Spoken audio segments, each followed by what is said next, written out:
knowing that we're just so close to Worlds is pretty amazing. Juice flashes on board, he went get touch, he's going to get Naru as well! It's going to be a double straight away, and that's a 4-0. It is a fantastic start from the team from the Oceania region. They are just dominating the rest of the teams. It was a decent day, we are happy about that. Force ball straight up towards him, double kill, triple kill, goes in towards Darker, gets the quadra, gets the pentakill, and Holy Phoenix just cleans out the Russian forces. Dark Passage managed to put back-to-back pentakills in the international wildcard from last year to this year. Your was better. Yeah, no, your was better. No. Going to Worlds as a Turkish team would be awesome. I think being the first team in Oceania to make it to Worlds just be huge. Something I could keep forever.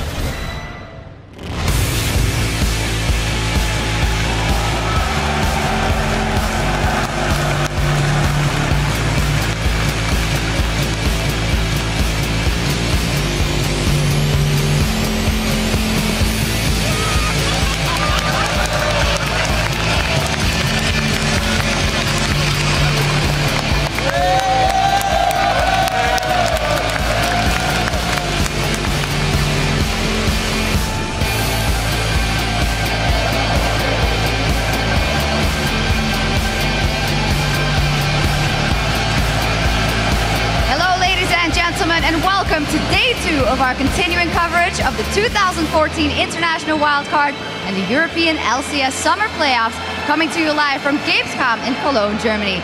I'm Evie Schok-supporter, joined by Lee D-Man-Smith and Martin de Fuscio Lunge. Now today is jam-packed with 2 best-of-5 matches where one international wildcard team will walk away with a spot at Worlds, while one European LCS squad will find themselves heading to the Spring Promotion Tournament. Now before we get to today's games, let's take a look back at yesterday, where Turkey's Dark Passage and Oceania's Legacy Esports clinched a spot in today's wildcard final. And well, Legacy Esports, guys, they came out fantastic 2-0, beating out in the very first game Dark Passage, who were the favorites going into it. Yeah, fantastic game. And actually they were 5,000 goal behind in that game, yet they managed to turn it around. They had a good couple of picks, that Alistair coming out as well. 3-man pulverizes non-stop throughout that game. Fantastic stuff, and they came back, and then they went on to win, of course, against Russian forces. So a 2-0 lead is the best they could hope for.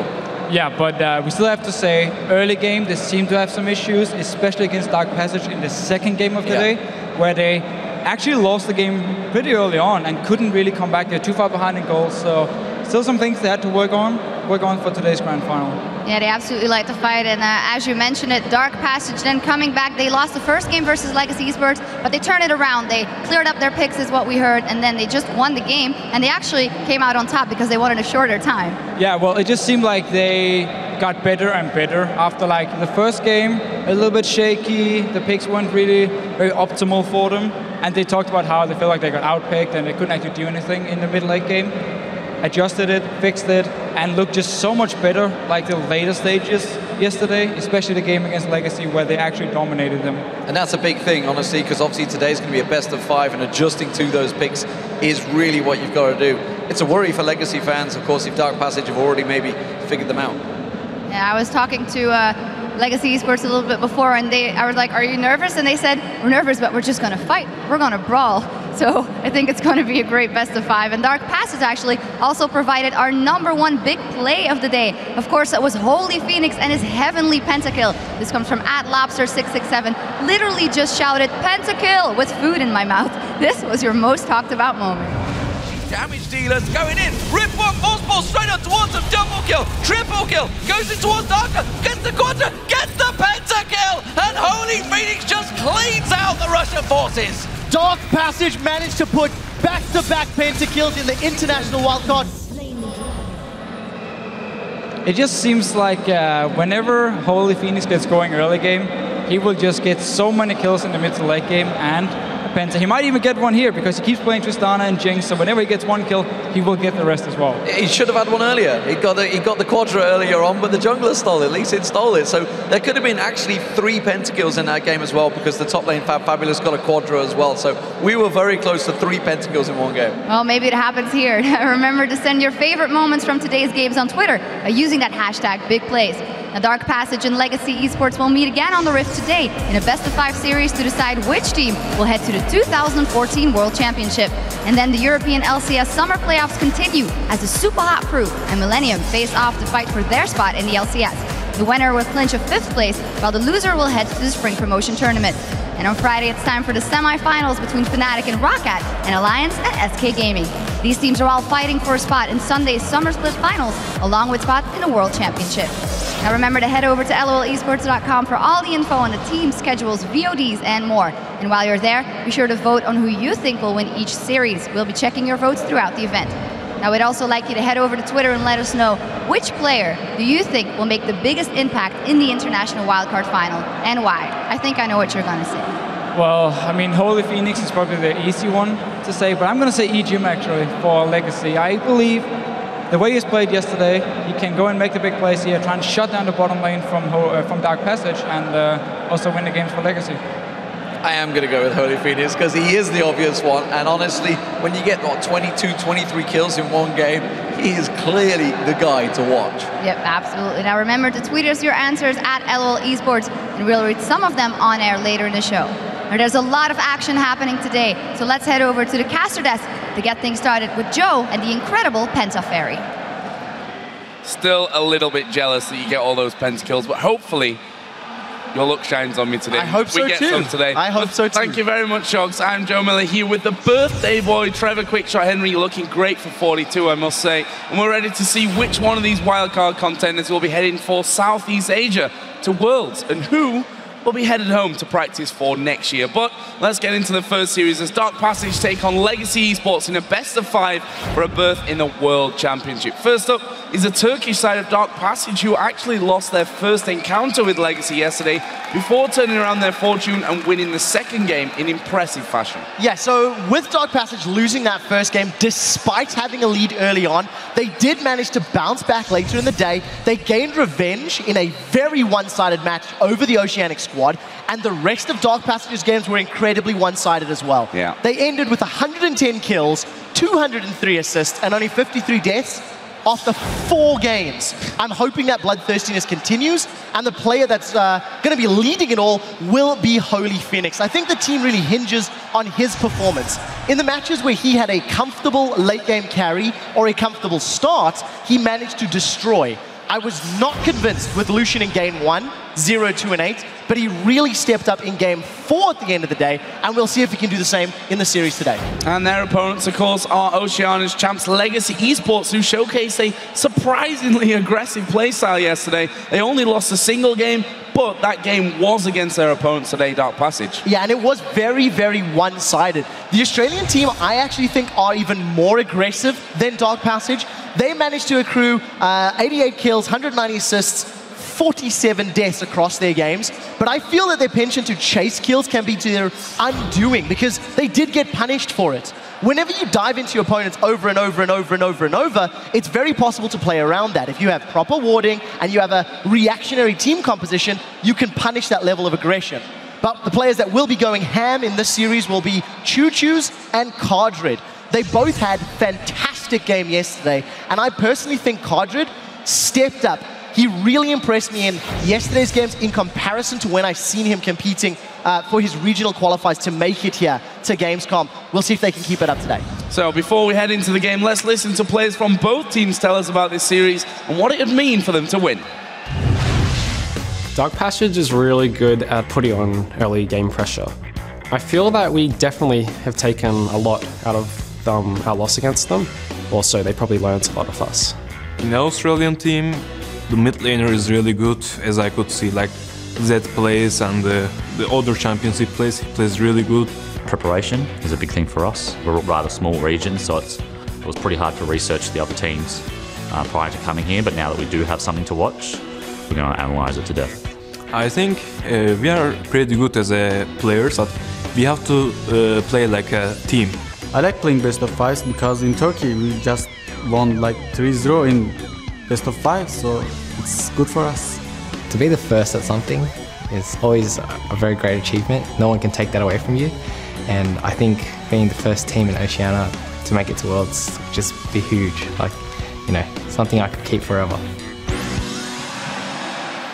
And that's the big point, I think, for both of these teams. They would be the first on both sides in their region to get to Worlds. Yeah, and I just want to take away from Fab. He says, we play best of fives in our region. They're the undisputed champions, having won every single tournament.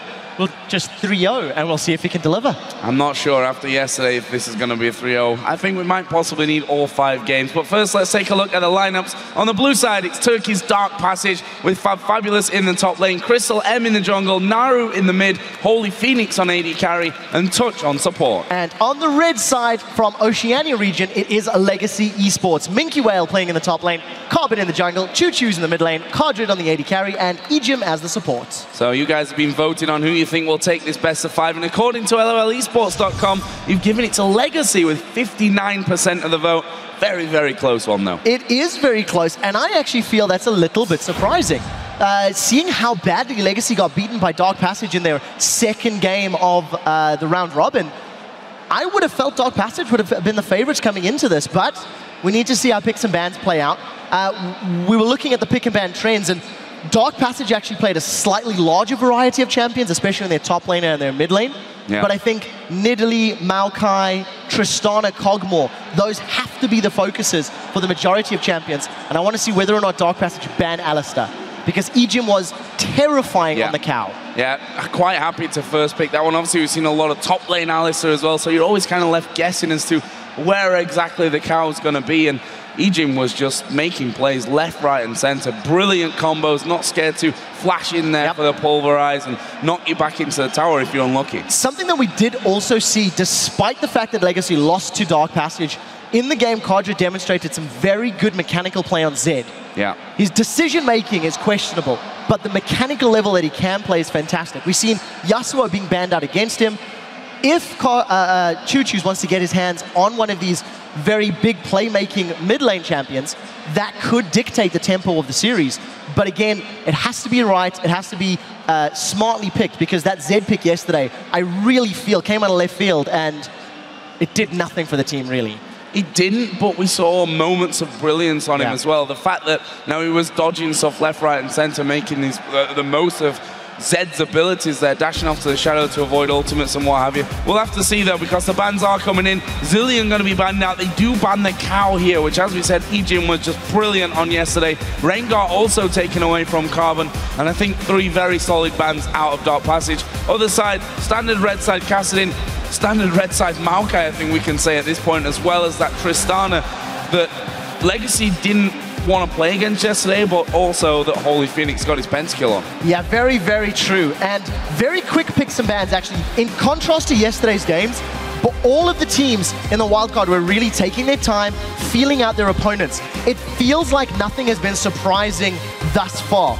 Locking in the Lee Sin for Crystal M is just a big comfort pick. He played it 3 times yesterday with a single game on job in the 4th. I am a little surprised that Kog'Maw was not picked up early on, because with Tristana off the table, you sort of feel like Kog'Maw is the next big go-to champion. If Holy Phoenix wants to try Lucian, he needs to be very, very careful that Lucian doesn't get outscaled by a potential hyper carry on the opposite team. And if we look at yesterday's second encounter that Dark Passage won, exactly the same bans as this game. Exactly the same first pick, and even the champions are very similar as well. We saw in that game, Lee Sin first pick, as is here. Nidalee came out for Dark Passage, as Fabulous will get once again. They took Brown yesterday, but that was taken this time around by Legacy Esports. Orianna was on the field as well, so very familiar picks from both of these teams. Yeah, and there is one of those hyper carries just locked in that we were talking about. On the side of Legacy, they've taken Jinx away from Holy Phoenix. Holy Phoenix, he ran Jinx, he ran Tristana, he ran Lucian twice. But Kog'Maw's still up. So this could be Legacy saying, we're not sure if you like the Void Puppy, and we'll see if you're going to play it. And I think it's quite smart, denying it or taking that gamble. The one thing that I think Dark Passage need to ensure they continue to lock in is damage. Nidalee's going to build mostly Bruiser, and while she can kill people, it takes a very long time to do so.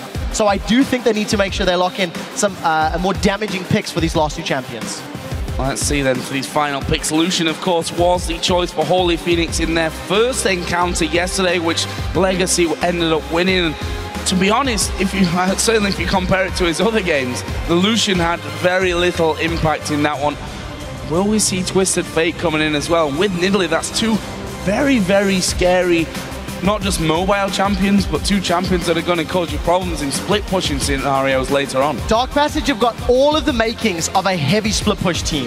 Nidalee wants to be drawing aggro in the top lane. Twisted Fate can jump in and get involved at any stage once he has got their destiny. And with a jungler like Lee Sin, you also have the possibility to get involved and make those picks even faster. The one thing that you don't really see on the side of Dark Passage is a very straight-up team fight team. If they ever get caught in a 5v5 scenario, they're not the best. They want to kite, they want to dart back and forth, in and out, and they're going to be relying on touch to put good flays down in good boxes. I also want to give some props to Naru. 5 games played, 5 different champions. Every single game he's played thus far in the wildcard tournament in Gamescom, he's played a different champion each time. Wow, final pick in here for Legacy is going to be Nunu, and we actually saw them yesterday hovering over Nunu in that final game, but Carbon obviously having the Rengar banned away against him. Nunu, you know, we've seen sporadic Nunu appearances across the board in that jungle role. Makes it very, very easy, I think, here for Legacy to be attacking towers when you've got the likes of Jinx who just shreds them. And then you get Nunu in there with his Blood Boil. That's very scary from Dark Passage. It really is. And if you ever get Nunu and Braum into the middle of multiple members of Dark Passage, the AoE slow from Glacial Fissure and Absolute Zero is going to be monumentally effective. If Irelia is able to get the speed boost from Orianna, and they can make sure they combo their zones of slow from both of the Freljord champions, it's going to keep Dark Passage in place, but the difficulty is getting them locked down. If Legacy are unable to track them down and place effective ultimates, I feel like Dark Passage may be able to run circles around them, and that's what they have to do with their team comp. Well, with the champions locked in, who do you guys think are going to win this series? Tweet at LOL Esports with the hashtag DPWin or LGCWin to let us know. Of course, it was Legacy who had the slight advantage, 59% I think it was, in favor of them from the LOLesports.com vote. Might change around a little here with these different team comps to what we've been used to out of them from the last day. It might a little bit, and I think for this game, the initial lane swap, if one will happen, is going to be very, very crucial. Nidalee can make Irelia's life so difficult in the opening early levels of the game, and yesterday, we've seen it come to fruition. It was a double lane swap. We've seen Irelia being tower dove while dealing with a Nidalee, and we'll see what the teams decide to do. So here we go then into game for the first match of this best of 5. A spot at Worlds is on the line here. There's Dark Passage face off against Legacy Esports. How is this one all going to go down? For Dark Passage, you have to feel Naru, who's shown a lot of variation, a lot of ability to change on the fly, picking different champions, different styles of champions throughout it. Choo-Choo's himself in the mid lane on the other side, been fantastic so far. And are we going to be seeing a level 1 invade here? We've seen that these teams are not scared of getting involved in the early stages. Yeah, but there's a very, very good ward from Legacy, so they're going to see Dark Passage on the invade. And look at how Legacy are grouping up. They've got a 5-man. If Dark Passage continue, they're going to run into multiple members of Legacy. I do want to quickly highlight, Minky Well has started with the Crystalline Flask. I believe he's going to be looking for the 1v1. That item is purely for sustain and to deal with the harass that Fab's going to be putting down. So we'll see how the lane scenario plays out. I also feel if Cardred and Ejim can play aggressively, they should be able to punish Holy Phoenix and Touch, because the Jinx Braum combo is very, very strong. And add the Nunu in there, and you're having a few problems. We'll see how that one goes, though. It looks like we will be seeing the duo lane of Dark Passage headed down to that bottom lane. And seems like we'll have the mirror on the other side for Legacy as well. Braum and Jinx taking the long route around the jungle here. Will be coming into lane. So that gives us the standard lane starts. I'm really interested to see how Carbon really does here on Nunu, because, well, we know Nunu is a champion that can snowball. Yeah, and I just think the problem with him is if he doesn't get that snowball going, he's also a champion that can do absolutely zero. So it's a very risky pick, and I'm not entirely convinced, but we'll see if he can deliver. We'll see if he's going to make either of our blood boil. Wow, really pushing it there for that last one. It's your birthday, though, I'll let you off. And Carbon just finishing his red buff there. Down in his bottom lane, actually Dark Passage being very aggressive to get that first wave down. Mid lane, Naru versus Choo is definitely going to be an important one overall. Choo-Choo's going to do a lot of early harassment here. And he's doing a very, very good job. In terms of the trades, because of the auto-attack steroid that Orianna has with her passive, she should theoretically be able to beat Naru anytime they go head-to-head. And the zoning with the command attack is working in favor of Choo-Choo's very, very nicely. Top lane, as we talked about, Fab should have the advantage, at least up until level 6 or until Minky Well gets an item or two when he can try to duel Fab. But for the time being, just a very safe defensive start for Minky Well on this Irelia. Yeah, and Fabulous not harassing as much as I'd maybe expect in these early stages onto Minky Well where he can. And, you know, we've seen this often enough. Nidalee versus Irelia is not a strong lane generally for Irelia. There's a lot of harassment to be done just by those auto attacks and the ranged advantage that Nidalee's going to have. Mid lane, 15 to 14, very, very early in that laning phase, but they are currently level as Carbon and Crystal M going to meet up here. There comes the snowball, and not really going to do a lot to break that shield. No, not this time around. Crystal M, he had some very good games yesterday, and I actually like his Lee Sin play, but we need to see how he's going to interact with the lane, because you know, Nidalee, unless she's able to poke Minky Well down, it's going to take a while before they can really put any sort of kill pressure onto that Irelia. But you see in the bottom lane, that's a good death sentence. But Ejim has blocked almost all of that damage thanks to that unbreakable shield. Yeah, not really a problem for him there, getting hooked. We'll see how he continues to play out. I think this bottom lane, we see them playing fairly passive. Every time we do poke our eyes down, Ejim is trying to throw out that skill shot to connect with Holy Phoenix and Touch, but it's not really paying off into any trades, and it's actually Kadra that's falling behind. He's got 0 mana.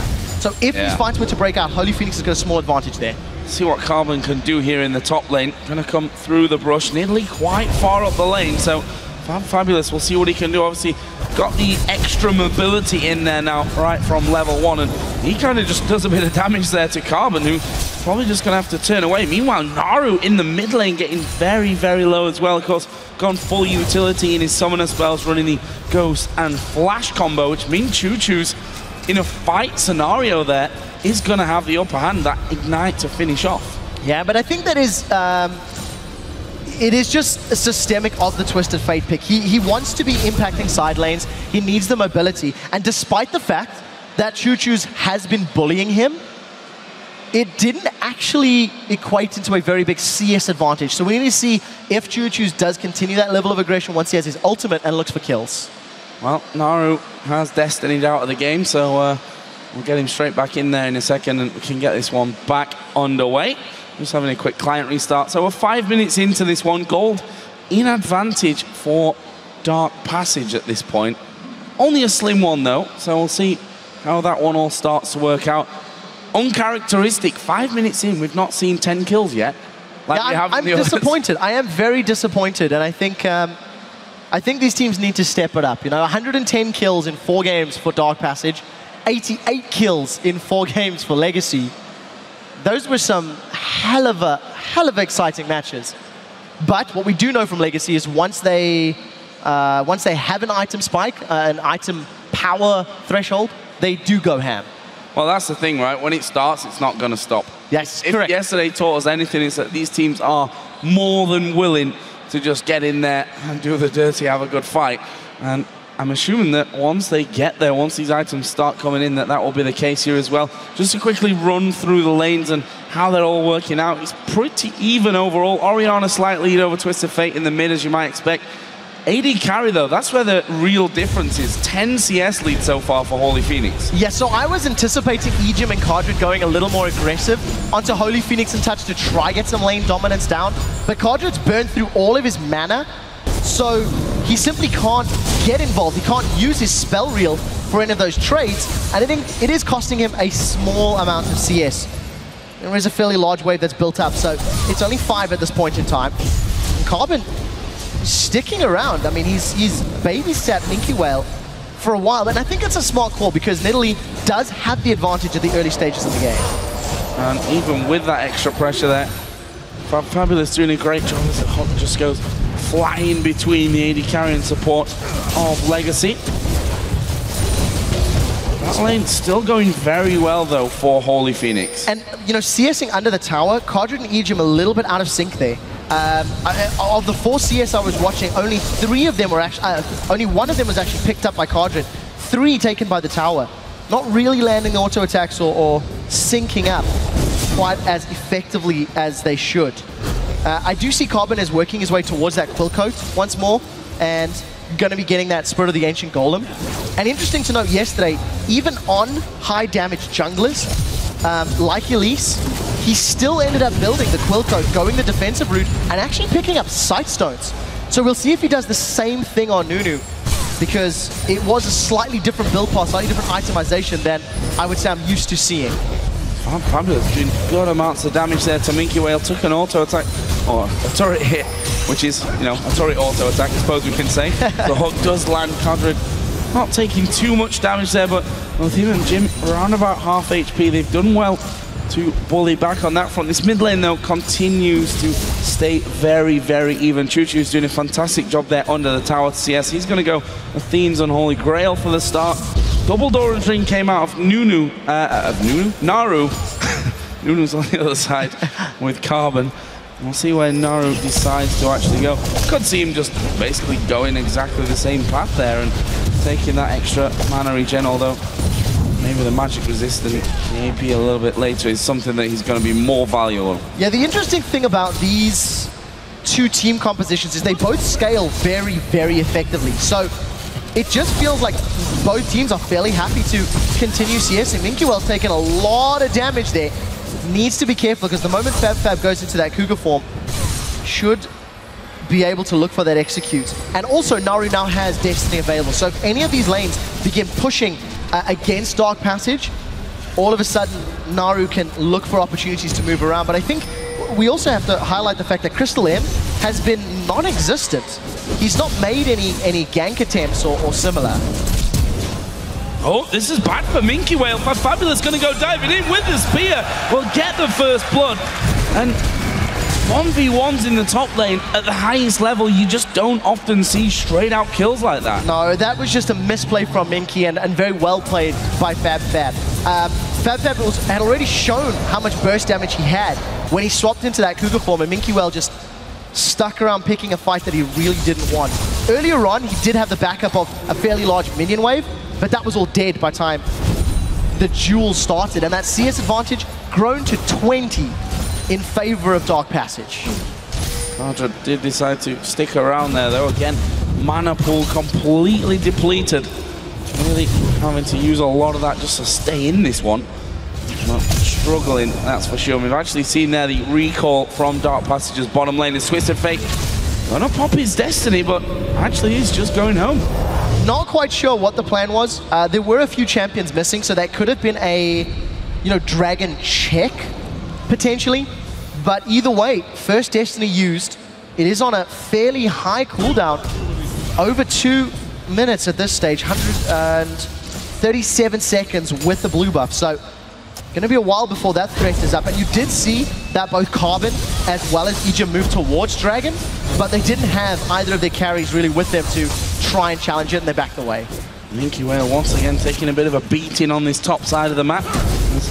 Ejim going to try and get in on towards Touch and going to force a flash away as well as Nunu comes in. Crystal M going very, very deep. There's the Absolute Zero coming out. Does a full damage to Crystal M. He's going to go low. Ejim will actually get that kill. But Holy Phoenix and Naru there as well. Wildcard's going to bring Carbon low. Summon a heal will be used. Naru's still there to do the damage. Oriana going to come across. Carbon surely going to go down. They get a stun. Shockwave onto Holy Phoenix as well. He's going to fall. And now they turn their attention over to the bottom lane again. Touch going to go down to half HP.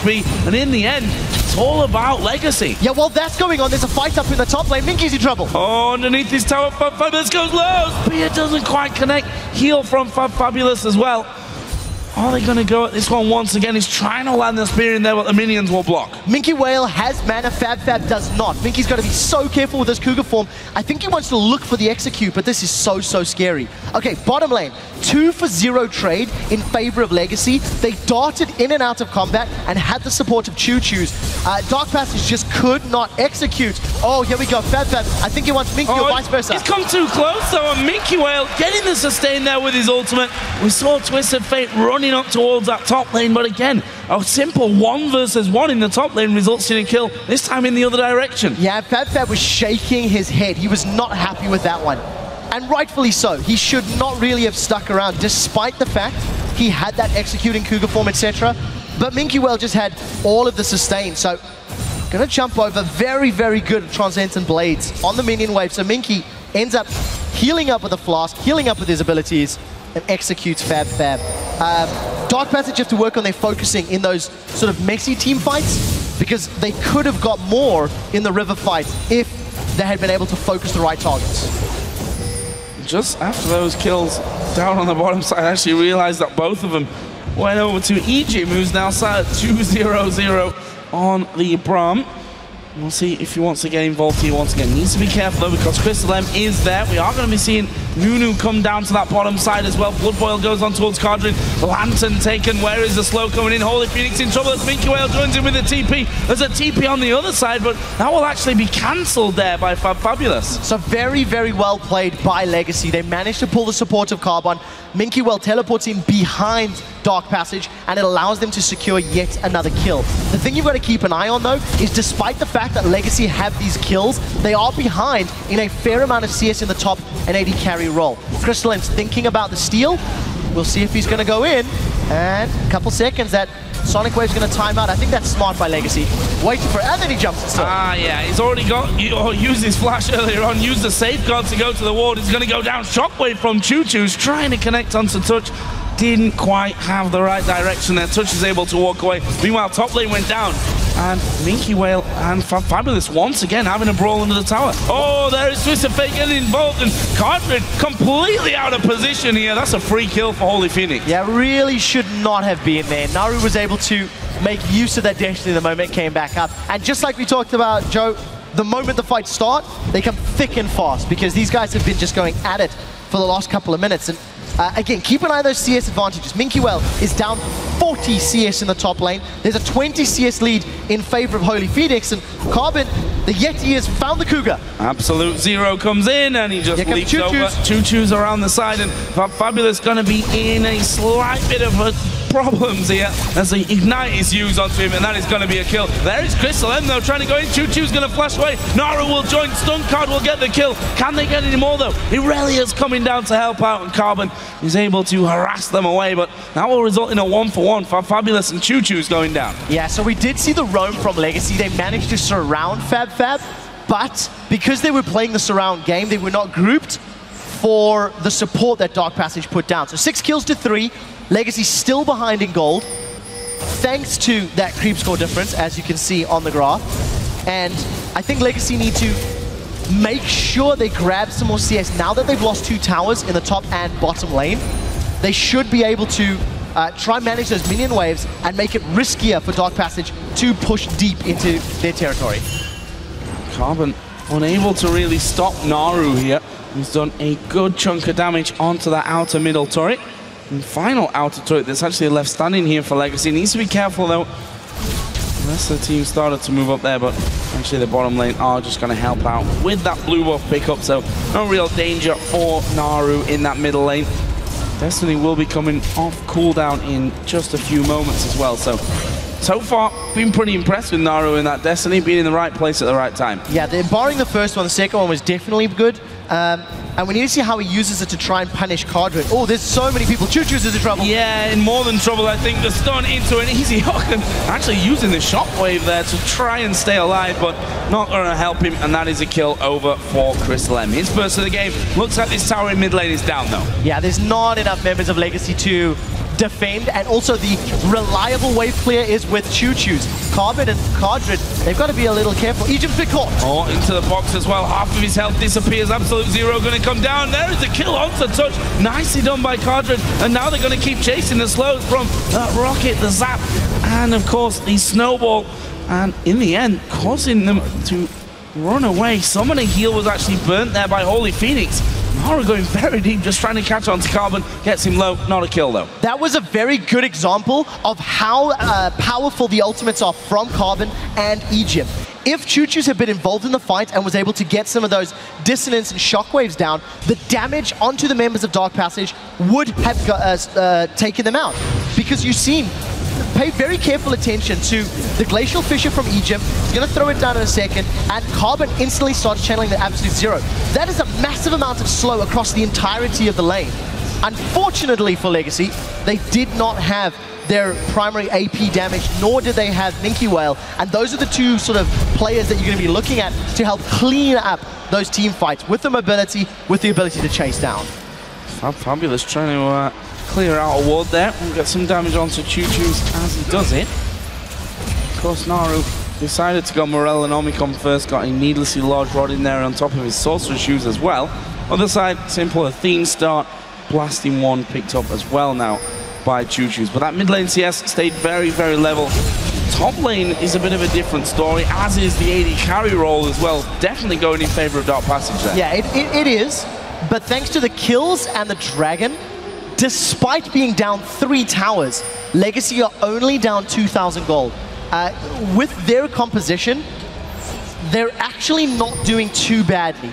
The only thing they need to be careful of is giving up these inner towers and too much of their jungle. Because if Dark Passage continue to pressure and continue to gain map control, that's how they can close the game out. Here's another fight going. Well, trying to bait them in there. Absolute Zero again, going to come down. And there's Twisted Fate coming in. Stun card goes on towards Carbon. God bursts the damage from the Wildcard flashing. Holy Phoenix going deep. Gets himself one. The hook onto Egypt will get them a second. Choo-Choo's now coming around, but you have to feel just a little bit too late. Yeah, Legacy should not have picked that fight. It was a mistake. They need all of their ultimates. Fab and Minky Whale continue to trade. And Egypt did not have his Glacial Fissure up. They needed that. Minky Whale may have Fab. And may looking like it could turn into a certainty. They both flash simultaneously. Fab manages to get away though. That was ridiculous reaction speed. Minky Whale almost anticipating that flash and going with him. Unfortunately, not able to get in range to land any more spells. And the risk for Legacy, despite being down a small amount of gold, is losing control of their jungle, losing control of their buffs. If Dark Passage ward up effectively and begin to take control of the map, that's how they strangle Legacy out of the game. That's how they deny them their resources and deny them the farm. But they need to play the ward game much better than they did yesterday. Yesterday, Dark Passage only purchased 55 wards. Literally half of what Legacy purchased. Legacy picked up 111 wards over the course of their games. So we'll keep an eye on that. For the time being, Dark Passage do have fairly solid warding, but not in their opponent's jungle, where I think they need to be more proactive. Really, Dragon going over again to Legacy, so they've got a very good hold on that objective. We're about to hit that 20-minute mark, so let's run down how things stand. Just a 2,000 gold difference, 3-0 open towers are Dark Passage, and you have to feel those Dragons, and of course the 7 kills that are on the other side as well, really keeping Legacy in the game, but they need to start getting something their way. They need to start taking those towers again to really level up this game and try and pull ahead. Yeah, I think Legacy are just going to be looking for those team fights. I mean, the thing that helped them beat Dark Passage yesterday was very aggressive plays from Egypt in the mid game. And while he doesn't have Alistar, he's going to be able to flash Glacial Fissure. He's still going to be able to knock people up. He's still going to be able to make very strong engages. So that's the man that I'm going to be looking at to start things off. And assuming Carbon can put down that Absolute Zero in an effective location, the rest of Legacy can look to clean up. But look at this, Dark Passage, with all outer towers down at 20 minutes, steal the blue buff away. They're stamping authoritative control on the map. And you already see that Fabulous trying to get that split push in action, pushing up the mid lane. Minky Whale, the one that's actually gone there to stop him. Naru will move down onto the bottom lane as well. So really trying to utilize their composition here to pull Legacy all over the map. Still, I think Naru needs to be a little bit careful if Choo-Choo's decides to go all in onto him, especially since that death cap is almost done. Hook comes out, not quite landing though. So I think I want to keep my eye on Fab. Yesterday, when he did play Nidalee, I felt like he could have done more split pushing, but I also think it's a little bit of an unfair criticism because they got ahead and then he just stuck with his team, right? So he was looking for team fights. So let's see how Fab plays the lanes. Is alone in the top lane, has got himself that Trinity Force. He's losing the jewels to Minky Whale, so he's got to be a little cautious. But I like the fact that Dark Passage are looking for the 1-3-1 split push with both of their solo laners trying to dictate the tempo of the map. Carbon there, we can see constant snowballs coming out of him. Another hook from Touch won't be landing. Not sure they'd really have the damage there to follow up onto Carbon as well without Nidalee or Twisted Fate being involved.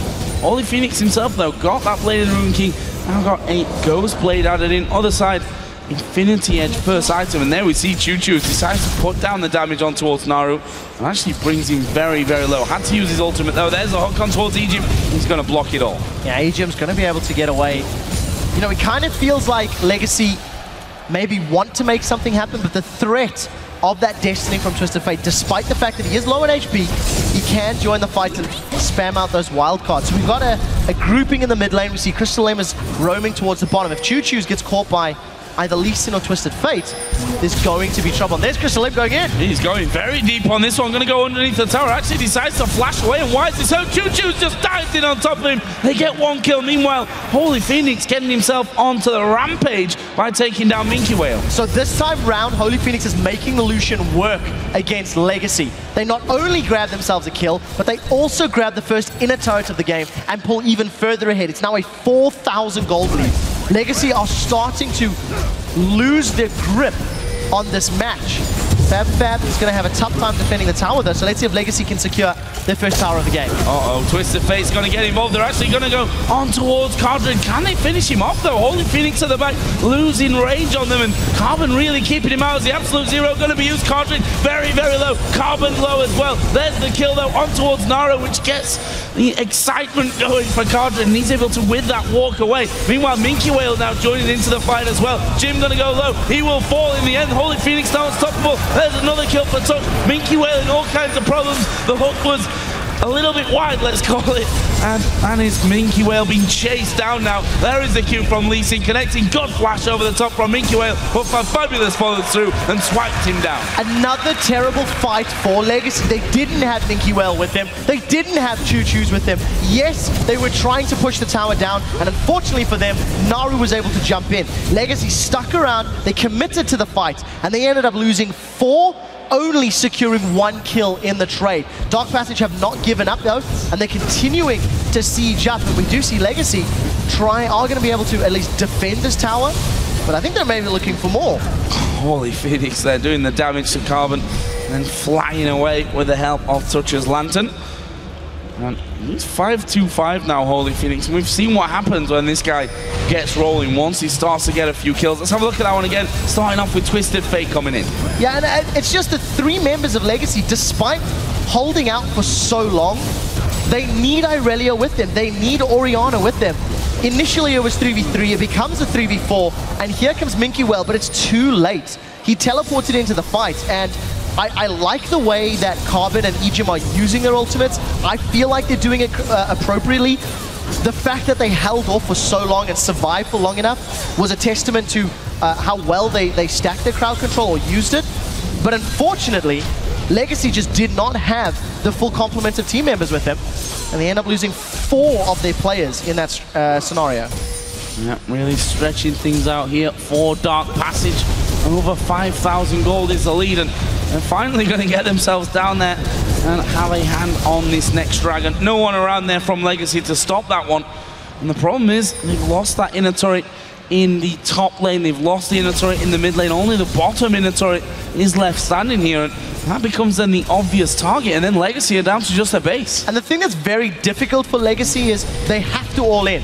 Because if Dark Passage gets the inhibitor turret, with the spears from Nidalee, with the wild cards from Twisted Fate, and then a culling every now and again if Holy Phoenix wants to, Legacy can just get poked away from the tower, and then they simply can't engage. And while Braum and Orianna can be seen as hard engage, if they mess up a Glacial Fissure or Shockwave, it's very difficult for them to continue that team fight. So we need to see how effectively they can start these fights, and if they can have everyone. They're going all on touch. And that was a pretty simple kill. Took 2 ultimates though. Shockwave now down.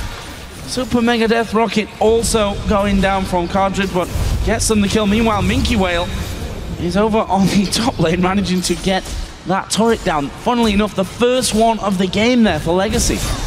Yeah, and I think Legacy are going to need to look for more towers if they want to close this gold gap. Minky Whale He's got a frozen heart Spirit Visage Fab to deal with, and he's not in the mood for a duel, instantly retreating. Decent swing. Remember, this all comes from using those ultimates to kill touch. Dark Passage no longer have that peel and protection that they need for their mobile champions. And Legacy, they claw a small gold gain back, but they still need to do a lot more work to close the gold lead that Dark Passage have built up. Chuchu's also just scouting out his own blue buff, which has now been stolen 2 or 3 times in a row. Always a good thing to be able to pull off there from Dark Passage's side. Means that Nidalee will have a blue buff, means that Twisted Fate will also have one as well. And Legacy probably need a few wards down in their own jungle if they're to do anything. Yeah, I think for Legacy, they need to find ways to initiate when they have their carries, because every time Legacy have been involved in fights, Minky-Well and Choo-Choos have not been with them. So grouping, and I think reading the scenario, reading the potentials is something they need to try work on. They were trying to siege that mid lane earlier on, and may have forgotten about the Twisted Fate ultimate, which is why they got jumped on, why they got surprised. But they are also playing a lot less aggressive. If you look at Legacy, they're not looking for the big team fights in this game, if you contrast it to yesterday's matches. Shockwave coming on towards Naru. Wildcard will connect though, he manages to get the kill. Zhonya's comes up, but he gets blown to pieces. The Absolute Zero doing the damage after the fact, and it was actually Minky-Well that finished off the kill, but top lane's been pushed out by Fabulous and the rest of the team's going in for it. Really not sure they needed all of those ultimates, because now it's going to be more difficult for the follow-up tower defense. Fabulous actually taking the Lantern away. They're trying to get in towards Holy Phoenix. Good damage done. Super Mega Death Rocket goes through, but not doing the damage that they were looking for, not getting the execute onto Holy Phoenix. So they lose Naru, get a bit of damage onto that top turret. Bring out a couple of ultimates from the Legacy side as well. There's a hook on towards Ejim, caught out inside his own jungle, and he's pretty tanky at this point, so will lose half of his health. The Culling going to do a lot as well as it goes through. Holy Phoenix gets the kill with that, now dominating. There's a kick, Codrid caught out, straight into the hook as well, and it looks like Dark Passage here are going to pick themselves 2 kills and maybe an in-him turret with that, or even Baron that they're pinging now. And that was what you were talking about with the wards. If Legacy had better vision in their jungle, they would not have been out of position and caught out by Dark Passage. Legacy simply walk into the bushes, face check, and give up multiple kills. In addition, because they didn't have those key ultimates, they weren't able to turn it around. They weren't able to get away. Dark Passage should have a fairly safe Baron. Choo-Choos is maybe hinting towards going there, but I think he'll be far too late. And Baron, uncontested, secured by Dark Passage. Just poor warding and poor vision from the Oceanic squad. I mean, there's the vision. Perfect from the spectators. They showed you that Ejim full-on face-checked. Didn't anticipate it. There's no Absolute Zero from Carbon. There was no Glacial Fissure. If Ejim had his ulti, he could have prevented Dark Passage chasing him down. And a very, very good death sentence onto Cardra just to, you know, seal the deal and guarantee the Baron. That was very Shooker Nif-esque. And kick straight into the hook coming out. Chris LM once again showing that he is a big playmaker for this Dark Passage team. And that leaves them pretty damn far ahead now, closing in on a 10,000 gold lead. Look at Naru's items, despite going down a couple of times here. Death Cap Zhonya's, Morella Nomicon. He's an item ahead from his opposite number there, as Legacy finally do get a few wards down on the top side of their own jungle. It's able to secure a red buff for the AD carry. I'd like to see Dark Passage going for the 1-3-1 split, because the only real reliable, safe wave clear from Legacy is Orianna. Yes, you can rely on Cardra to use those rockets in the range, but it's not ideal because of the threat of being caught out.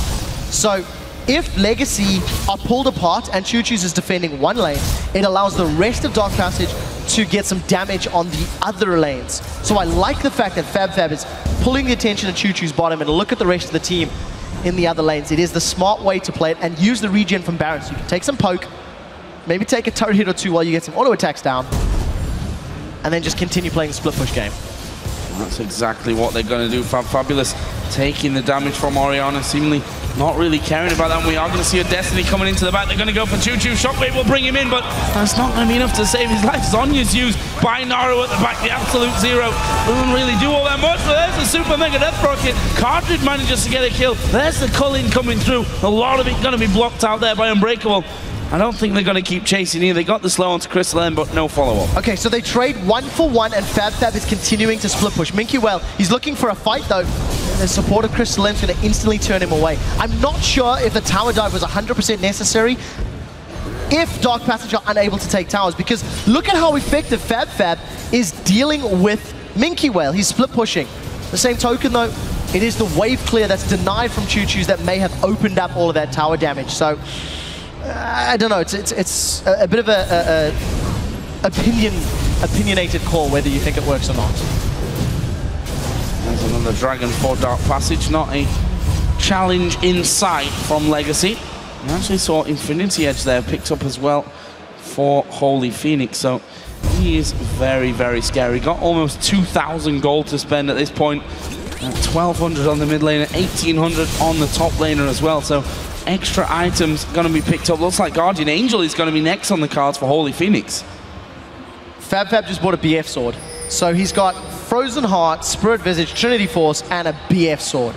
We'll see what that gets upgraded into, but for the time being, nobody's really been able to 1v1 him. And as long as FabFab is pulling the attention of Legacy, that's their key into this matchup. I felt that Nidalee may have been ban-worthy, but if you looked at Legacy's bans, they took away Maokai, Kassadin, and Tristana.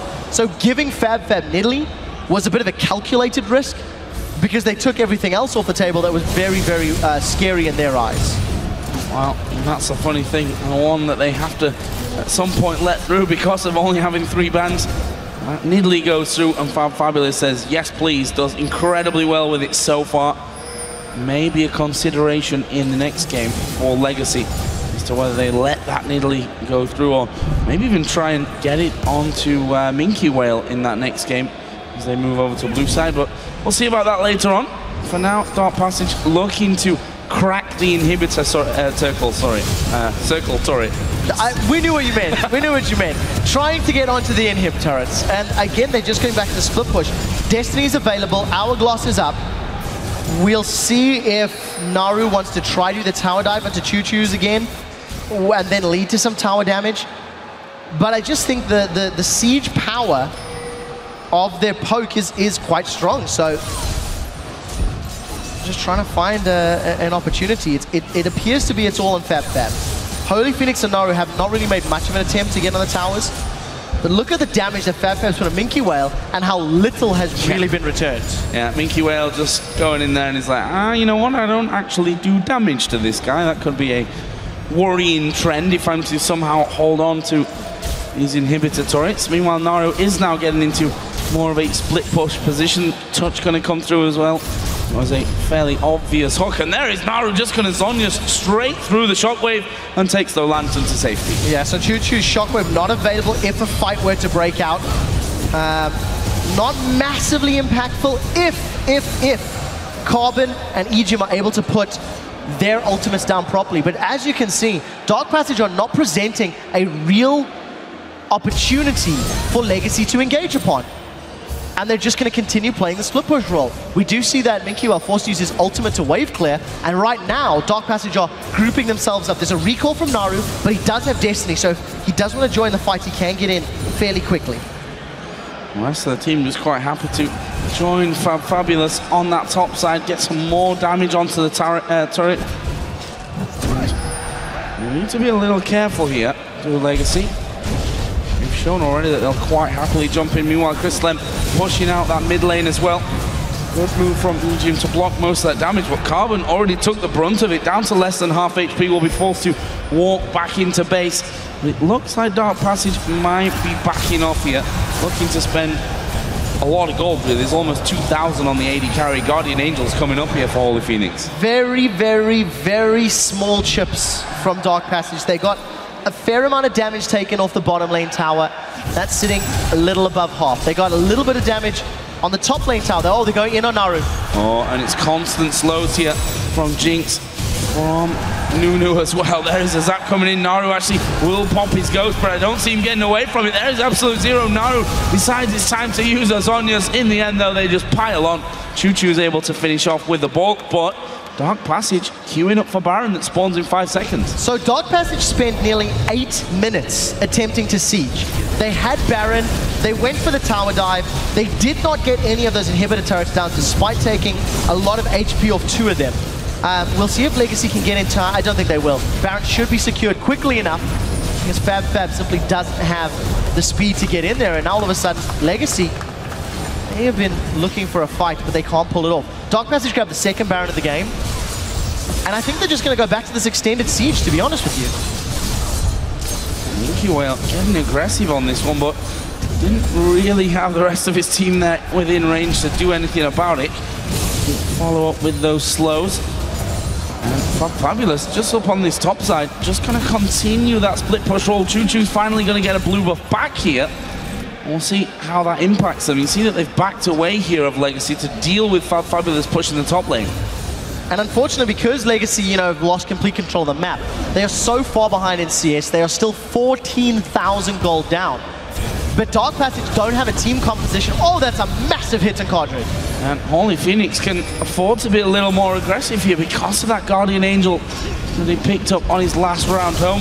And there is the moving towards that turret, trying to get in there to finish that one off. Egypt actually stepping forward here. Looking for a possible ultimate, but decided against it. Meanwhile, surprise, surprise, Fabulous on the top side of the map, going for it once again. Gonna take a lot of damage. Here comes Twisted Fate. Carbon's gonna be the target. He's pretty damn tanky at this stage though. And there is a Shockwave. Gonna pull in 2, including the AD carry. Bad news for Holy Phoenix. Super Mega Death Rocket comes through, but Choo-Choo's has gone so low that he has to back away. 3 of the others are at half HP. Everybody from Legacy's blown their ultimates. They've caught Egypt. Oh, and it's gonna be followed through here by Crystal M, and he manages to flash out there as well. One man down. Choo-Choo's did heal himself up so he can get back to the fight. The hook almost connecting onto Cardred there as well. Will they be able to hold on to this turret though? Very, very impressive from Touch, managing to get that Mikhail's Crucible heal onto Crystal M. It saved his life. They've hooked Minky well. I think they're going in. Oh, they're going to try and burst him down. There's a lot of damage, but no finisher in the end. Crystal M and Fabulous going very low. Double kill comes in. Holy Phoenix can have his GA popped, and you have to feel just going to go straight down afterwards. Everything piled on top, and there is a shutdown from Choo-Choo. And that is exactly why Dark Passage were not grouping for the last 10 minutes, why they were not presenting a potential team fight. Once Legacy have Irelia as well as Orianna on the front line, they're able to run Dark Passage down. They do grab themselves 3 kills. They're going to get a tower, claw back a small amount of gold. But the problem for Dark Passage is their composition's not team fight based. I was trying to make a point just before that dive in the middle lane really started off the whole fight. Dark Passage do not have a team comp that wants to 5v5. They want to play the map. They want to push the side lanes. The trick for them is figuring out how to get more damage on the towers, because they've used 2 full Baron buffs and not taken an inhibitor turret despite sieging for that extended period of time. Yeah, the other problem for Dark Passage is that they were all dead, but now they've respawned. There's a Shockwave. Wow. Naru uses a very quick Zhonya's as Fabulous is going to get himself one. Can they get any more from this? Stun card onto Carbon. There's a lot of damage coming his way. Have they got the finisher? Surely Fabulous has got enough. He does have enough, and he's now dominating at 7-2-6. Infinity Edge critical hit melting through Choo-Choo's. Fab hasn't stopped yet. He's going to continue chasing. Now he's the one that may get turned upon. Chomper's down, but Fabulous doesn't run in. And yeah, Cardred's dead. He's just completely out of position there. And that is going to be 3 men down. And this is what they probably needed to actually crack this inhibitor turret ring. And they will manage to take this one down. Inhibitor should follow as well with 3 men down. Dark Passage might even go for a push on the Nexus turret. Again, greed from Legacy. They got the kills, they survived. Egypt's going down. He didn't even get his ultimate off to slow Dark Passage. With 4 members down and Choo-Choo's 10 seconds away, they're going for the Nexus turret. Joe? And why not use that chance that it's there? Minky Whale, meanwhile, being caught out. They're going to pile the damage his way as the first Nexus turret will fall. Minky Whale is going to go down as Naru gets a killing spree. Choo-Choo's will spawn in 3-man Shockwave, but I don't think it's enough here. They focus in that Nexus as Carbon gets his ultimate instantly interrupted. Nexus goes down, and Dark Passage win game 1 and move a closer step to Worlds. Legacy got greedy. They managed to win a team fight after defending 2 Baron buffs, after descending the onslaught from Dark Passage. They took towers in the bottom lane. Minky Whale teleported, he had the support of Choo-Choo's, and they were going for an inner turret. I just feel the strategic decision-making is not 100% where it should have been that game. But a bit of credit to Legacy. They did dig deep. They did defend for an extended period of time. The question is, though, best of 5 for your Dark Passage. We have to say that one was 40 minutes and 39 seconds.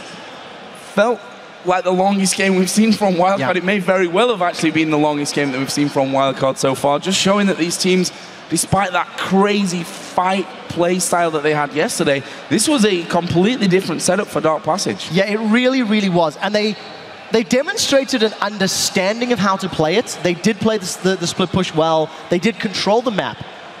But they didn't really know how to finish the game. It kind of felt like that split push idea. They were like, we've got 85% of it licked, and we just don't really know how to break those inhibitor turrets. And then on the other side, Legacy, I really like the Nunu Brown combo. I actually felt like they stacked their ultimates effectively, but just being over-aggressive. You know, every time they did win a fight, oh, we'll go push mid lane. Oh, Twisted Fate's there. We kind of forgot about him. Oh, let's go push bottom lane. Oh, Twisted Fate. We kind of forgot about him. It just felt like they were maybe underestimating the turnaround potential TF brought to the table. And we also have to say, because it's a best of 5, that Legacy by no means out of this one. I mean, if you look at the scoreline from that, 22-16 overall, very close in terms of kills, but that split push was too much for them. We did see them say, okay, we have to do something about this. Let's fight. They got kills, and they ended up pushing down a lot of turrets for it, but just stuck around too long. I actually really like what Legacy did in picks and bans. I feel the Jinx lock-in was incredibly smart, because we did not see Cogmore coming out of Holy Phoenix yesterday, and Tristana was banned. So I like the pick and ban theory that they've done, at least for the red side. I want to see what Legacy do on blue side in game 2. Well, 1-0 for Dark Passage. Now let's send it over to the analyst desk for a breakdown of game number 1. Thank you very much, Joe. And yeah, gentlemen, as Trevor said, very smart lock, and maybe that Jinx, a good comp coming out of Legacy Esports. Before we went into the game, what were your thoughts on it? Sorry, just to grab this one for it. I know you're excited about it. Go for it. So I like the teamfight potential of Legacy's comp, but I didn't actually like the idea behind it, because Dark Passage showed yesterday they were the better team in the early game. So their tactic coming into the game was, we're going to pick a strong 2v2 bottom lane, we're going to pick a strong one-on-one top laner, and we have Twisted Fate in the mid lane to then snowball the 2 lanes as well. Which meant, once Legacy locked in their teamfight comp, they were weaker in the top lane, at least in the start. They were weaker in the bottom lane as well, and ended up losing both towers in top and the bottom lane, fell behind in gold, and once Twisted Fate hit his level 6, he could help assisting the lanes as well. So it was a risky tactic from Legacy, but if they survived the early game, gone to teamfights, it could have worked out. It just didn't. And looking at the lanes themselves, obviously that top lane pairing, we saw Minky Whale losing it. That's the 3rd game running now he's lost out in that lane. And you got to wonder, because Lee Sin was first pick, so Nidalee was available to him. Clearly it seems to be a champion that he doesn't play, so they may well have to ban it away, because Fabulous is really good on that champion, it seems. You know, we saw the duel at the top lane, and then just suddenly got caught out. The burst damage, was not expecting it and then caught out. Managed to just about score a kill back on him. That delayed things, but that's about all it did.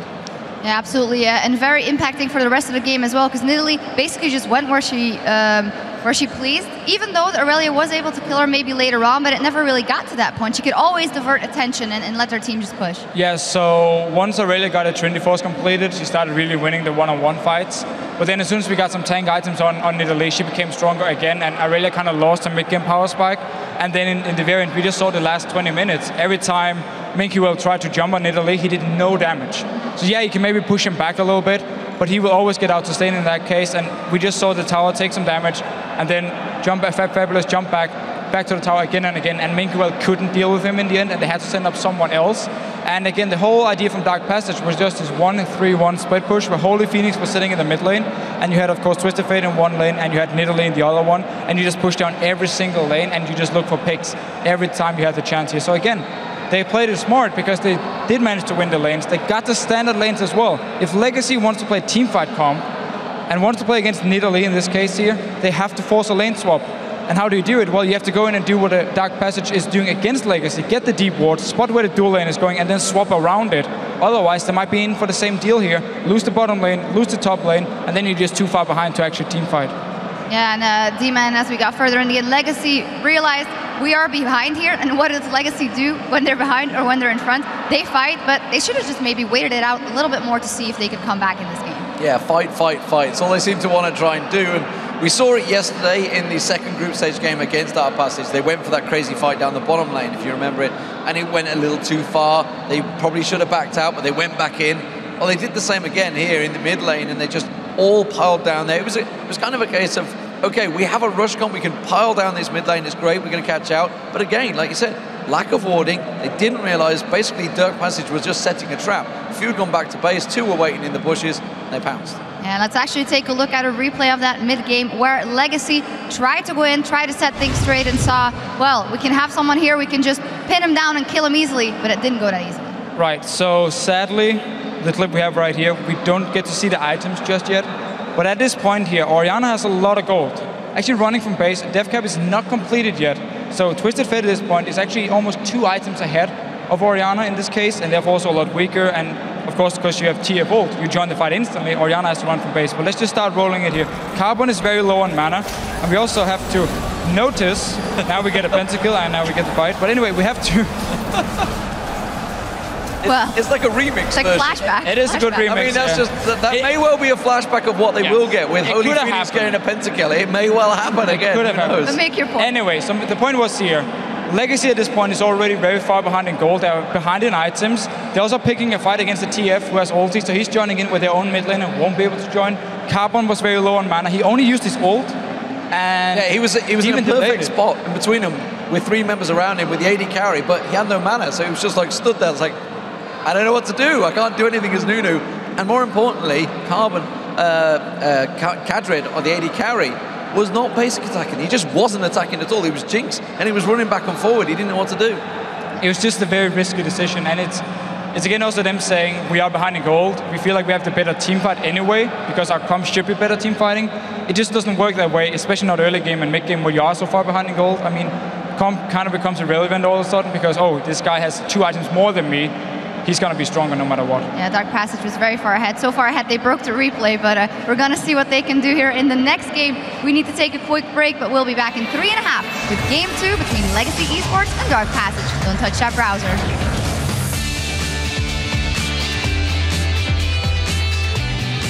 I don't know what it is today. Literally, just do your best. Do what you can. Just play your best, and we'll win. Stun card goes on towards Carbon. God bursts the damage from the wildcard flashing. Holy Phoenix going deep. Gets himself one. The Hawkman Legion will get them a second. We are going to see a Destiny coming into the back. They're going to go for Choo Choo. Shockwave will bring him in, but that's not going to be enough to save his life. Zonya's used by Naru at the back. The absolute zero. Doesn't really do all that much, but there's the Super Mega Death Rocket. Managing to get that Mikhail's Crucible heal onto Crystal Limit saved his life. They've hooked Mickey well. I think they're going to get... they're going to try and burst him down. There's a lot of damage, but no finisher in the end. Crystal M and Fabulous going very low.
Welcome back to our coverage of the International Wildcard Qualifier. Dark Passage is currently 1 game ahead of Legacy Esports as we head in towards Game 2. We've only got to win 2 more and they're off to Worlds. Hey, Fabulous said it in the pre-game video. Best of 5s, we like them, we like to 3-0.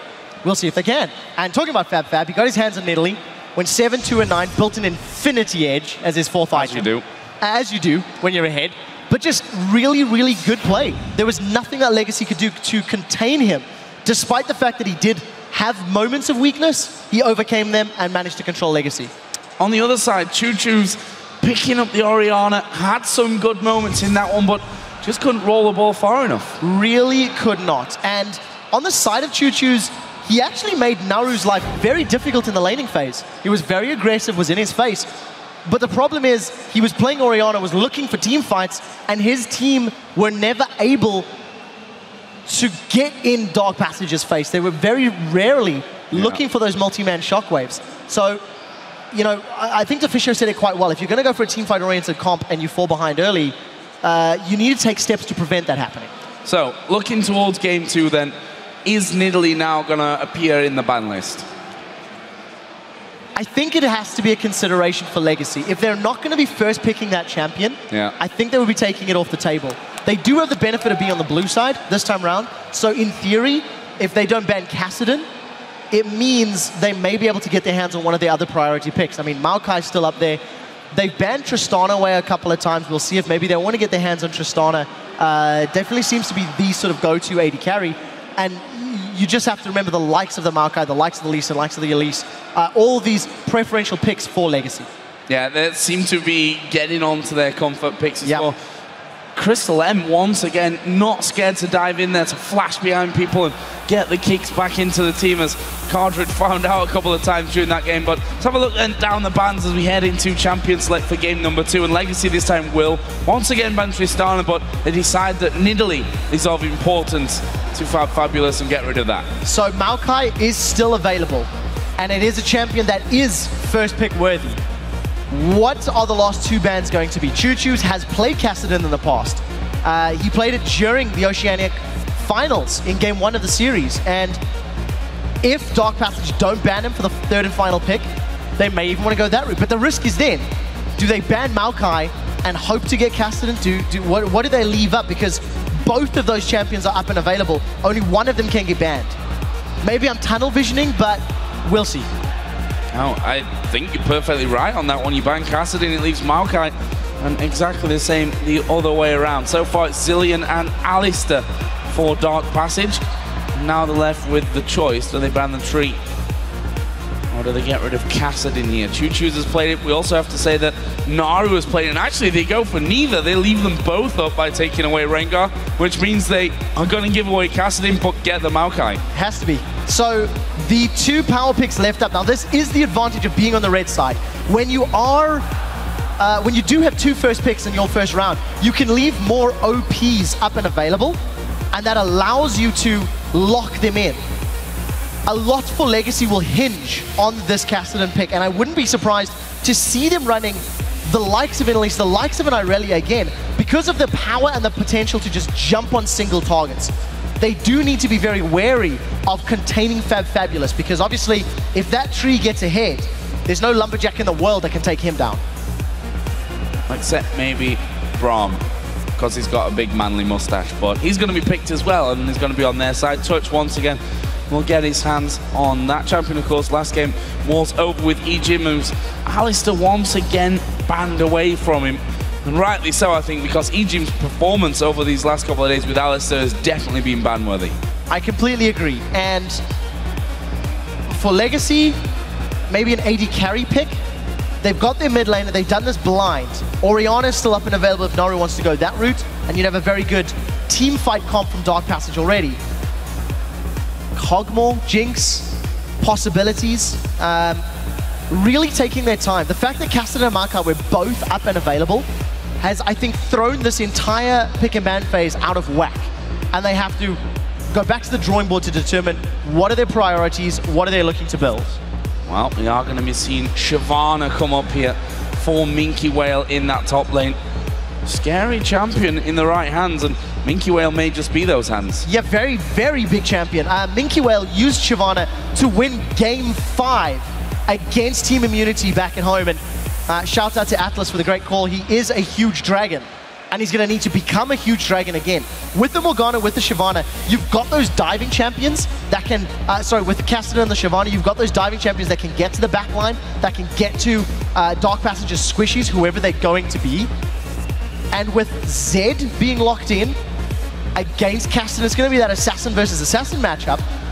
And I'm not entirely convinced Zed works these days, because he does have a time limit on his usefulness. Once people get those hourglasses or get those QSSs, it did not work for Choo Choo's yesterday against Dark Passage. Let's see if Naru can make it work against Legacy. Also going to be picking up Nunu, so a shift in Nunu choices. Obviously last game was with Carbon for Legacy.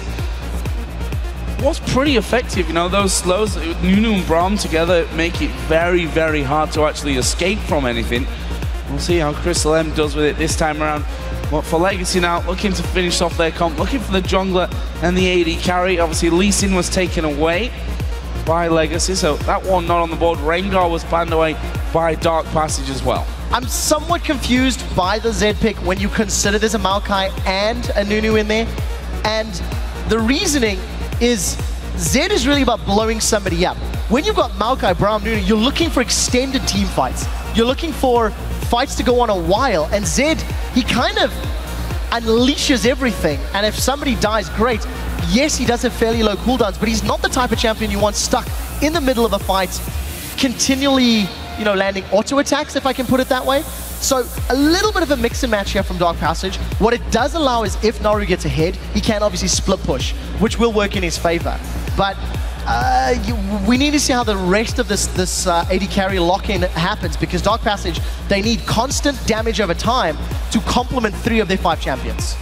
So final lock-in here then was in fact Jinx, and Dark Passage yesterday in their win against Legacy used Jinx to great effect, just shredding through those towers early on, was able to close that game out pretty quickly, and with the added Nunu in there as well for the Blood Boil, well, it's the same combo as we saw last game. You've got to be in a position to utilize it in the first place. And for the Nunu, as well as the rest of Dark Passage team composition, they're going to be very much focused around containing and protecting Holy Phoenix in team fights, letting Naru do his own thing, looking for kills, either trying to blow up Cardred or Choo Choo's, and then relying on that get excited from Holy Phoenix to run down whoever's left from Legacy. The only risk is, of course, that Repel can get you to the backline easily. Dragon's Descent can get you to the backline relatively easily, and you're going to have a Cassidy that can rift walk multiple times as well. So it's going to be abilities that Legacy can make use of to deal with the AoE crowd control on the side of Dark Passage. I still feel the Zed pick is the question mark. I don't really think it fits into the style of Dark Passage's team comp, but Naru might prove me wrong. Well, you've got the ability to get away from those chasing players on the Dark Passage side. I mean, the fact is that you're going to have a Dark Binding Cocoon that can lock 2 people up if they play their cards right. Cassidy, Corki, Shyvana can all just jump straight away from it if they need to actually get out of that bad situation. So going to be hard here, I think, for Dark Passage. I think so too. They do have a lot of innate tankiness, which does play into their favor. Yeah. So we'll see how Legacy handle the early game to overcome their opponent's natural tankiness. So let's find out then. The scoreline currently stands 1-0 in favor of Dark Passage, but we are going to be getting into game number 2 as Legacy move over onto the blue side. And they got their hands on Cassidy. Cost them a Maokai on the other side though. And you have to kind of look at those 2 picks and say which is going to be the strongest. I completely agree. And I think the next question is which AD carry is going to be more relevant. You know, Cardred's going to hit that mid-game power spike. He's going to be able to poke very effectively with his rockets. But he will eventually be outscaled by Jinx.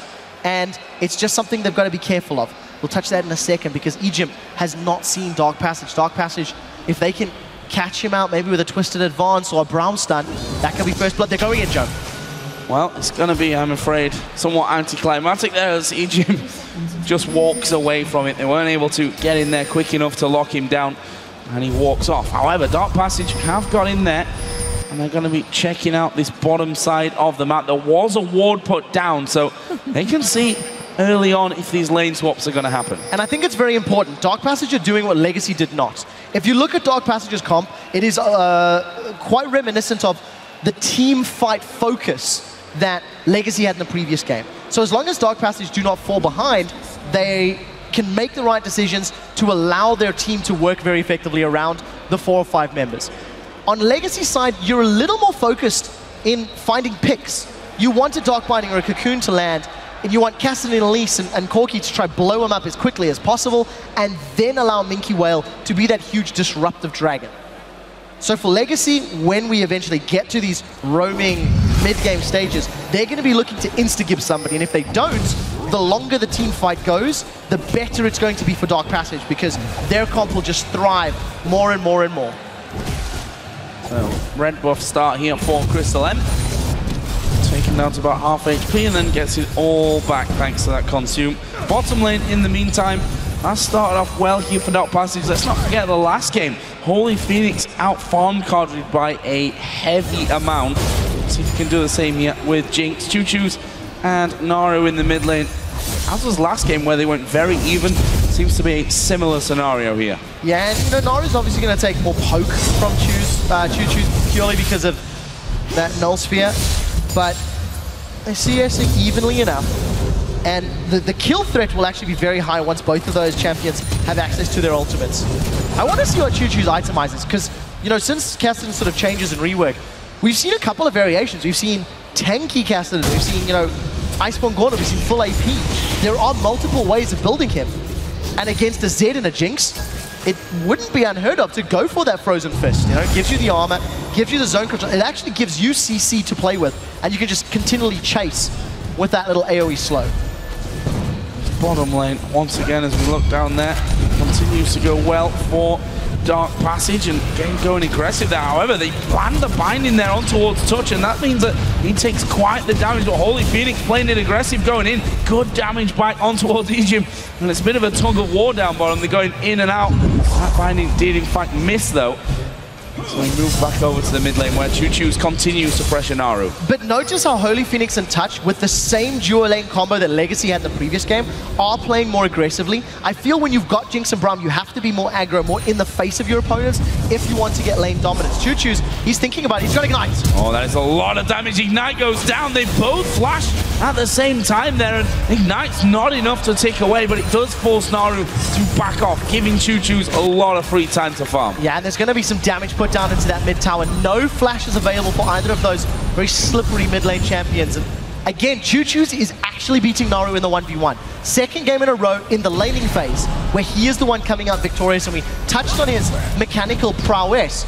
Egypt and Cardrid, they're looking for Touch. They've caught him. Oh, they have caught him there with the binding. Puts up the Unbreakable. The Chomper's not going to be effective because of that Black Shield. And in the end, Touch able to just dash back away, get on towards Holy Phoenix. Didn't use any summoner spells. And Carbon is now coming down bottom. Touch, is he going to be able to escape? He is. Just a split second too late on the binding. I think Egypt needed to have opened with the Tormented Soil.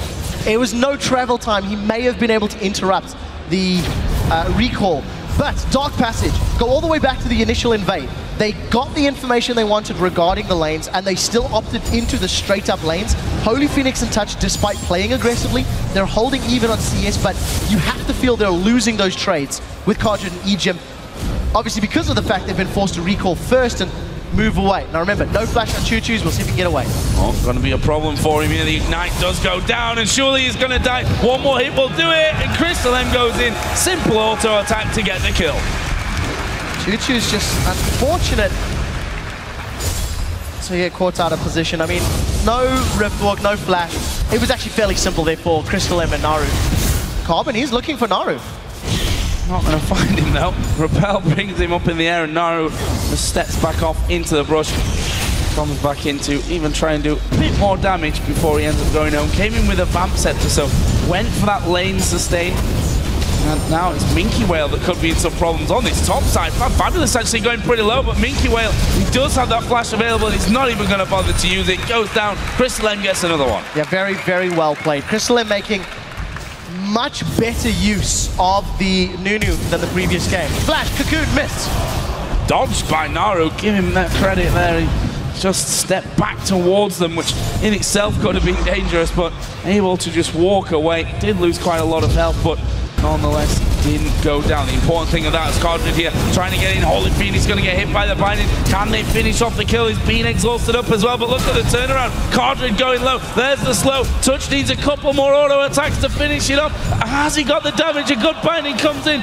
Touch has got a flash, but they decide against using it, and now Carbon there as well. Touch is going to be forced to walk away. As I said, flash still available, and this bottom lane, as I mentioned before, just the tug of war constantly in the damage trades. Yeah, very, very aggressive in the laning phase. And was that another flash? Actually, yes, it was. Yep. Holy Phoenix to get away from the skill shot. 2-0 in favor of Dark Passage, thanks to Crystal M's very effective ganks. But in terms of CS, it is still very even across the board. So Legacy, once again, falling behind in the early trades. In a previous matchup, we really didn't see that Nunu having anywhere near the same level of impact during the laning phase. And I think Legacy have got to be a bit more wary. They're just overextending somewhat carelessly. And Minky Well's been jumped on by a tree.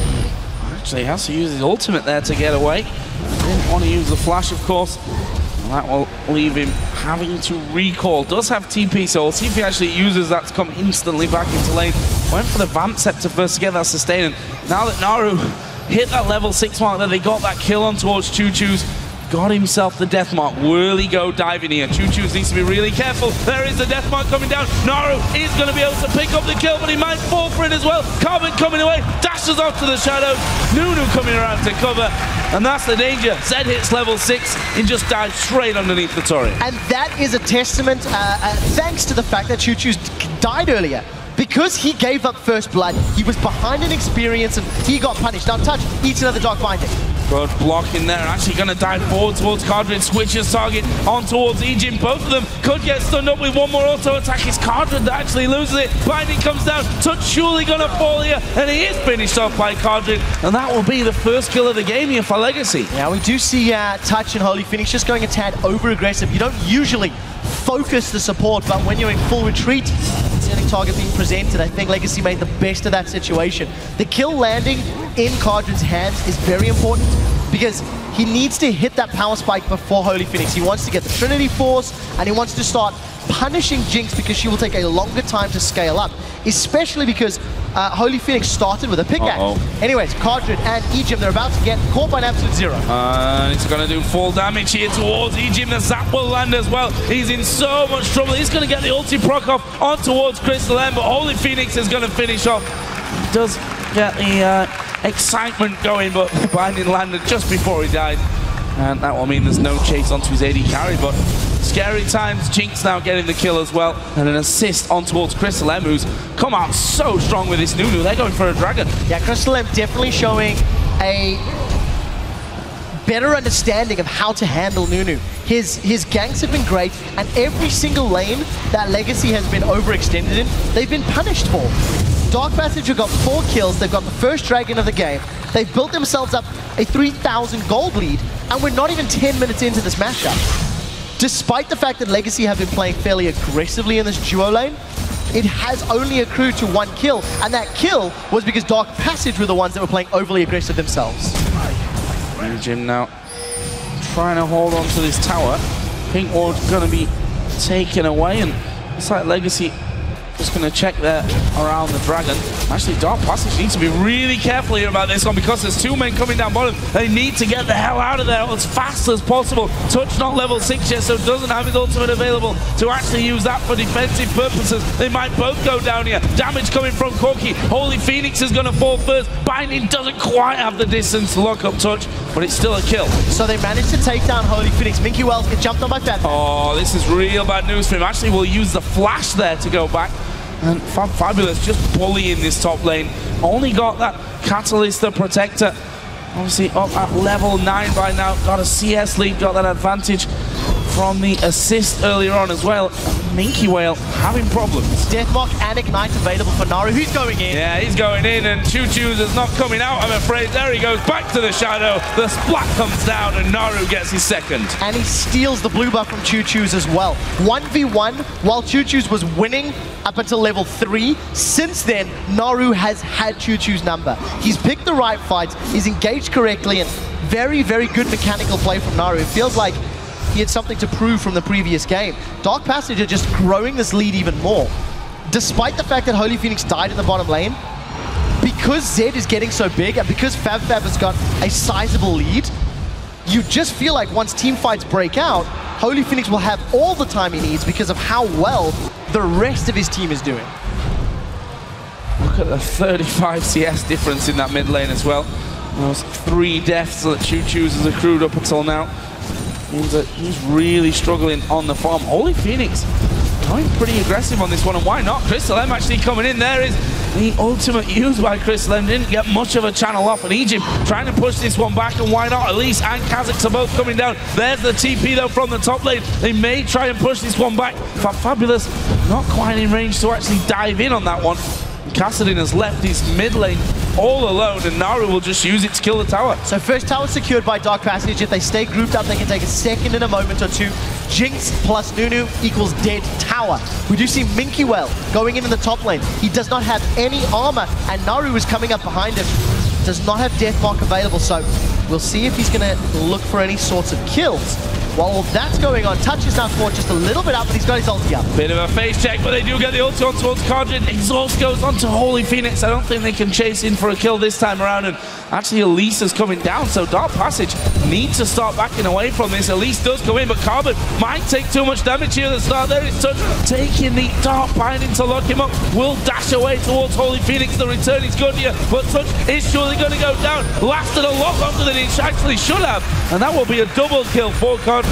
He falls though straight away afterwards. Meanwhile, Minky Whale is not quite dead.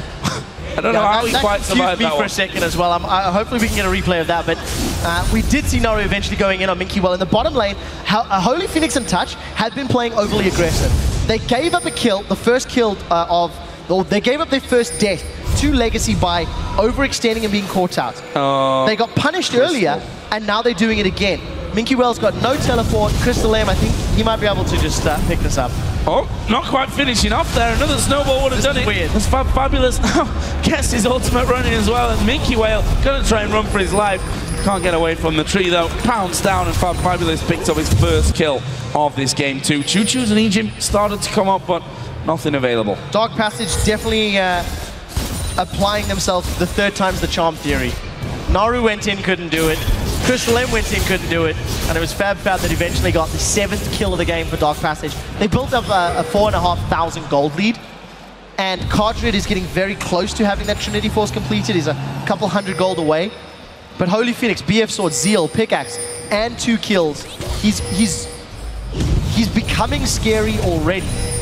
I just think for Legacy, they need to find ways to get Choo-Choo's back in the game, find some picks for this Kassadin, and they need to get him snowballing.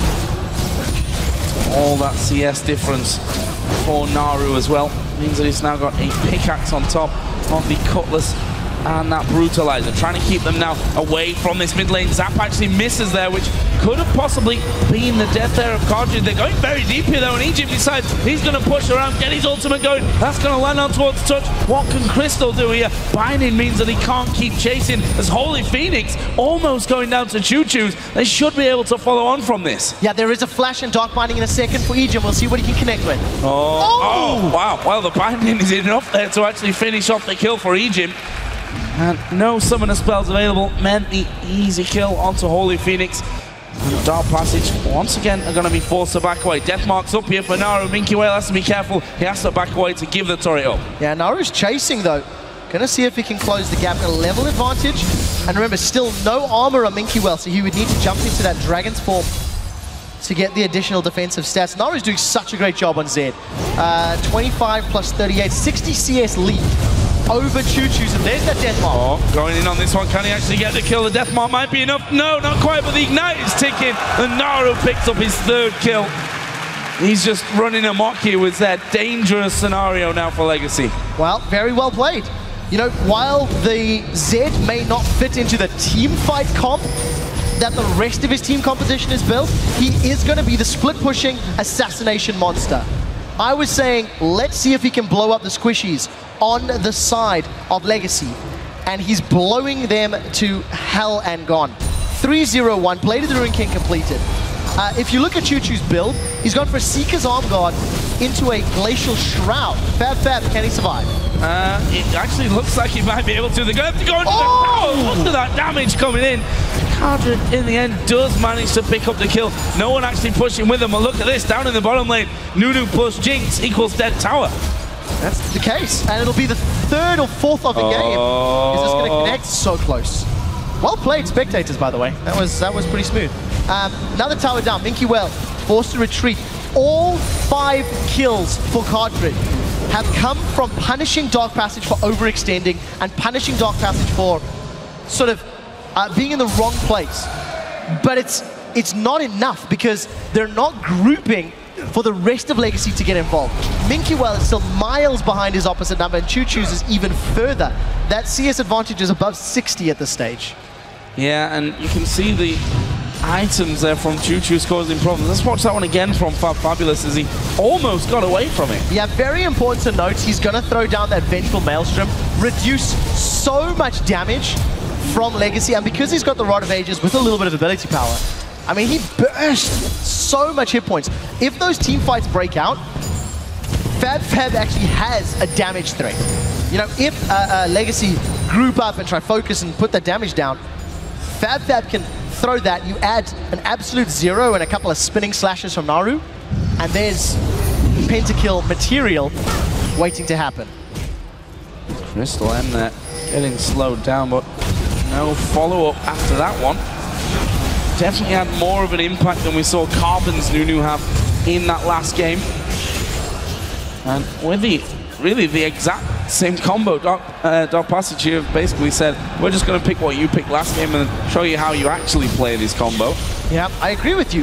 You know, at its core, that's what they've done. We do see Touch eating a cocoon, but look at how little damage he's taking. Let's see if we can get away. Legacy, they're going all in. Oh, they're going to try and turn this one around. Absolute Zero doesn't do all a lot. Fabulous, though, is going to join the party, going on towards Egypt. Naru coming around as well. Super Mega Death Rock, he comes into the backside. Naru gets the kills to put him on a rampage. Can they get any more of them? Slow's going to land onto Carbon. They can't keep following through, though. And we saw Naru trying to flank around the side. They might just have this turret away. I think the Legacy have to just leave it, yep. Another turret secured. Dark Passage, despite using a lot of their ultimates and teleports, they find the kill on Minky Well, who is the primary front line for Legacy.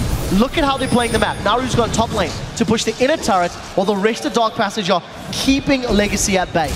It's going to secure them their 6th turret of the game, extending that gold lead even further. And Dark Passage have really shown up to play today. They're really objective focused. Despite playing a little over-aggressive at times, it hasn't cost them, it hasn't hurt them, because Legacy have only got 1 tower to their name. Naru threw his shadow out there, but obviously couldn't move to it since he was hit by the binding of Egypt.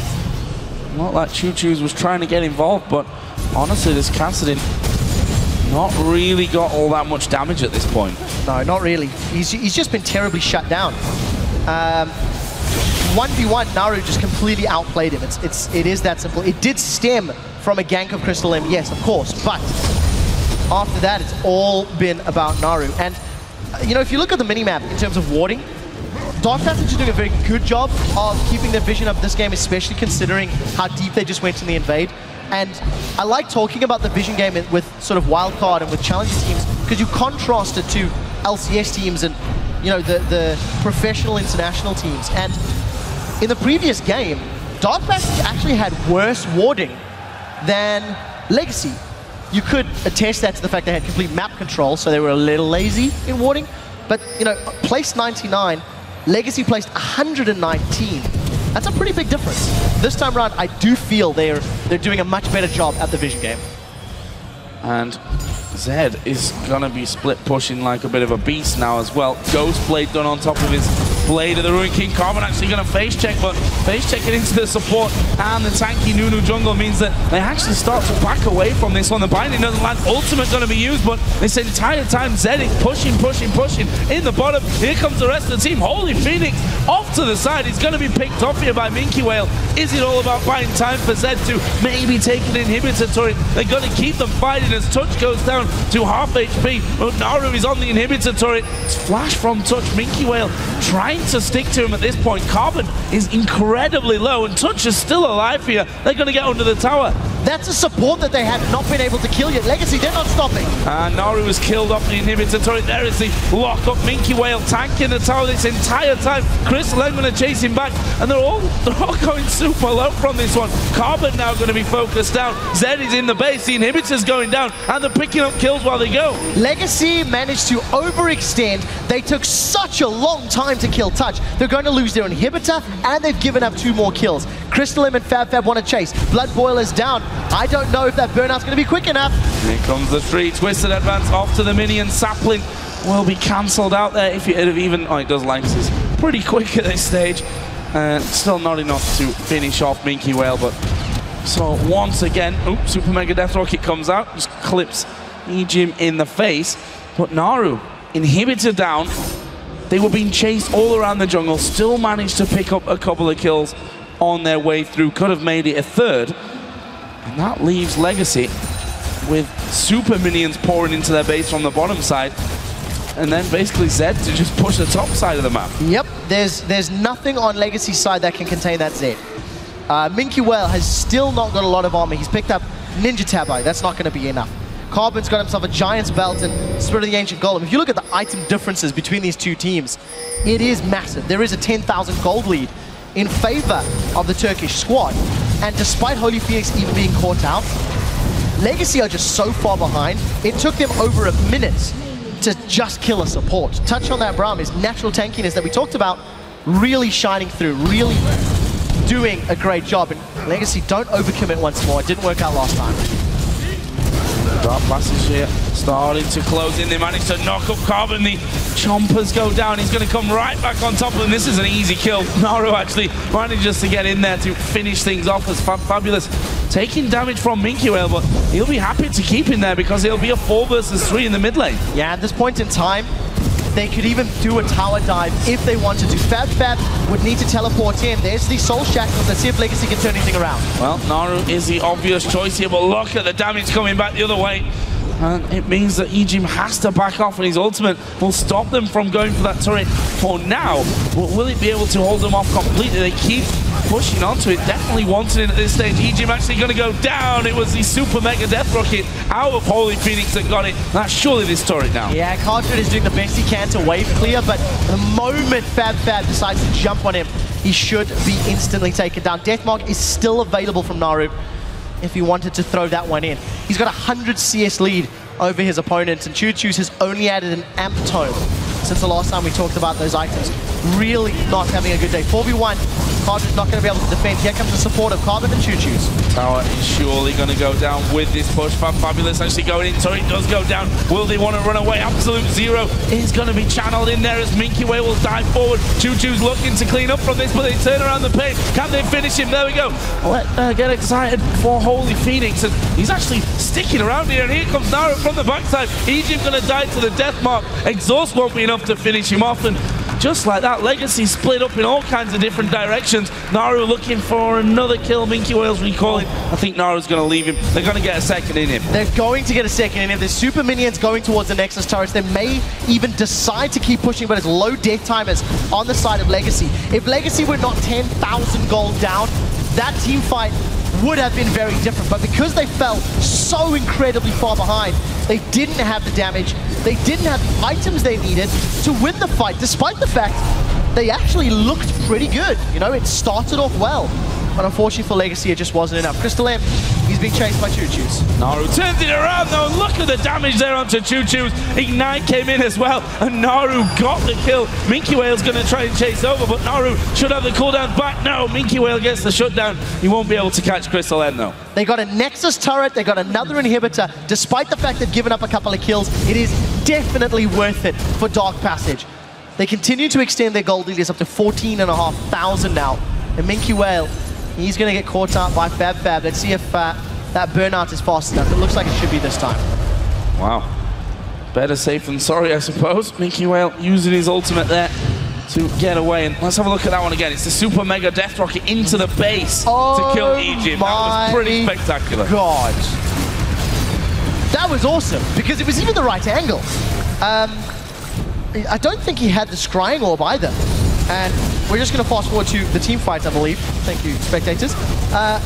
This is the team fight that, you know, it actually shows you that if Legacy are able to focus single targets, you know, they really did try to burn down Fab, they can kill members of Dark Passage. The only problem is they gave up so much leading up to this team fight, it just simply didn't matter. And the moment they get split up, look at how effective the Zed was able to come in and clear out. Easy Baron, even more gold, even more advantage. It really is just a matter of time before Dark Passage push into the base. There's only one Nexus turret standing. There's not a lot that Legacy can do to contain them. So, Choo-Choo's now has got a Sheen added into his build. Still not having the effectiveness that the Kassadin needs to have, that you expect to have when Kassadin comes through. You take it as a first pick. Obviously, stems from much earlier on in the game where he died as soon as Naru hit level 6, then it just snowballed out of control. I mean, that's an 8-1-2 Z. We've already seen the damage that he can do.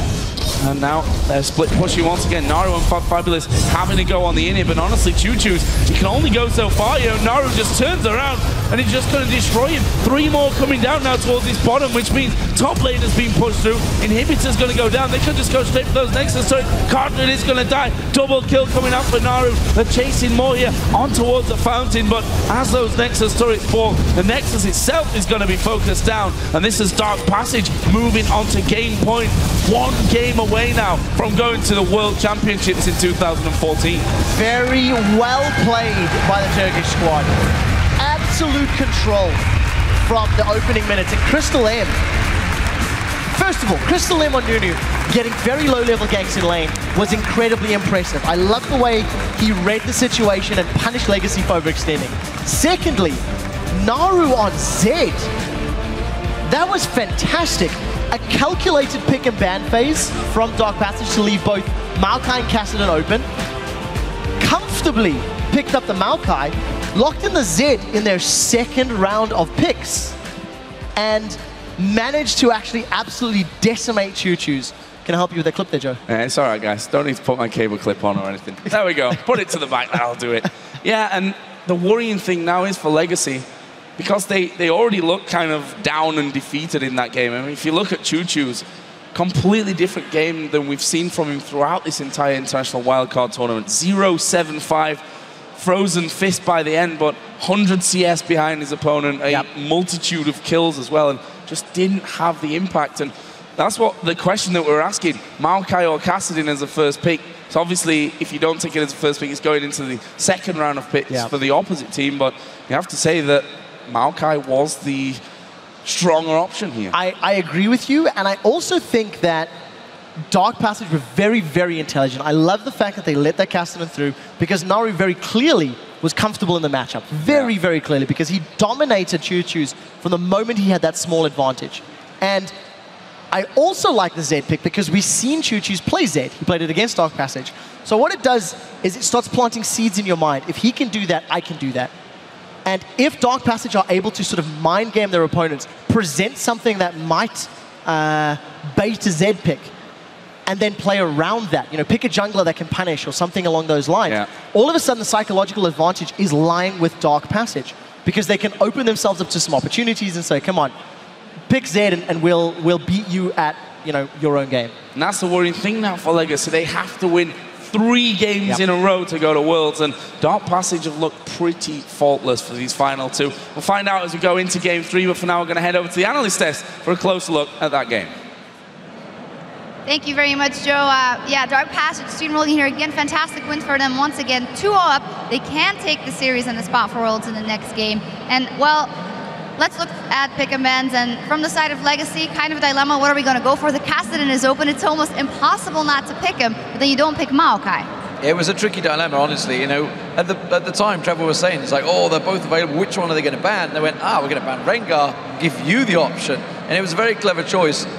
Kassadin, of course, has been so dominant over the last year that it's kind of ingrained in everyone's head. I must pick Kassadin if it's open. But clearly, Maokai seems to be the better choice right now, certainly on 4.13. We'll see what it's like with 4.14 when we get to it. But right now, it was an interesting choice. We were interested to see how it was going to go, but again, another strong pick. Yeah, and also the issue for Legacy is they already have hard time winning the lanes. And Kassadin, while he's a fine laner now compared to before, he's not exactly a guy who just goes in and destroys his lane.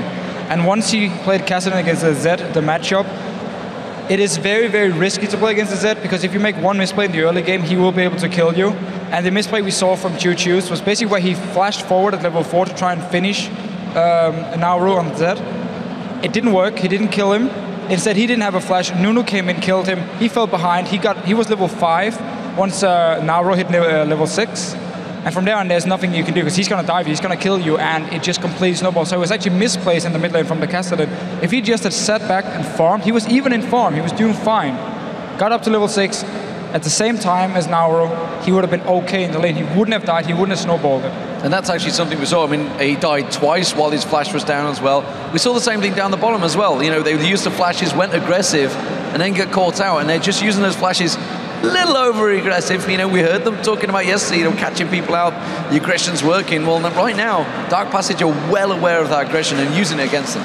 Yeah, and Dark Passage really punishing those individual moments. It's the same we saw with Nidalee getting the first kill in game 1 and then being able to just put pressure on it. This time it was the Zed roaming very early on, just making everyone's lives hell. Is this can this be attributed to a slight difference in individual skill between the two teams that seems to pay out for Dark Passage? Yeah, I think it's pretty obvious that, again, laning phase, individual skill against each other is in favor of Dark Passage. Also, one of the reasons they keep deep warding at level 1, they keep getting their standard lanes.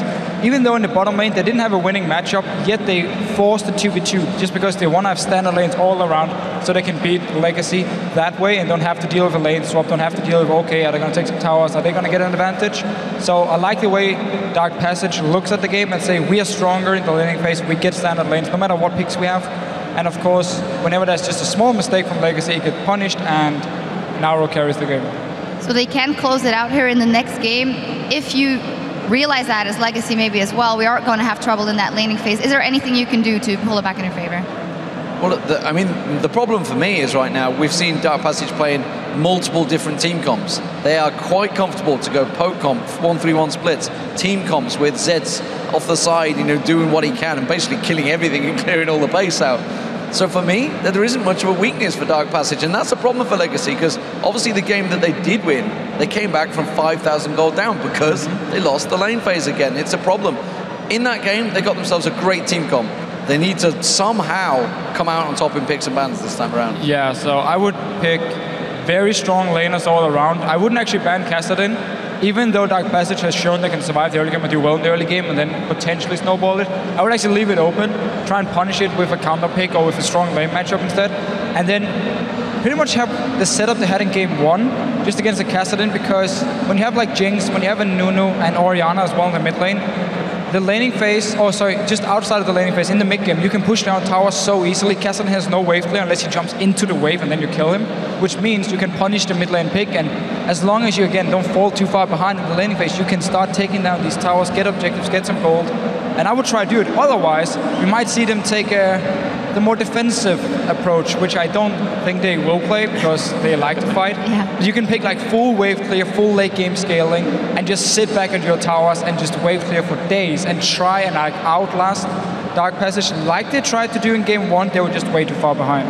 Yeah, let's see what of a plan they come up with here. And well, at the start of the show, we asked you to tell us which player do you think will make the biggest impact in the International Wildcard Final and why.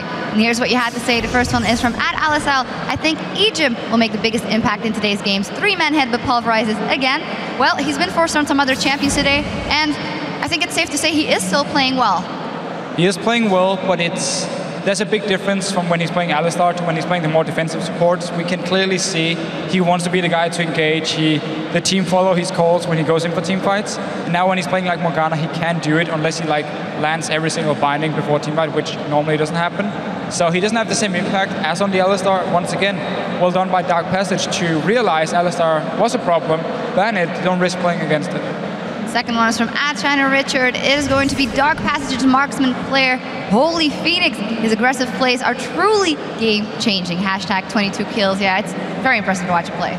But the thing is, it's actually not been him that's been carrying this one. You know, it's as a team they are. But yes, you can't deny yesterday, you know, game one, it was a bit of a letdown. I think he was like 0-2-7. And we're like, oh, I'm not sure what's going on. Is this a thing? And then he went and got 22 kills. So it's like, okay, this guy's legit. But yeah, he has been fantastic. There's a reason that Tristan is banned every time. It's because of him. Good point. The last one is from @DClementines. Chuchus has shown exceptional mid lane play in every game yesterday. He could carry Legacy to Worlds. Now, we've gotten a lot of tweets about Chuchus. He can do it, but this doesn't seem to be his day. It doesn't seem to be his matchup. No, and again, the Kassadin, he did fine in the start, but then he got over-aggressive. Again, he wanted to get a kill. He flashed forward, lost it, died in the mid lane, fell behind, and then there was nothing he could do. So he's definitely a good player. He flashed in and didn't have his Q up. So he just flashed in and went, oops, I can't do anything. Yeah, so just stood there. He's really shown some great mechanics. I would actually love to see him play Zed. If we get a first pick Kassadin from Dark Passage, could be the way to win the game here for Legacy, because he showed yesterday some fantastic mechanics on it. But he needs to make sure he's getting out of the laning phase. He has the same issue the rest of the team has.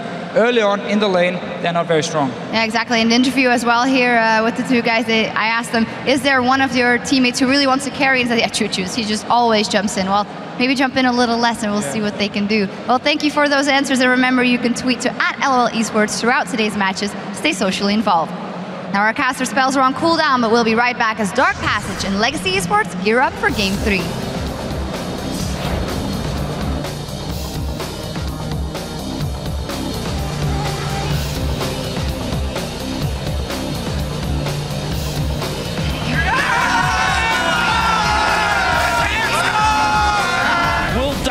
Towards Holy Phoenix, the return is good here, but Touch is surely going to go down. He's actually sticking around here, and here comes Nara from the backside. Egypt going to die to the death mark. Inhibitor's going to go down. They could just go straight for those Nexus. Sorry, Cardinal is going to die. Double kill coming up for Nara.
welcome back to the International Wildcard at Gamescom as we get into Game 3 between Dark Passage and Legacy Esports. Dark Passage is now up 2-0 and a win in this match will send them directly to Worlds. Yeah, and it very well could, because Legacy, they need to dig very deep if they want to have any chance of a comeback.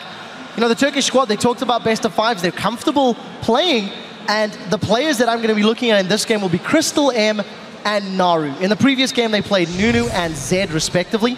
It was a Crystal M gank that got Naru started, as well as some misplays from Choo-Choo's. But they really stepped up. I also want to give some more praise to Naru. 7 games played thus far, 6 games played, 6 different champions. Every single game we've seen Naru, he's playing at a very high ability, and his champion pool is fantastic. He's been brilliant. There's no real way to say anything other than that. And the question is, can they shut him down? We're hearing from the guys on the analyst desk, it might be a legitimate strategy here to put him onto something like Cassidy and let them get that through, and then take Zed, for example, as we saw in that last game. Thing is, that Zed can work out, as we saw there. Level 6, bam, under the tower. Every time your ultimate comes on, you just go all in onto him, just dominated Cassidy, who got the frozen fist just as the game ended, basically. But if it goes the other way around and Cassidy starts going, then you've got a big problem on your hands anyway. The problem is, Dark Passage have already defeated Choo-Choo Zed.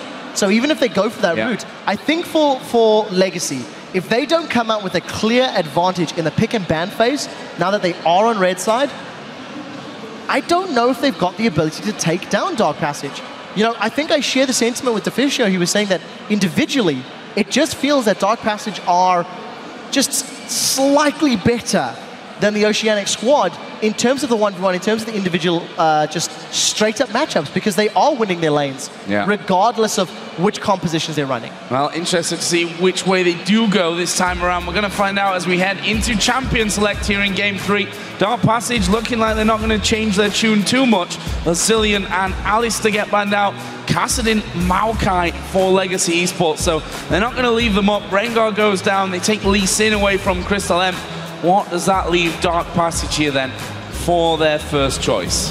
Well, Lee Sin was available in Game 1, and he was first picked, actually, for Dark Passage. Obviously not going to be the case this time around. He ran Nunu in the jungle previously and did very, very well with that Nunu. But I don't know if that's a champion that you first pick. And going to play it safe, I see. Well, take the Tashman as the first choice. Make sure that Touch is on a comfort pick for him. And we've seen that Brown can have a very, very big impact if you play it well. And not only is it a comfort pick, that is now the 1, 2, 3. That's the 4th time Touch has played Braum. It also denies it from Egypt. Egypt's play style, where he's been the most effective, has been aggressive, in-your-face champions. Like the Leona that he played yesterday, like the Alistair he got his hands on. And I wonder if they want to go that route. Tristana is up and available, keep that in mind. It was banned out previously. So I wonder if Legacy are considering going for something like the Tristana this game to potentially deny that from Holy Phoenix. And because they haven't, it may open it up for Dark Passage. Well, it's going to start off with the Vi choice here for Carbon. So going back to his Game 1 choice, it means that we've seen Jungle Nunu 3 games in a row now. We'll see how that one all works out. And that's the one thing that's changed this time around from Legacy's side. Tristana getting through the bans, which means that Holy Phoenix might return to the champion that he got the pentakill on yesterday. Nidalee, of course, was also let through for Fabulous. You have to really argue that Braum for Touch, Nidalee for Fabulous, Tristana for Holy Phoenix, they're on pure comfort champions right now. They really are. They've got everything that's been working for Dark Passage, and there is a hell of a lot of disengage on the side of Legacy with the Nami, with the Nunu. And I kind of get the feeling they might be going for a Protector ADC comp. So Choo-Choo's maybe considering an Orianna for even more peel, protection, ability to engage or disengage, and maybe a Cogmore if they want to, because you can then have an oppressively strong lane. With Nami Cog, they're very, very strong in the 2v2 if they get another straight-up lanes. If they do lock in the Orianna, you've then got this very versatile team composition that can both play aggressively and defensively. And let's see which route they're going to go. Maybe I'm completely off. Well, it will be Ziggs locked in here. And I'm assuming that the Urgot will be switched away from is indeed, and it's Mundo that's going to go over then for Minky Whale in that top lane. Had a few problems his last couple of games, but something a bit tankier. We'll see if Fabulous can kind of put Minky Whale down early on in the game before Mundo hits his secret point. And the thing with Legacy's comp thus far, they've still got the disengage, they've still got the power. Zig's minefield is still going to give them, again, opportunities both aggressive and defensive. But I need to see what AD carry they're going to lock in. It has to be a hyper carry. It has to be something like a Vayne or a Cog, because you've got all of this ability to protect.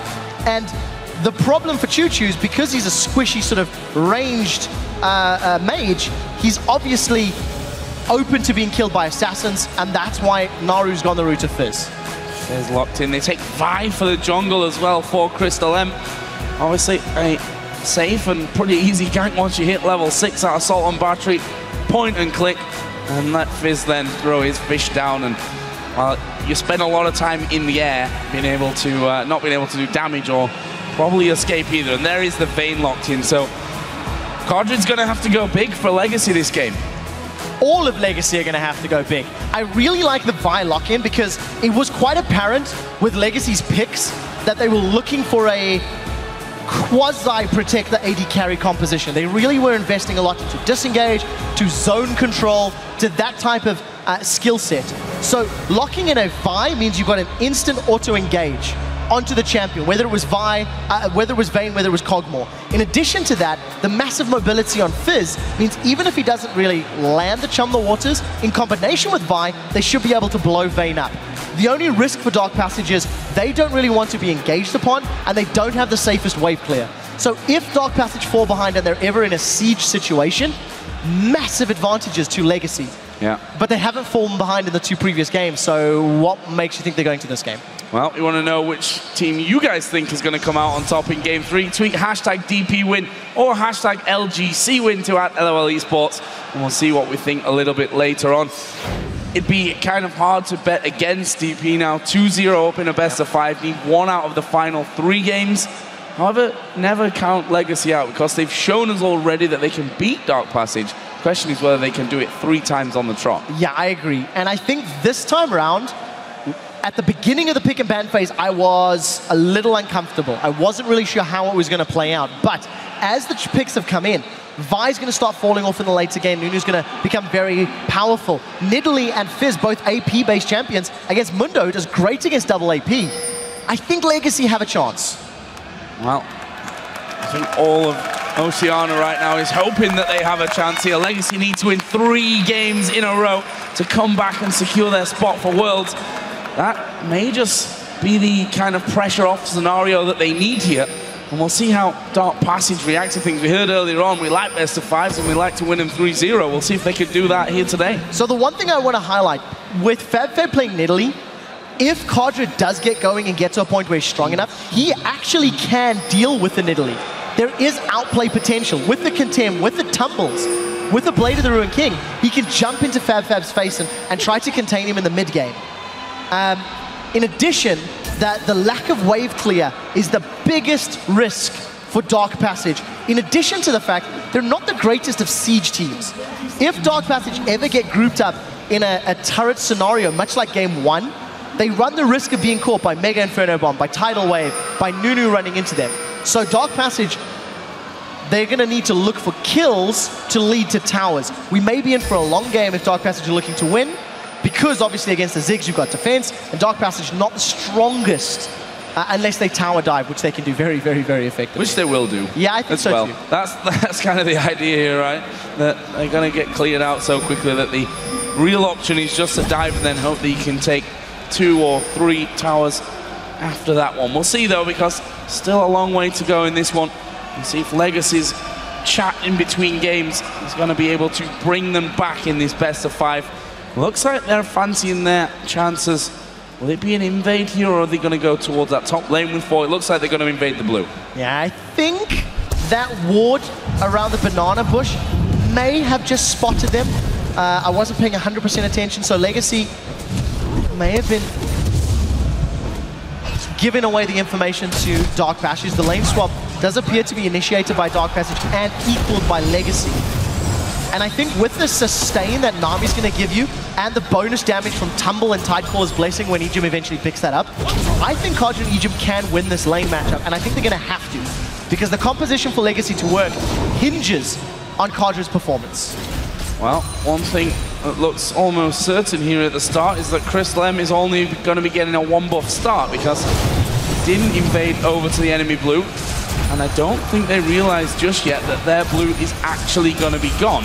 He's just going to cross over and have a look at that one. We end up getting the 1v1s and the 2v2s in slightly different lanes. Obviously, the 2v2 gone top this time around, and we can see that Fabulous utilizing that Nidalee to just bully Mundo out of lane. So, Mundo's going to have a difficult time in that lane because of the fact that Fab is going to be so much more powerful for a long period of time.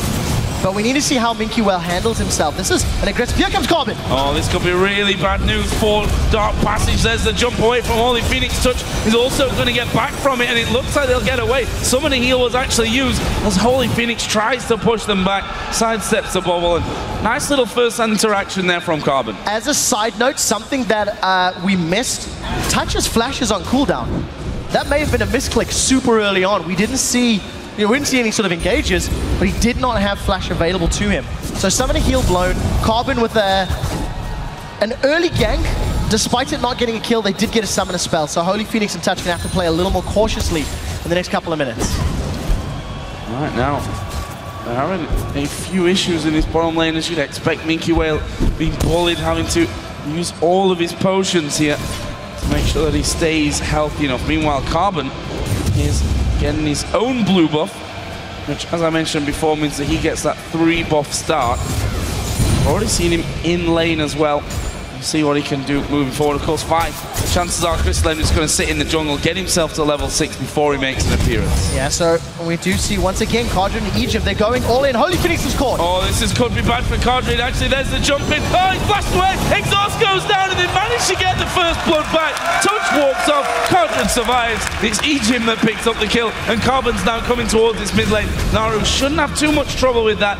We'll just jump away, despite being hit there by that satchel charge. So, first blood going over to Legacy. This is their chance now to get this lane really going. The scary thing is that even though the first blood was secured by Legacy, they almost gave up a kill themselves. Kadra went very, very low in that trade. There was no summon heal on the side of Holy Phoenix. And if it wasn't for the double bubble from Ejim, you have to feel that could have gone very, very scary. So here's one of the risks. Naru and crystalM, no safe wave clear. Just the presence of Carbon is allowing Choo-Choos to get multiple auto attacks onto the tower. And this is what Legacy need to do. Punish the weaknesses in Dark Passage's composition, and that is in defending tower sieges. Now they're having to dash through and try and pick up the last of that CS. He's actually holding on pretty nicely. As the AD carries now get back into lane. It's a vamp set to start for Vayne. Double Doran's Blade over with Holy Phoenix. We'll see. Well, we've already seen, I should really say, that he's not scared of jumping in there, trying to get things going. Went a little bit too deep that last time, because we're going to see Touch moving forward once again. No full-on attack, though. No, not this time around. I really like the bubble that Ejim managed to land a second ago onto Holy Phoenix, because it actually prevented him from getting the siege minion. So, very good skill shot working in his favor. And every time we look at this top lane, they're just going at it. There's another fight breaking out, Joe. EQ not actually landing. There's the vote coming in. 77% of you thinking that Dark Passage may have this one. Ejim's got no mana. Yeah, no mana. That leaves him in a dangerous position, but to be honest, Kadrad's done a brilliant job of actually just harassing Holy Phoenix down. While all of that's going on, Minky actually forced a flash away, scared of being executed, doesn't have access to his ultimate, is 18 CS behind rather, and again, really struggling. He's going to need to get some MR fairly early on, maybe a Spirit Visage first item, just to deal with both Nidalee and Fizz. And until he gets some of those defensive stats, he's not going to be able to duel or deal with Fab at all. 3 versus 2. Again, no wave clear from Dark Passage. I like the fact that Legacy is putting harass and putting damage down into the towers. Yeah, Holy Phoenix even getting bubbled up there at the back by Ejim to stop him getting forward and in a position where he can blow up those waves. In the end, they forced Legacy to back off, but might just be a simple case of rinse and repeat until those towers start to fall. Yeah, but look at the pressure from Legacy. They're grouping up and they're going for the invade. Multiple members are coming into space. Choo-Choo's does not have Mega Inferno Bomb, so keep that in mind. And Ejim is the man that's under a little bit of pressure. Holy Phoenix is low if the fight were to break out, does have some to heal, and Carbon steals away the blue buff. Inky Whale almost going down in this bottom lane, was forced to use his ultimate straight away there to get his regen in. Just shows you that how Fabulous, again, getting his hands on Nidalee was a very strong force in game 1, banned out in game number 2, but this time around got picked once again. That's cheeky from touch, just to stop Cardred going home. Yeah, just gonna delay him a couple of seconds and a little bit of a nuisance. So Holy Phoenix is going to double Doran's Blades against the single Dorans that Cardred has secured thanks to the assist. He's also had that Vamp Scepter for a little while. Much stronger presence from Carbon this time around. You know, actually ganking the lanes, having some presence. And, you know, look at this. Again, Holy Phoenix is struggling. Of course, it is a 2v1. The Summon Spell blown once more. Was trying to hold out and see if he could just walk away from that one, but Cardred able to get on top of him and picks himself up. Well, gets another Summoner Spell out there, which means that Holy Phoenix have no flash, no heal, relying on his W, which we've already seen might not be enough to get him away, especially when Nunu gets involved with a Blood Boil on 2 people. I really like the combo of Vayne and Nami because they synergize so fantastically well together. Vayne needs to get aggressive in order to stay relevant. Oh, I'll finish my point in a second. This is going to be Assault and Battery on Mickey Whale. Oh, it's coming in there. The spear lands. In goes Fabulous. He's actually tanking up the turret here, but is able to just leap away. Nice kill back there from Dark Passage. Carbon and Choo-Choo's actually chasing Naru away. Here comes the mid, and the explosive bomb. And well, didn't quite land where they would have wanted that to. No, that was, again, super cool spectator effect. I don't think I've ever seen the bomb travel through the air. It made me forget the name of the bomb. I know, that was pretty cool. So, in terms of the duo, the reason I really like them, of course, once Nami affects a teammate with a spell, they get a movement speed boost. Vayne gets movement speed while she's chasing an enemy. Thanks to the sustain on Nami, the Silver Bolt's damage, as well as the Tumble damage, in conjunction with the Tidecaller's Blessing, they've got a lot of damage, mobility, utility in their side. The only risk for Cardred and Ejim is if they get caught by a Brown stun, they are at risk of being bursted out.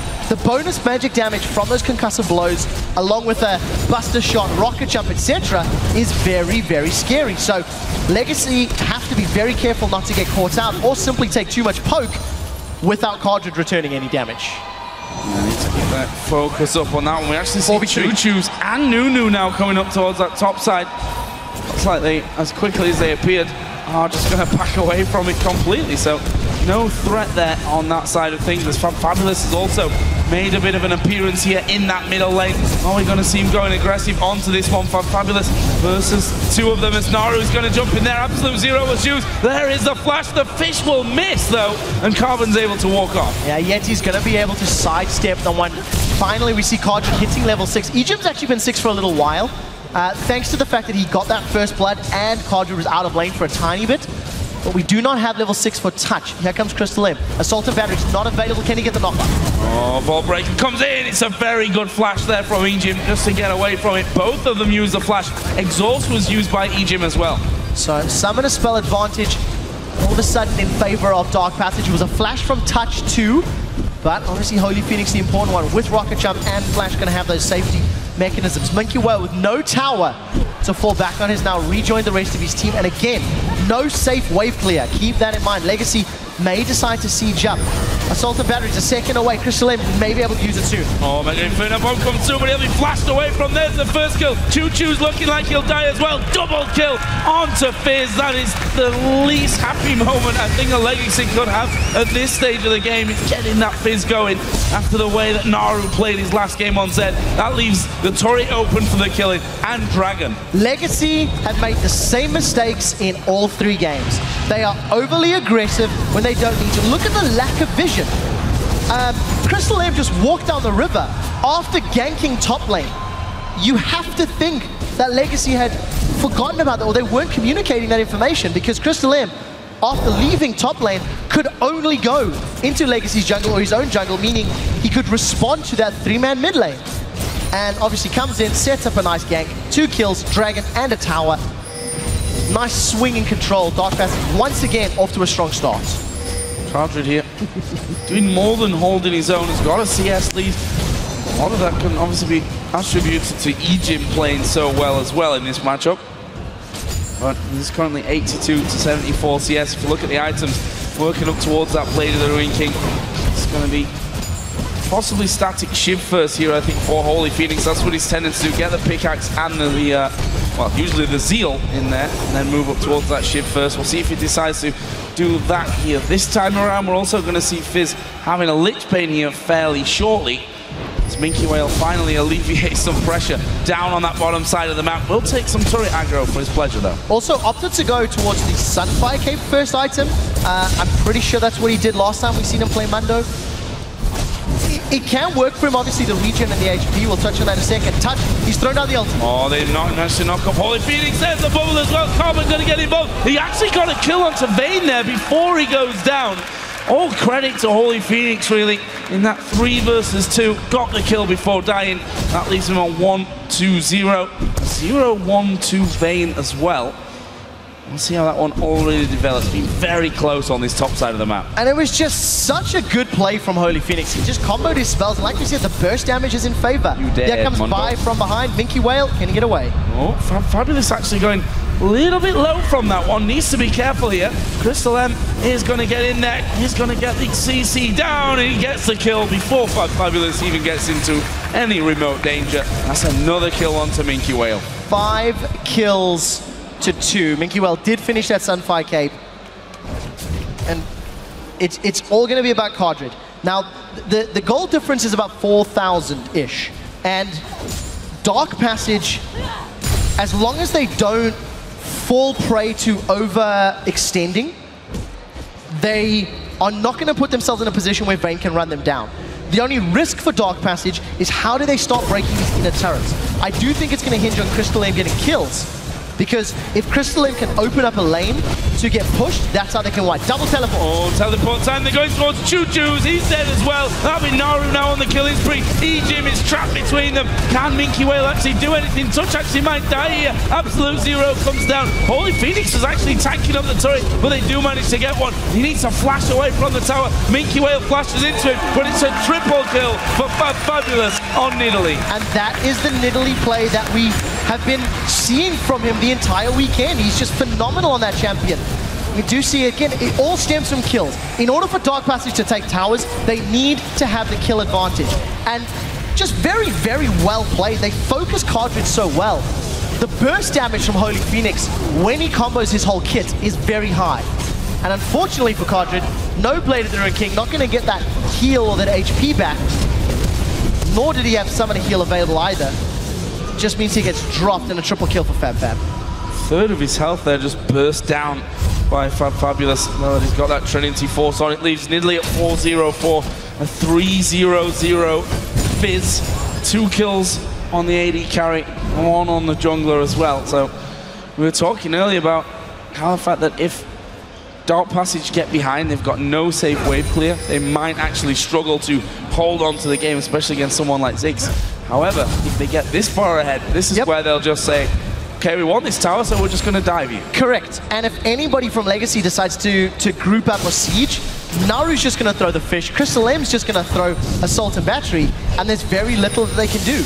But I do agree with you. Dark Passage, with the lead they've built up, with the champion composition they have, they're going to dive. Minky Whale's going to die again. Yes, he is. No getting out of this one. Explosive shot will stop his ultimate really doing anything there as well. And that is Fabulous now unstoppable. 5-0-4. You have to wonder, Legacy, this is the reason that they banned his Nidalee in game number 2 after he did exactly this in game 1. Yep, left it up.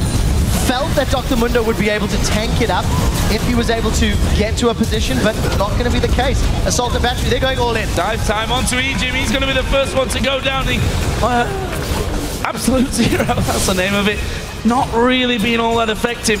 They do get touched low, so in the end it's a 1-for-1, but they lost their inner turret and Naru is still pushing the mid lane. 8,000 gold at 16, 17 minutes. 500 gold more per minute is what Dark Passage is currently doing.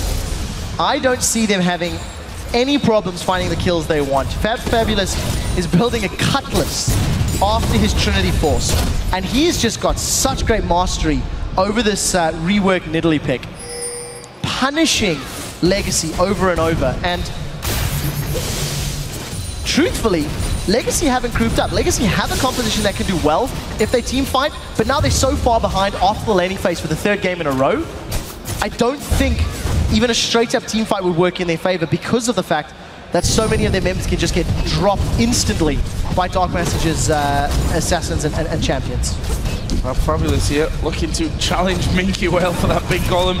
Takes a cleaver for his pleasure. They had a ward on him, so Cardred was well aware that he was actually there. EGM actually going very, very aggressive there in that mid lane. Wasn't quite sure what he was doing. The rest of the team were backing up, but took them a while to get in position. Meanwhile, Dark Passage going to be doing a Dragon.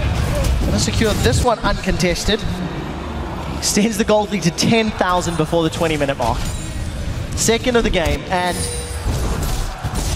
Legacy, they need a turtle. Legacy need to hope and pray that Choo Choo's wave clear is going to be enough to deter Dark Passage from tower diving him. Because if he doesn't, then they're just going to get popped and going to lose their turrets. I mean, Dark Passage have only got 1 inner turret remaining, which Naru is pushing towards, and there's no one there to defend it.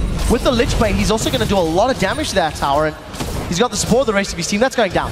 Legacy can't hold it. Yeah, sorry, it's gone. EGM actually started to move over, but basically going to be a non-starter for them there because that inner turret already been hammered away on by Naru and Crystal M. Holy Phoenix will come in after finishing off the wave, and that is now all inner turrets down. Only the base left here, and it's not looking good for Legacy. Dark Passage, you have to feel just minutes away from securing a place in Worlds. I think so too. And, you know, in game 1, it took Dark Passage around 30 minutes to get to this point. And Legacy have got a team fight comp once more.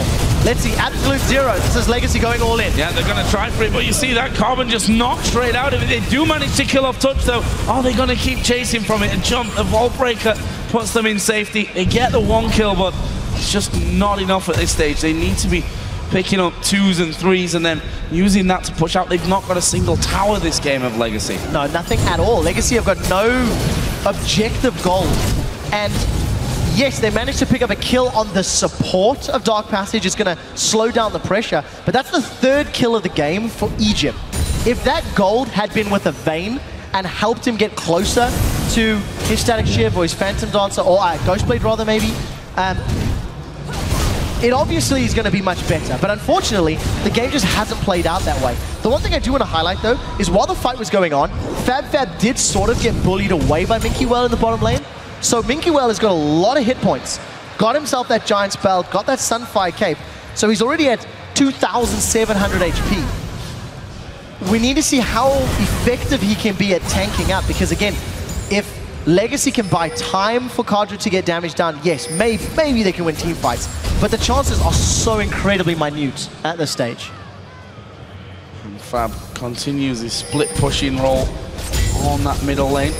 Looks like the rest of the team just going to go straight to the top side and do exactly what they were looking for in game number 1. Of course, they did falter a little bit in that one after Legacy seemingly got bored of the whole split push action going in, decided to fight, got a couple of kills and then pushed some turrets after it, but basically they respawned in and Dark Passage just pushed them straight back and got those kills back, and that's what broke them through onto the inhibitors. Look at this, they're actually looking to catch someone. They may do that, although they were stood on top of a ward, so Legacy knew they were there that entire time. The really nice thing about Dark Passage's comp this time, as opposed to game 1, they have a much easier time tower diving if they want to with the Vi. In addition, they've got the safety net of a Tristana knockback. Also, please note, Blade of the Ruined King completed for Fab. He is building to deal with Minky Whale. He's got a lot of damage, he's got percentage HP, and Minky Whale still has yet to buy MR. Mega Inferno Bomb, is it? It's too late. Close, too though. late. It was very, very close. The smite of Crystal M coming in. Fabulous is going to pounce and get another kill. Godlike flashes away from it. Might actually get caught out here, though, if he's not careful. That's a lot of damage. Comes in, turns around on towards Choo Choo. There's the heal as well. Auto attack will do it. Absolute Zero going to be used. Finally Finally, they shut him down, but that's an 8-1 for Nidalee, and the rest of the team pushing top. Yeah, Fabulous is fabulous at Nidalee. He is unstoppable this game. Dark Passage just going to brute force their way onto the tower. They didn't need to tower dive, but they spent some of their ultimates, secured the objective. No wave clear from Choo Choo's means an easy objective secured, and they're going to get the inhibitor as well. And they may get killed as well. They dive on towards Cardrid. He's going down. Naru now on the rampage at 4-0-0. Ejim falling low. Holy Phoenix just holding them away, and that is the inhibitor going down. There's a big wave down bottom. They look like they might want to take a 4-on-3 fight here on the top side as well. Ejim's down to half HP. There's no minions to actually tank up the damage of that turret. Meanwhile, there is the teleport coming in. They're going to take their second inhibitor turret. Inhibitor may fall as well. Touch actually is going to go down, but they get a kill with it as well. Holy Phoenix will jump away, and I think that might be it for now here for Dark Passage. Legacy looking to chase them down, but they won't get onto anyone. No, there's such good play here from Dark Passage. Using the champion so effectively. The tower dives and all of it being led by Fabulous, really. He completely obliterated Minky Whale in the 1v1, and anybody that challenges him has gone down. It took 3 members of Legacy just to kill Fabulous. And his only defensive items were Merc Treads and a Negatron Cloak. Now he's got himself a Spirit Visage, he's got Lifesteal, he's got a built-in heal. I don't think he's going to die again this game. I can't argue with you on that fact. I mean, got the mobility, yes, maybe a little too aggressive previously, but they threw everything at him. And you could argue, may have got away from that one as well, if not for the full-on, let's throw ultis at his face, take him down. And he's just going to go back to that same role here, and why not? It's been working perfectly so far for Dark Passage. We've got men pushing up middle. They're going to have super minions starting to roll into that top lane. Open inhibitor on the bottom lane. They are getting close to finishing off this game. It's only going to take one fight and then it'll be over. Yeah, one misplay. If Crystal M sees an opportunity to catch Cardrid or Choo Choo's, he's going in. I mean, there's no hesitation coming from the side of Dark Passage. They've got such a big lead, and they're going to take a second inhibitor now. Keep your eye on Crystal M. Holy Phoenix, he's going on Egypt. Well, he's fighting underneath the turret. Will Flash gets the reset to jump away without dying underneath the tower, and there is that second inhibitor now open. They got super minions already coming in. The minion wave in middle will start to stream in there as well. This should be all 3 inhibs down for Dark Passage. It will be. And also, Holy Phoenix is doing that 1v2. Cardrid and Ejim were trying to defend the mid lane before Cardrid backed off to deal with the super minions. There are now double super minions spawning in each of the lanes. Fab, he's jumping. He was looking for another execution. He's got like a near full damage. Look at Cardrid. Where is he? Can't see him. Dead. Instantly dead. There is Crystal M actually going pretty deep. That's the absolute zero. Stops and touch. Just tanking up the damage there for Fabulous, who will then go on towards Minky Whale. Naru, meanwhile, on the top side, could be in trouble. The Ignite won't be enough to kill him. As Crystal M locked him up there, and now Fabulous is trying to get involved. Gets the kill before he can get onto the fountain. This is going to be the Nexus turret's going down. The Nexus is focused, and Dark Passage win the wildcard tournament. They're going to Worlds.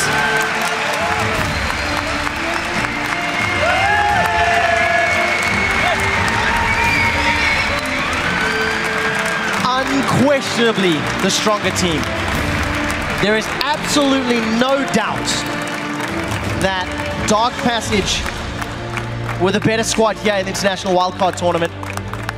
As you said, Joe, they qualified for the 2014 World Championships. They will be going to Southeast Asia. They will be going to compete with some of the world's best. And you know what? They are a strong-looking team. They played different team compositions. They played aggressive. They played safe. They played split push. I'm very impressed. In contrast to yesterday, I did not anticipate this level of gameplay or control. No, the control is what really is the stark contrast to yesterday, because yesterday was just kind of one of those flow charts. Should we fight? Yes. Did we win? No. Should we fight again? Yes. Just fight, basically, constantly. And today, showing very much that they still fight if they're ahead. I mean, the duo in particular, especially this last game, constant trade back and forth. Obviously, the first blood was basically Holy Phoenix rocket jumping on their heads to try and get the first kill and ended up dying anyway. But the fact that they've played this split push comp now pretty much 3 games. They've done it so very well. And it's very hard to ban this team out. I mean, you look, especially on red side where you've got the Maokai and Kassadin bans that you pretty much have to ban anyway. Naru again, new champion every single time we've seen him. His Fizz was great. His Zed was great. I liked his Xerath yesterday as well. I think Dark Passage have the potential to cause some upsets once we see the rest of the world's teams fell out, because they showed a lot of very impressive things. Their team fights, their communication, their laning is very strong. I still feel their vision is somewhat lacking. I think if I'm going to call it a weakness, I would say warding and reacting to vision is something they could focus on, but they've got some time to do it. Go all the way back. We've said it multiple times this series. We have to say it again. Fabulous said a best of 5. We're super comfortable. We generally win 3-0, and he did. Got Nidalee twice. I can't remember exactly the score from game number 1, but it was up towards those double digits, if not already there. I think it was 8 kills he got in the first one. 10-1-4 he finished. You saw Minky Whale in lane. Number 1, yeah, he's going to have troubles anyway, just because of how that matchup works out. But you saw him, Trinity Force, dive in, get the kill, just rinse and repeat. And by the end of it there, I mean, he's got Blade of the Ruined King, building up, no doubt, towards another Infinity Edge like we saw in game 1. That's exactly what I was about to highlight. Game 1 went Infinity Edge as like a 3rd or 4th item because he needed some tanky stats first. This game, 2nd item, Blade of the Ruined King. Nobody could deal with him. Nope. And Dark Passage, absolutely fantastic performance, 3-0 in the final. Massive win for them. Going to Worlds later on in the year. Now that we're going to head over to Shox, who's standing by on stage with a victorious Dark Passage. Thank you very much, guys. Dark Passage, you guys did it. You're going to Worlds. Holy Phoenix, first thoughts going through your mind? What? First thoughts going through your mind after killing that Nexus? Yeah, like, we were very happy and we won like 3-0, so we are glad with that score. Well, that's a very clear analysis of the game, but feeling-wise, you guys are heading to Worlds. You're going to play the best teams in the world. Yeah, like, it's awesome for us. I can't even imagine. Like, we are on the Worlds, a Turkish team in the Worlds. We are so happy, yeah. Fabulous. I mean, you had an incredible series once again. What a Nidalee play. How did the series go for you? I think they did a mistake by not banning my Nidalee, so I practiced them a lot. I played like 50 games in 1 week, so that's what happened. So obviously, fantastic winning here, but it's only the beginning of the road. You know, you guys are heading to Worlds. How do you think you can match up versus the best top laners in the world? I think we're gonna win some games, maybe 2, 3. Holy Phoenix, can you be more ambitious? Because you guys have evolved, you guys have gotten so much better over the past year. Yeah, I was so ambitious, and I'm really glad we win this tournament, first of all. And we will practice the Worlds as much as we can, and we want to do something in here as well. Not only winning the wildcard, we want to win something in the Worlds, yeah. You want to win something, you want to be a good representative for Turkey, of course. Is there anything you want to say to, I bet the fans you had, but I bet you made a lot of new fans here as well. Yeah, I did some really good friends in here. We have a Turkish fans so much. I want to thank them all, first of all. And foreign fans as well. I think we have some foreign fans as well. They didn't know us, but now they do, I think. And I love them all. I think they do. Fabulous. Is there anything you want to say? Thank you, all the fans, I guess.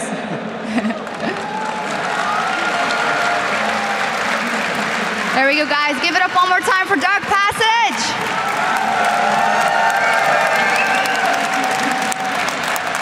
All right, thank you guys very much. Congratulations. We have to go AFK for 3.5 minutes, but when we come back, Millennium takes on the super hot crew for a spot to stay in the LCS. Stay here.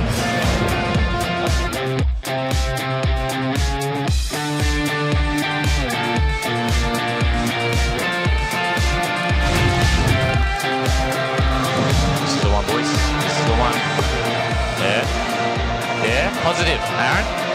Positive. They're going to win. Let me see you smile. There you go. Show me those pearly whites. Oh, my Inferno won't come through, but he'll be flashed away from there. The first kill. Choo-Choo's looking like he'll die as well. Double kill. Can Minky Whale actually do anything? Touch actually might die here. Absolute Zero comes down. Holy Phoenix is actually tanking up the turret, but they do manage to get one. He needs to flash away from the tower. Minky Whale flashes into it. Might actually get caught out here, though, if he's not careful. That's a lot of damage. Comes in, turns around on towards Choo-Choo. There's the heal as well. attack will do it. Absolute zero going to be used.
next best of 5 that's coming up is probably the most important match that we have to play.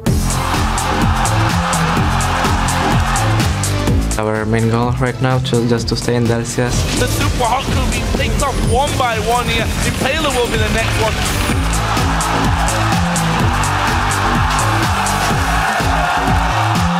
I feel they play similar to us and we know their weaknesses.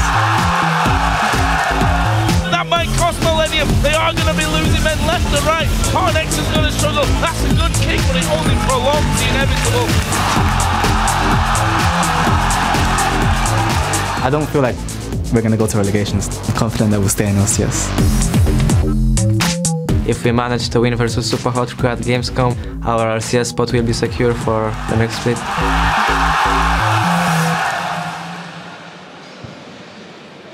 Welcome back, ladies and gentlemen, to the European League of Legends Championship Series Summer Playoffs, coming to you live from Gamescom in Cologne, Germany. I am Lee D-Man Smith, and alongside me is Martin Deficio Linger once again as we get the D-Man Deficio show underway.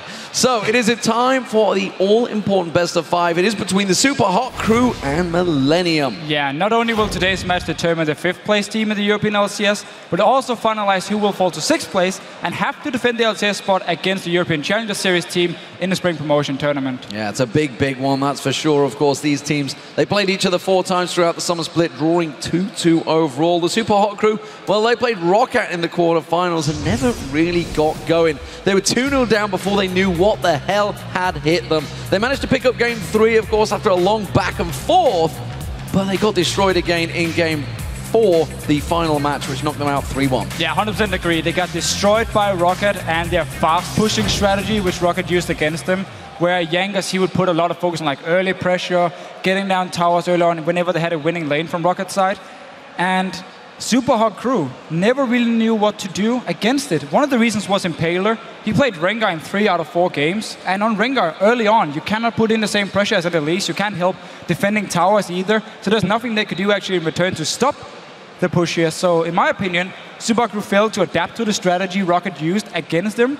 And while we normally see Super Hot Crew do well in these games here, we normally see them do well with pick comps, it didn't work out for them except for one game. 3rd game of the series, they got Mr. Alice rolling on Twitch and he did well. They won the game. Sure, it took them 67 minutes though to actually win the game here. And just talking about Mr. Alice and Kasing, the bottom lane from Super Hot Crew, I was impressed by them in their best out of 5 against Roccat because they fell behind to Rockat's dual lane every single game. On average, they were behind 20 CS at 20 minutes. Every game, that's not good enough. It's not good enough, and that's why they're in this matchup. Of course, on the other hand, Millennium, they face SK Gaming, who look to be continuing their dominance from the Super Week, while Millennium, well, they simply didn't seem to turn up, which resulted in a straightforward 3-0 defeat. Yeah, and they were just completely outclassed by SK Gaming in picks and bans. The whole series, they did not look like a coordinated team at all. They were picked apart, and they're the ones who normally run these pick comps. It just didn't work for them at all. And I feel like Millennium as a team, they never really outsmart the enemy team. We don't see them like bait them into a bad situation where they then take a Dragon or Baron for it. They always have to get kills in order to get objectives and gold. And we saw it just from the graphic here. Millennium has taken 4 Barons in all their losses in the LCS. Only 4 Barons. So they never really come back. Once they fall behind, they stay behind because they can't pick up the kills. And Millennium is a great best out of 1 team because they can often surprise people. I wouldn't even be surprised to see them win the first game here because they can snowball it. Curb, especially in the mid lane on Assassins, can snowball it. But in a best out of 5, where teams can prepare against them, they just seem a lot weaker. Well, let's see how it works out, ladies and gentlemen. So let's check out the lineups for both of these teams. Starting out in the top lane. For the Super Hot Crew, Mima has played solidly throughout the season, but honestly, he struggled to find his feet against Roccat, while Kevin, well, he looked lost in his champion picks. Let's see if either of these team players have picked something new, because Aatrox, it just didn't seem to work for Kevin this time around. No, not at all. And Mima as well had issues. 2 top lane bans against him. He was playing Renekton and he was playing Caleb in the top lane and just never worked for him. Stuck in 4.12. Yeah, seems like it. In the jungle though, we have Impaler and Cottonex, and both of them actually had the most depth on their teams in the quarterfinal. But that was because they were often engaged in these respective pick comps, which didn't work for either of the teams, so they just ended up running in and die pretty much. Impaler, in my opinion, was a bit too passive, and Cottonex, he was a bit over-aggressive.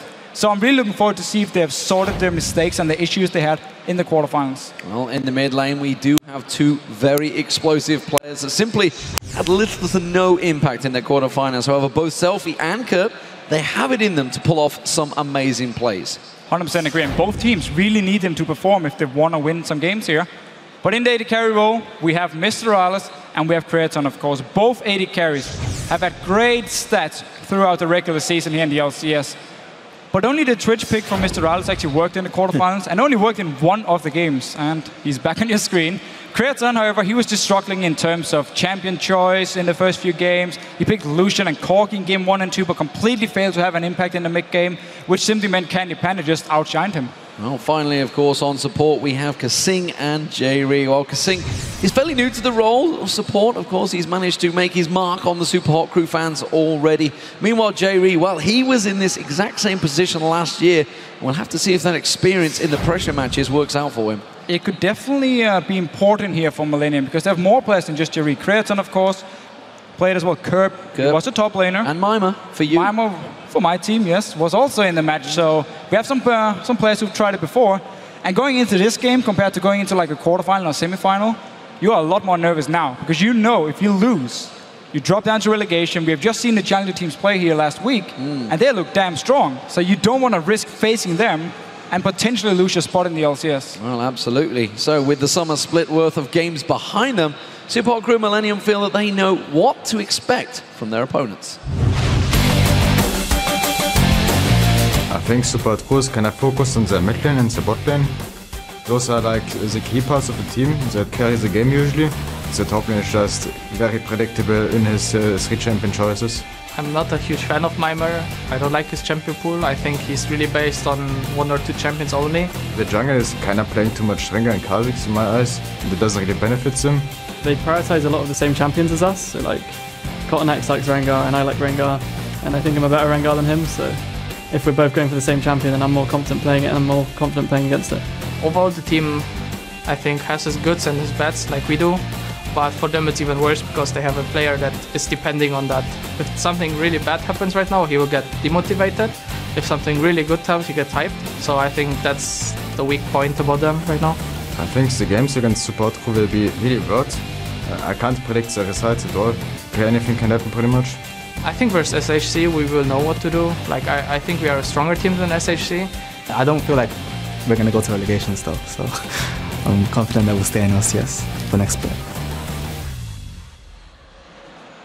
So both teams very confident in their own abilities, but they also seem to be questioning one another as well. So yeah. Claiming they're better Rengars. Well, honestly, neither are you any good. Well, agree. If we look at if we compare it to like too deep the on Korean Rengar. ones, yeah, I know they do really like to be very aggressive on it. But I also like the fact Kevin is like, yeah, you know, I don't really like Myanmar. He's champion pool, only plays 2 champions. It's what we saw in the quarterfinals. Ban Mundo, ban Maokai, and he had nothing left to play. Yeah, it was a problem, it was a problem. So let's see how it works out on occasion. Ladies and gentlemen, it is time for you guys to weigh in on Twitter. Tweet us at LOL Esports with hashtag SHCwin for the Super Hot Crew or MILwin for Millennium, and let us know who you think will take this series. So, pick and bans. Big, important phase. We just saw it in the last matchup, how big it can be. Legacy let some important champions sneak through Dark Passage, punish them to go to Worlds. Of course, this is basically staying in the LCS for next season. What do we think is going to be a biggie? I'm almost certain we're not going to see Maokai. Very high chance, at least, he's going to be banned. Kassadin is an interesting one, though, because that's a champion Millennium. Well, they say they don't play, but then they pulled it out in the Super Week. Didn't work, lost the game. When Super Hot Crew was playing Kassadin, they tend to lose the games as well. So we have this champion here people normally ban, but both teams actually don't really play too well with the Kassadin. So I'm not sure if he's going to be banned. And also keep hearing from all these European top laners how Maokai is very strong, but he's a bit overrated. You have so many counters apparently. They don't want to say what the counters are, but they're like, oh, I have like 5 counters. We don't see many work. No, I have like five counters ready. Don't worry, we will leave it open. I will destroy it. And interested to check the stats on that one. I'm pretty sure in Europe, Swain's the only one that's actually worked as a counter and won the game. And he also got 2 kills at level 1, so he got a pretty good start in the game. But yes, he did. That one did work. I expect to see something like Nidalee against Maokai, and you just focus on split pushing and never really team fight. But I'm not sure if either Kevin or Mima plays Nidalee, because in this champ select, back to quarterfinals again, we talked about how both teams lost, well, at least made it very hard for them to win, because they had worse champ selects, and both Rocket and SK Gaming in both the games, or for both teams. We had like Myanmar, who didn't play Maokai a single time, was banned twice, which meant also SK Gaming just got all the picks they wanted. So they have a lot of things they have to adjust to. So I want to lean on your experience. You played in this exact matchup last year.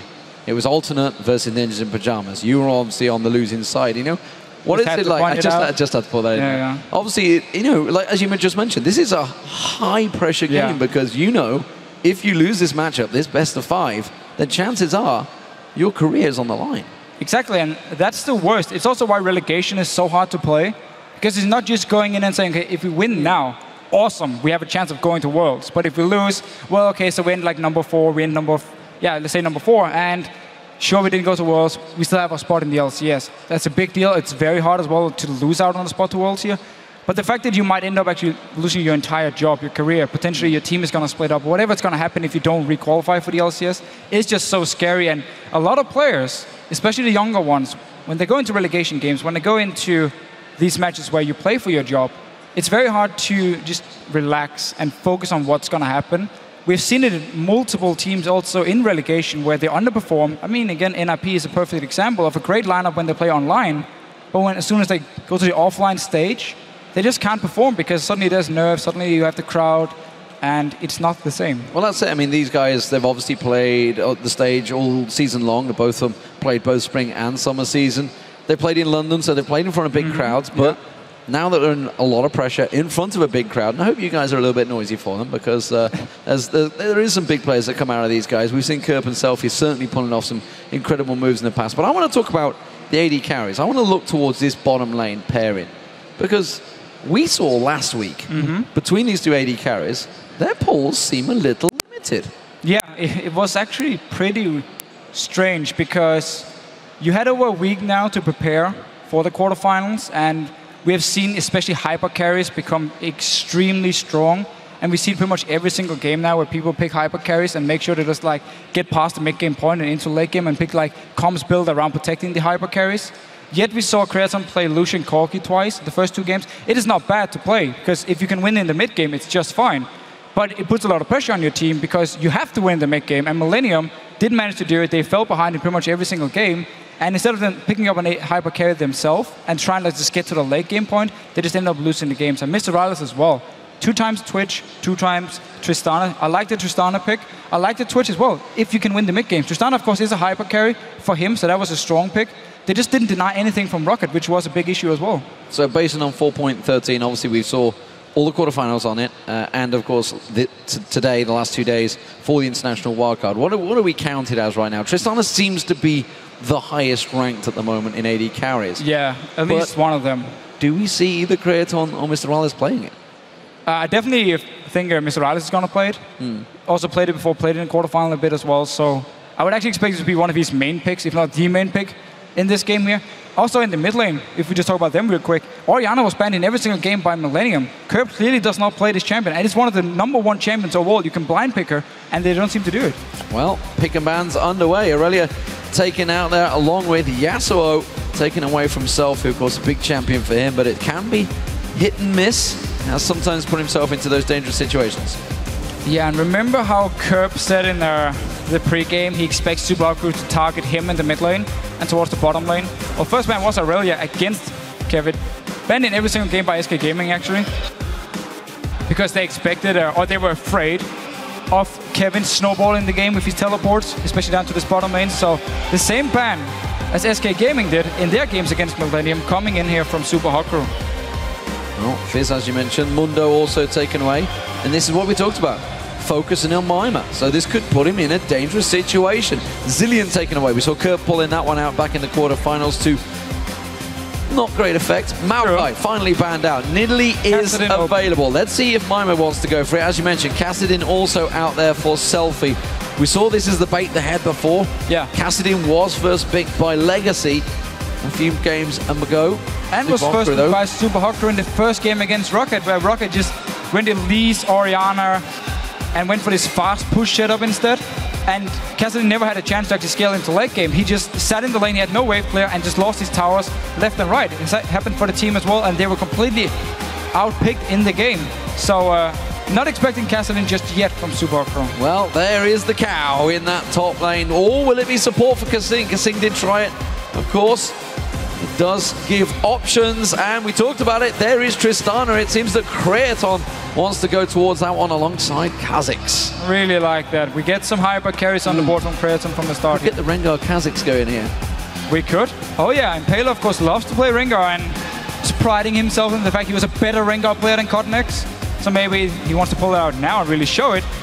But Kha'Zix has really come up as one of the main junglers now in Europe, because there's like been changes and nerfs to all the other junglers, and Kha'Zix now with the Evolved W, started by Diamond actually. is very strong because you poke a lot. You don't focus on like just all inning, except for if you get someone low enough, then you jump in with the all in. But you provide some wave clear. You're actually very safe. You can even counter jungle because you can jump over walls on the Kha'Zix and just focus on poking from range with the W and then steal the camps. So it's been one of the main jungle picks in Europe the last few weeks here, and of course Tristana for Mr. Creaton. He doesn't want to deal with the mid-game pressure now. Now he just has a very bad mid-game compared to what he has before. So massive amount of crowd control for the Super Hot crew now as Elise and Morgana also get locked in. So stuns all around right now.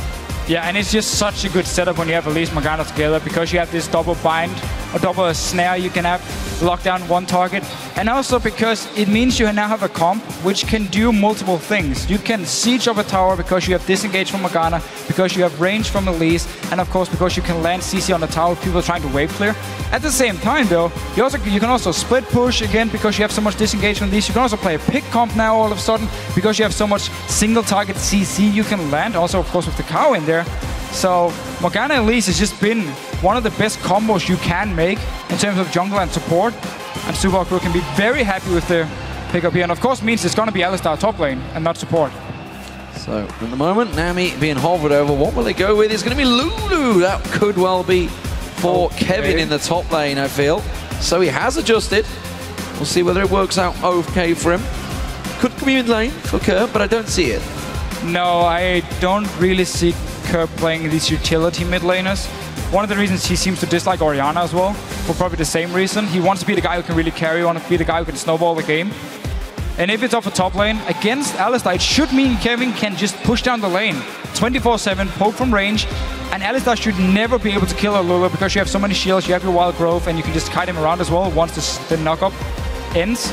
Therefore, the Lulu pick should mean Millennium can apply a lot of pressure in this top lane. Let's see if that gets locked in or not. Lucian, nope, gonna get switched to Cogmore. Will Katarina be picked out here for Selfie? Could be an interesting one, and more importantly, has Mr. Arla's been practicing in the break, and has he adapted and finally switched over to Cogmore? He didn't play it a single time in the quarterfinals. 2 times Super had to ban it, which meant Rocket picked up Maokai as their first pick, and 2 other times he was left open and Selva picked it and just destroyed the Super Hot Crew. So I really like the fact that Mr. Alice has adjusted his pick here, and also like the fact that Millennium possibly were baiting out this Orianna. Yeah, so Katarina was switched to Orianna, still gives them a massive amount of shields, crowd control, heals. This is a very similar team comp to what Rocket ran. Trying to think, yeah, what Rocket ran. It's pretty much just, it is. Yeah, it is Rocket's comp. It is actually Rocket's comp right here from game one against the Super Hot Crew. They figured out that worked pretty well. We didn't know what to do against it. Let's just pick the exact same comp for us. And let's hope they've actually practiced it, because no Rengar now from Pela. He's on to at least. He needs to do what Jankos is doing. And when you have the lanes pushing down to the towers, he needs to move between them and get these towers down early, and therefore get the big goal lead. And then, of course, you need to be careful on the other side, because there's a Talon. And Talon can destroy you AD carry in just a matter of a few seconds, especially once he gets brutalized a last whisper, and it will deal true damage to AD carry. So Kerp here, as we like to see on Assassins, need to snowball, but also really opens up for Imperial to say, I'm going to focus this mid lane, because shut down Talon early on, and it's going to be hard for him to do anything. Well, it's going to be very hard for him to catch on to him, though. Tristana's a slippery little sucker to jump on, and when you've got that much CC around you, as well as the headbutt pulverize coming out all around, we'll see how it works out. More importantly, we're going to see how Mima works out on Alistar as the champion. Of course, we saw a lot of last week. Worked very well for Xaxus. A lot of people discussing, of course, the Trinity Force Standard Shiv, Frozen Heart. We've also saw Impact, of course, going Rod of Ages, going to the mage side because he had an AD mid. But I expect to see possible Trinity Force coming out here. I should be, because you have Orianna mid lane, so you already have some magic damage. Therefore, Trinity Force is first item from Mima expected. So here we go, ladies and gentlemen. Game 1 underway. This is the 5th place playoff position. Super Hot Crew versus Millennium. And this is an important game for the two teams. Of course, this is a best of 5. We are on 4.13. So all of the changes. Super Hot Crew, well, they have mimicked exactly what Roccat played against them in the quarterfinals game 1. 100% here, and it means Super Hot Crew has an insanely strong teamfight comp here. even the mid game is actually fairly decent for them, and then late game, of course, they will be pretty strong, both with Selfie and Mr. Rallis here. And then you have the Elise, you have the Morgana to set up picks to also disengage. And of course, Mimir, who can actually do some split pushing on this Alistar and then TP in, join the fights. And if you look at on the Curb side, or for Millennium with Curb on Talon, you can split push, but against an Alistar who has 70% damage reduction, it's not going to be easy to kill him one-on-one unless Curb can jump him twice. Otherwise, we actually might see Millennium focus on teamfights themselves once they get to a late game point, because Creator needs to scale up to the late game. We'll see how it works out at the moment. No signs of an invade for either team. Mr. Rollins looks like he's going to switch lanes, though. You can see the straightaway there. Did they have vision of it? I think they did. I think they saw the lane swap coming. So this is very, very, very smart by Super Hot Crew, especially because Tristana and Nami is such a good poke lane early on. You have sustain, you have a lot of damage from Creaton, and of course Jiri can even join in because you max your W on Nami, so you have some decent poke as well. So smart enough here by Super Hot Crew to actually go for the lane swap. The only problem could be when actually the lane swap against Rocket, in every single game they played in the quarterfinals, they end up losing out on it because they often they let Mimir like 1v2 the bottom lane, which simply meant he always got denied a lot of farm and he fell very far behind, and then he had zero impact in the games. Right, yeah. It's going to be Cotnex starting out the blue buff. It's a red buff start for Impaler. Looks like they're going to be running that buddy system while Cotnex is all on his own, because you can see Kevin is actually up soloing out the golems. I think he was just up on the top there, so he will go about. No, he didn't. He just stayed a hell of a long way back and actually protected the red buff. Sims was expecting to maybe an invade there. They didn't have any vision of it. Yeah. Didn't have any wards in the jungle of Subaku either. We actually saw Jiri run in to check the red buff to see, okay, he saw it was gone, he knew now. Subaku started their own red buff. Don't worry, they're not in our jungle waiting for Cotnex to kill him. Because that was a tactic in the quarterfinal used by SK Gaming to heavily invade on Cotnex all the time, kept running into his jungle. Svensson kept going in there with help from his side lanes to try and shut him down, because Cotnex is so important for Millennium. They do have strong laners, but he's always the guy who helps really snowball in the lane. He's the guy who really helps getting the kill in the lane they need to take control of the game and get these objectives we always talk about, because Millennium as a team, they have to get kills to get objectives. They don't outsmart the enemy team. So it's going to be a lot about Cotnex. Well, there's a lot of people gathering in this top lane. Kasing taking a fair bit of punishment. Kevin sidestepping just around there. They're looking at the tri-bush. Mimir and Impaler, they're going to walk straight onto J-Ree. They're going to see them. Cotnex just off the side there. J-Ree does spot them out.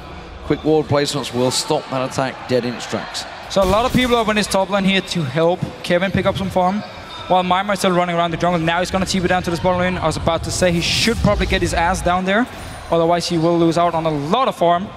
Of course, Creaton is not really able to punish him one-on-one on the tower, so it should be a lot of farm and XP now picked up by Mimir. So, at the moment, say Selfie in that mid lane. Super Hot Crew currently farming up fairly well. They're going to keep the pressure going in the mid lane as well. It's interesting to see how this Talon Orianna is going to work out for them, though, because obviously we did see Selfie pick up Exhaust. It is required for him, while the Ignite, of course. And Talon is an interesting one. I remember speaking to Froggen about this one the other day, and he was just sort of talking about Talon is such a scary hit-and-miss champion to pick. Yeah, exactly. It's very high risk, high reward. If you do get a few kills early on, you can just destroy the entire game alone, because you can one-shot all these squishies here from the side of Super Hot Crew. And actually the hard part about Exhaust against Talon is he's often popping his ult before he actually joins the fight, so he's in stealth, which means you can't really exhaust him from the very first burst he can do. So you can always jump in, get a lot of damage off, and then you exhaust him for the next round of damage from the Talon. Therefore making it a bit hard to actually shut him down. And another reason why Super Hot Crew really needs to be careful they don't give some early kills over to Curb here. Because we have seen him in the past take control of the games on these Assassins, but we've also seen him, I wouldn't say lose the game alone, but we have seen him fall very far behind and have zero impact on Assassins too. I see Curb trying to keep that pressure on him. He has got a CS lead over Selfie so far. Top laners, we haven't seen a great deal between them because they've kind of been singled out 2v1 in. Cotnex is once again making his way up. This could be a 3v1 pile-on to Kevin in this top lane. He's stuck on that tower. He's going to have the help of Cotnex, but you can see Kasing now coming in there. Smites it away there, manages to get in. Impaler tried to set that up. Impaler tried to set up for Kasing there. He smited away the minion, but Dark Binding didn't get fired by Kasing. No, not sure why he delayed it, but Codex and Kevin still staying around. Let's see what Kissing can do now. And there it is. Does manage to catch on towards him. Connex is going to get ignited, but it's not enough damage. Mr. Rollers was not helping out.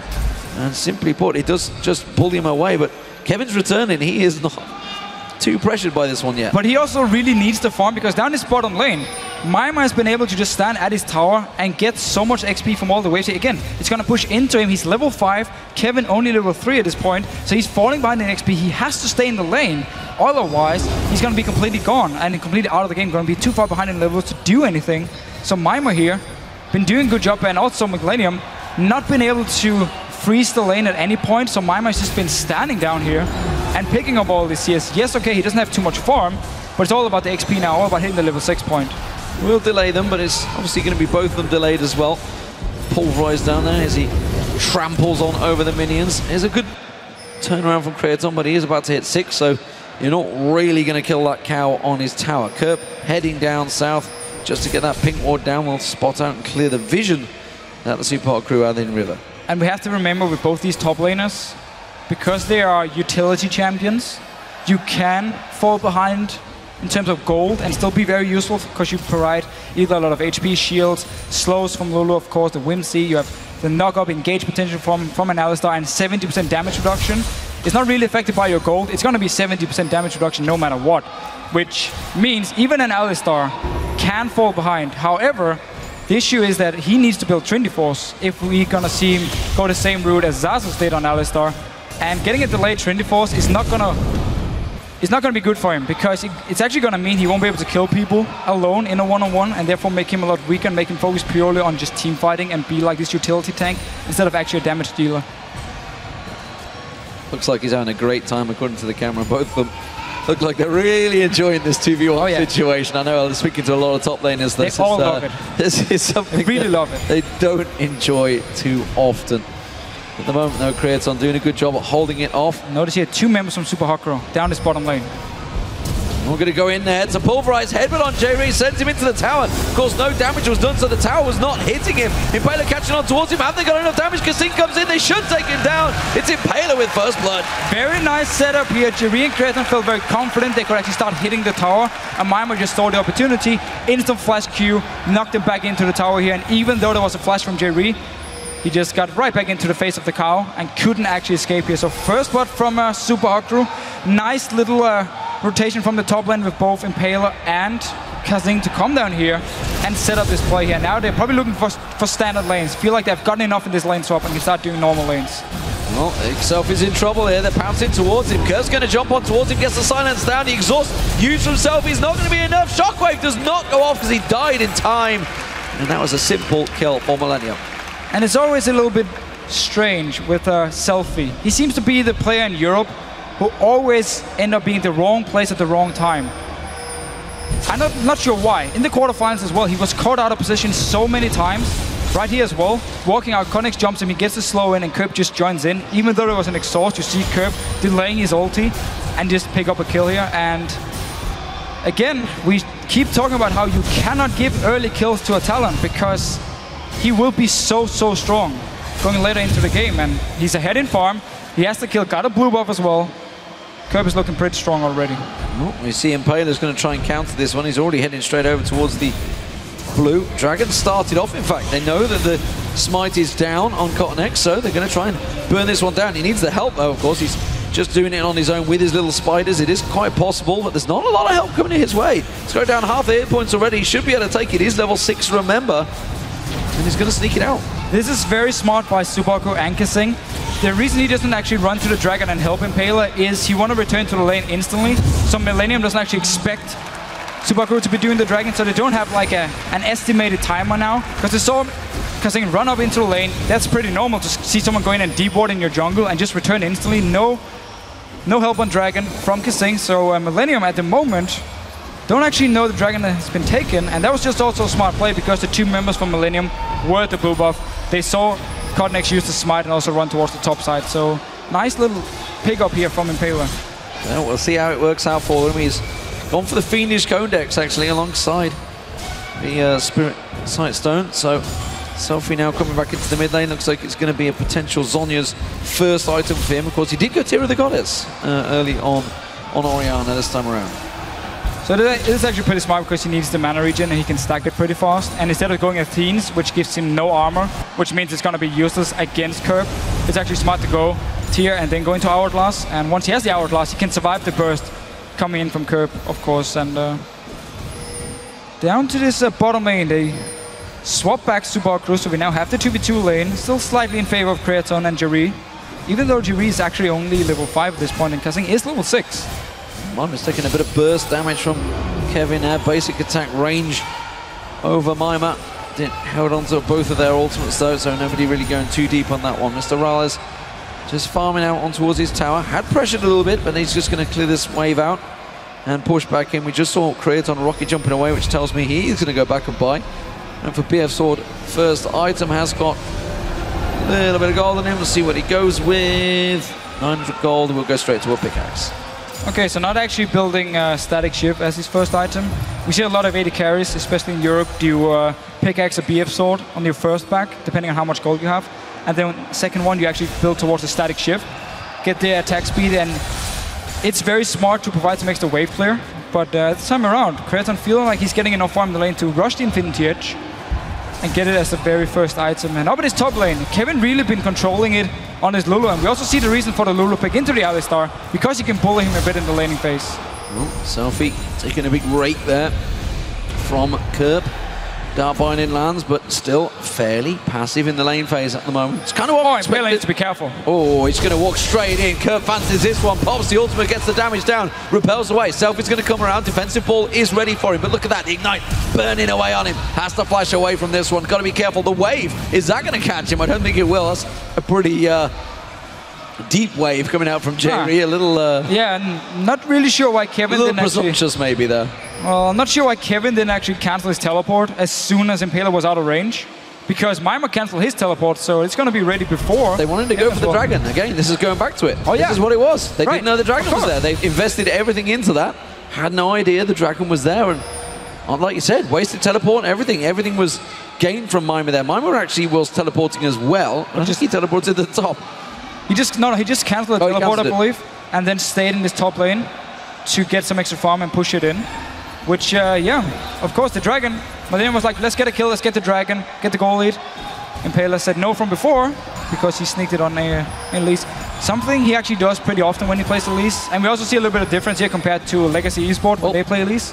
And they have always built like Ancient Golem, Carbon as your first item. Impaler will always go Spectral Rage. Pretty much all LCS Elise will to get some early dual power with AP. Impaler risking it there. Tower goes down, first one of the game for Millennium though. And that was Kerp doing the damage. So, as you mentioned, Millennium have no idea on the timer. They're going to have to keep that warded up on the dragon. That was taken for Impaler. And Impaler actually on Elise, it was a champion that basically he qualified with. It was one of the strongest champions he played right at the beginning, back in the Dignitas days when he was on Dignitas UK before he moved across to Super Hot Crew. He was actually known to be a one-trick pony jungler who could only play Elise jungle.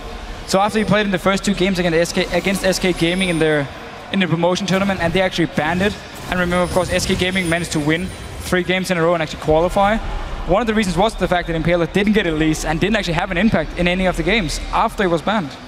Talon going looking. Kerp took a cocoon, but still continuing the pressure. Remember, blue buff was stolen away by Cottonex on Millennium last time, so they have the timing on this one. And they are looking ready to try and take it once again. Impaler's feet going defensive. Meanwhile, Creaton down the bottom. Black Shield comes out. Creaton has to rocket jump away. No dark binding from Kasing. Could have gone for Soul Shackles and Ignite as well. Probably could have got the kill. But there was a heal for Creaton, so maybe not. At least maybe they could have traded flashes for your support flash, for the AD carry flash. And then for the next team fight, you could focus on trying to kill Creaton. Didn't actually want to be too aggressive. And we do see both teams, except for probably Kerb in this mid lane, be very, very cautious. Don't want to take any chances. Remember, again, if you do lose the game, or if you do lose the best out of 5, you are down to the promotion tournament. So nobody really taking any chances in this game for the first one. I'm sure it's going to speed up for the next few games, where people are like, okay, now we had our first games, the nerves are gone, let's really start playing the game. Well, Millennium are starting to ward out the jungle of Super Hot Crew, starting to take control of this. Look at Kurt waiting off the side. They want to jump on Kasing, and they may well be able to do it. Looks like he's not going to go fully committed on this one. Not going to flash engage. Super Hot Crew come around defensive. And this is a tricky situation for Super Hot Crew. When that first tower goes down in the mid lane, you have the mid lane, especially on a Talon, an assassin, that could roam, could keep pushing, and just keep Super Hot Crew guessing. I would actually expect Kerb to buy mobility boots soon and start roaming between the lanes. And from what I've seen from his talent in solo queue as well, he loves to build Infinity Edge as his third item. Once he completes that, he's gonna be so insanely strong and can just one-shot everyone. At this point, if he does jump someone like Mr. Alice or Kasing, he should be able to kill them as well. Well, with the Dragon now spawned, Millennium see it, so timer advantage gone to Super Hot Crew. Of course, vision advantage is very much in favor of Millennium because of this. Blue buff is being picked up by Selfie. Creaton once again, rocket jumping away. Kasing not even close to landing that dart binding. There was a row of minions in his way. I'm not even sure why he tried to fire it off. Well, Cotnex now clearing the ward here. So Millennium wants to control the river. Kerb was thinking about going down to this bottom lane, decided to actually go back to mid lane. So once again, we are just in for a pretty long laning phase after the standards we normally see. It's been the last few weeks in the LCS, the teams have really started to be more aggressive, especially early game, we see a lot more action. But that's normally also when we have junglers like Jarvan being locked in, or Lee Sin, and we have all this early game action from these junglers. Impaler and Elise did have the first gank, he did pick up a kill, but then he's been pretty passive since, and I haven't actually seen Cotnex in the game yet. And again, talking to Froggen about this, like the slowness, as you can tell, I have a lot of conversations. Yeah, you talk a lot with Froggen. We do cross a lot of words while we're down the local establishment. Local pub. Local pub, basically. Basically, what he was saying is, like, obviously it's the same for a lot of European teams, SK and Alliance especially. It's simply put, they will farm to a certain point. Once they'll hit that item threshold, they go, okay, let's actually finish the game now. Now we're at this point, we know we can finish, and that's the strong point, and that's exactly, if you watch Alliance and SK Gaming do, it's exactly what they do. These teams try to mimic it doesn't always work out for them. Millennium themselves generally better off with a pick comp, and it's kind of what they've got here this time around again. And what they have here with Kerb, also some team fight, with it, because they do have the Lulu top lane. But when you have an assassin like Talon, you will always be some kind of a pick comp. I just wonder how that's going to transition later in, say, world tournaments. Simple Dragon for Millennium there, keeps them on the edge in terms of gold. Blue buff, I think it's going to be kept. No, Kerb fancies it actually. I wasn't sure if Cotnex wanted to keep it, but Kerb comes in to steal it away. They've given up a lot of damage on that mid lane though, because they can see that duo pairing of Selfie and Kasing in there, putting the pressure back on him. Impaler just waiting off the side. They fancy a kill here. Well, Impaler was actually doing Wave Camp instead of taking down. And this is where we see a massive difference also between... Oh, Kerb actually going in. Let's see what he can do. There's going to be the Soul Shackles. He's not going to land. Selfie caught out by the wave. Cornex puts quick void spikes on towards him. J-Ree's going to follow. Millennium now, they have positional advantage, and you can see they're going to use this wave. They want to shove straight down the mid lane. But really, this is where we see the difference between Rocket and Super Hot Crew in the way they play the same comp. Impaler, for whatever reason, went into the jungle of Millennium to kill a Wraith Camp instead of taking the mid tower. And if you look at the way Jankos always plays the Elise for Rocket, it's always full focus on getting the towers down early game with the Elise. You go into the lane, you don't even gank, you walk straight into the lane, you push it up, and you start hitting the tower because you are ranged. Yet Impaler goes into the jungle, takes a Wraith Camp, doesn't even kill the mid tower, even though they've lost their mid tower for like 10 minutes ago, would open up for Super Hot Crew to get some deep ward themselves. So I really have to question the way he's playing this Elise at the moment. It's not as effective as Jankos, and also one of the reasons the game is so passive at the moment, because nobody's actually really pushing these towers. Well, Trinity Forces completed for Mima and Mr. Rales. We'll see how that works out for them. Kevin will take down this top turret. It's the second one of the game for Millennium still. Super Hot Crew yet to get one themselves, as we see Mima trampling down the minions. We'll keep our eye on it. Creaton, of course, did go towards that Infinity Edge, as you mentioned. First item in. It looks like Kurt may well be doing the same. He's mentioned that his third item could well be an Infinity Edge. It's what he's been doing in the past. Mima will get a little bit of free time to push on here. Kevin has yet to back. He's just taking away the golems. Wants a little bit of extra gold. And still these junglers just been sitting and farming. Not really been looking for ganks, except for now maybe. Cotnex down his bottom lane. Fortify his W, and maybe actually going to see Millennium do the push now, where they can go in and just get a few hits on the tower. Otherwise, it was a very, very strange decision to run down, get the minions low. Obviously, they might just want Creaton to actually push the wave out so he could go back and to base and just wanted to have like the wave reset. But he only has 700 gold, so it's not like he's going to go back and buy anything. And he took a lot of poke from actually going in and kill the minions. So we just have to say, from the first game, from the first 21 minutes, we do see why these teams did manage to beat Rocket and SK Gaming in the quarterfinals. Just at the moment, with the way they are actually playing, because it is very, very passive. There's no pushing towers, and Kevin was just allowed to sit in the top lane and take the tower. There was no help from Impaler as well to like kind of push him back. Now he's here, but Kevin is, the tower's already gone, so there's no reason for him actually to really move further out. So passive start, and Millennium got 2 towers for it because there's been no response from Subaru yet. Well, information given. They know the jungler is now down the bottom half of the map. That gives Impaler and Selfie free time to quickly get in and get their blue buff. It also means that Mr. Rales is going to step away, and that's going to be the 3rd outer turret of the game. Millennium taking everything in the early stages, even in farm across the board, but all towers now down. Dragon already picked up as well, won the piece. So Millennium finally starting to group here. Impaler's in trouble. Let's see, Curb running straight at him. Did actually buy the mobility boots we talked about before, so he can now roam between the lanes. I like the pickup for him, as long as he gets some kills. Turning it around, he's going to have to use his stealth to try and get away from this one. Oh, Curb, will he get the attack ball? Shockwave, no! He quickly uses a dodge straight on towards Kirby and puts the exhaust down, flashes out, not enough time. All the dukes in the world are not going to save him there. Aqua Prison catches off Mima. Mima with that 70% armor reduction easily tanks out this one. And they will back away. Meanwhile, of course, the bottom turret went down. Mr. Rales and Kasing managed to get the first turret of the game for the Subaru crew. So the roam here from Curb actually backfired because there were 3 members from Subaru crew collapsed onto him. And Selfie managed to get the shockwave, get the rest of the team to actually kill him, and there was no one from Millennium who could respond in time. And also because Jerry was roaming to this mid lane, the bot tower went down. So suddenly Subaru crew, because they got a quick kill onto Curb, because they had the roam, can now take the bottom tower, take the mid tower as well, and get some much needed gold. Because the first few minutes, or the first 20 minutes, has been like watching Subaru against Rocket, where they just give up every single tower without doing anything. Connex is going to be enough to clear out the wave. His sheer presence was enough to stop Mima, so Mima's going to back off from this one for now. So 3-2 in turrets, something quick 2 turrets. Looks like money in the bank as well for Super Crew in that top lane. That equals things up in gold.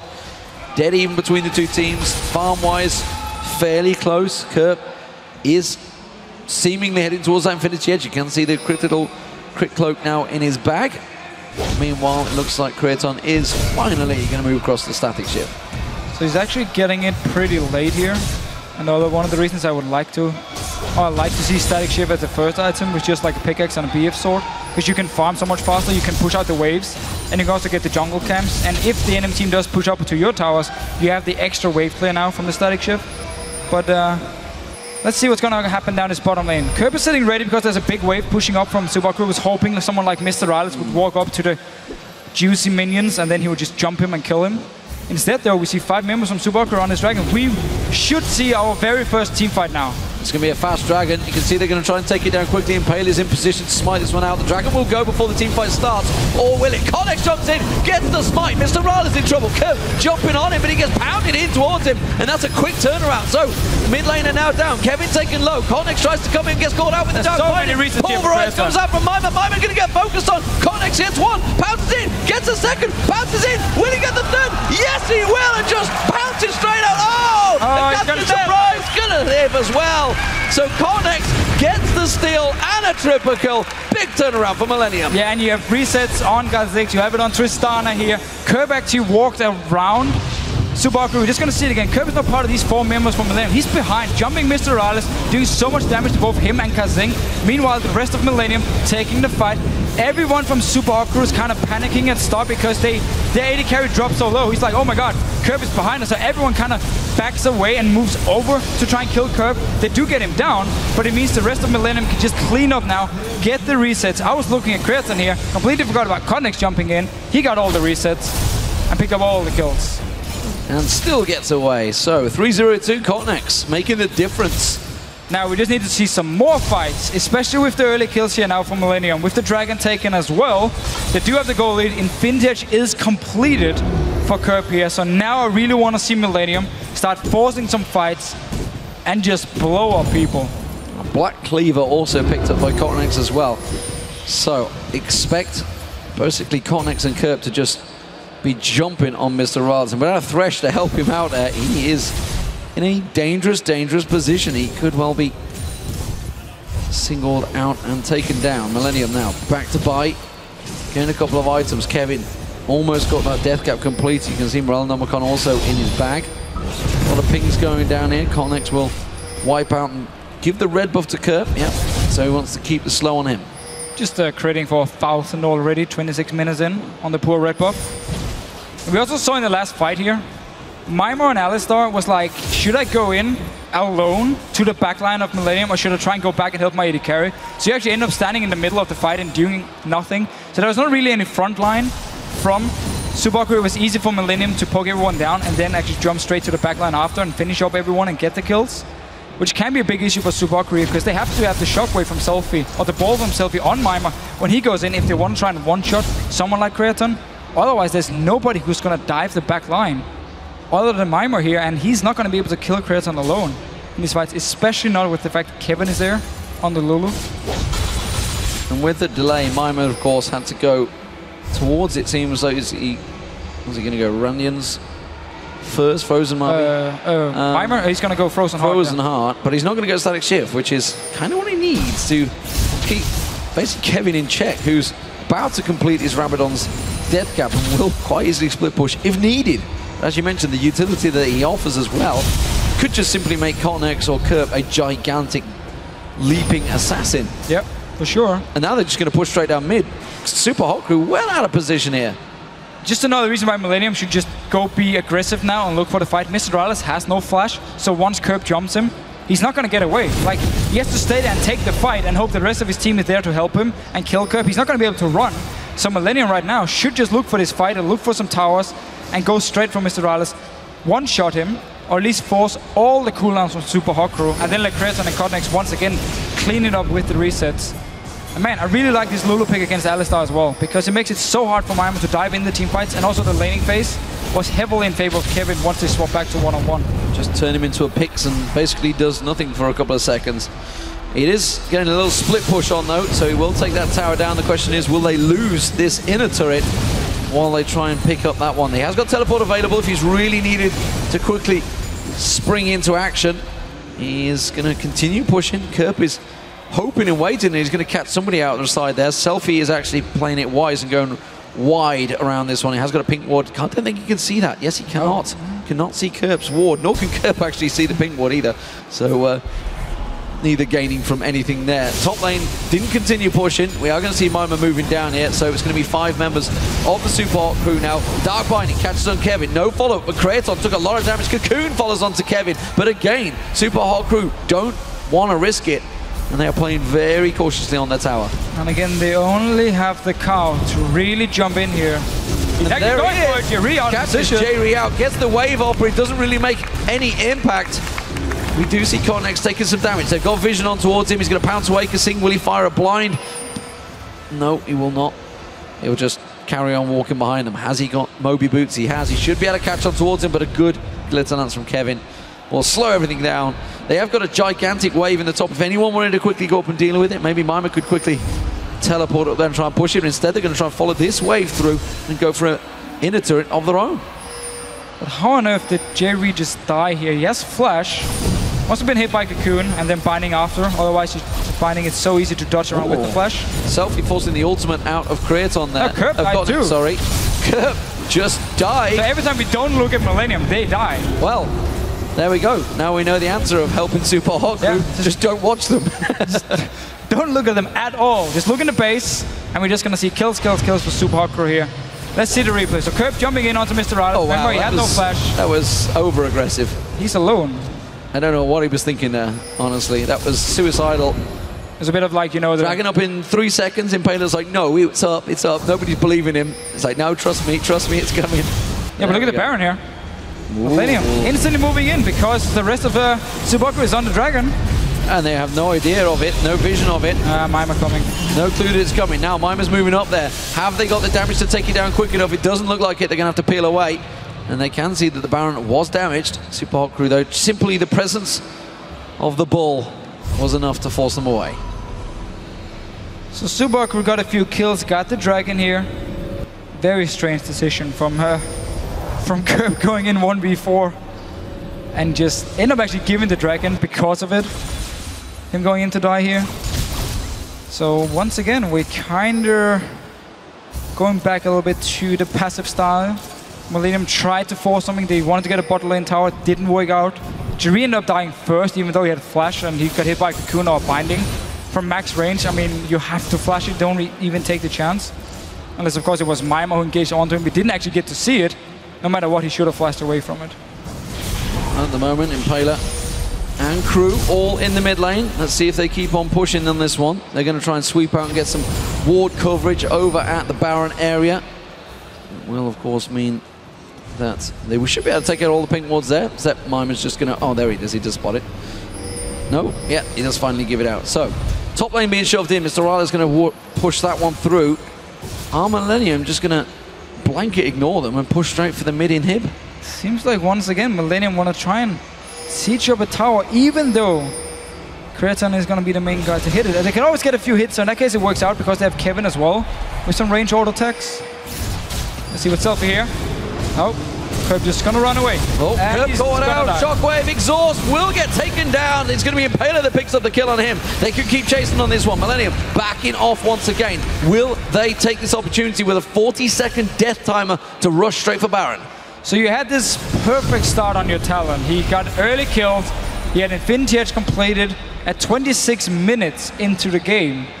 And then what you've been doing for the last 10 minutes is basically run around, get caught, both Jerry and Kerb now twice, die, give Super Hot Crew the advantage all of a sudden, let them farm up even more, let them get to a late game point as well, where Mr. Alice and Selfie can really start to carry the game. So, very, very strange play by Millennium. Yeah. Now they want a base race. Gonna push in there. They will manage to get some damage on this one, but they can't really tank that one through. Kevin, don't know what he was thinking there. They didn't have any minions. Yeah, got no minions. Guys, we can tank it. No, we can't. We can't. It's not going to work out for us.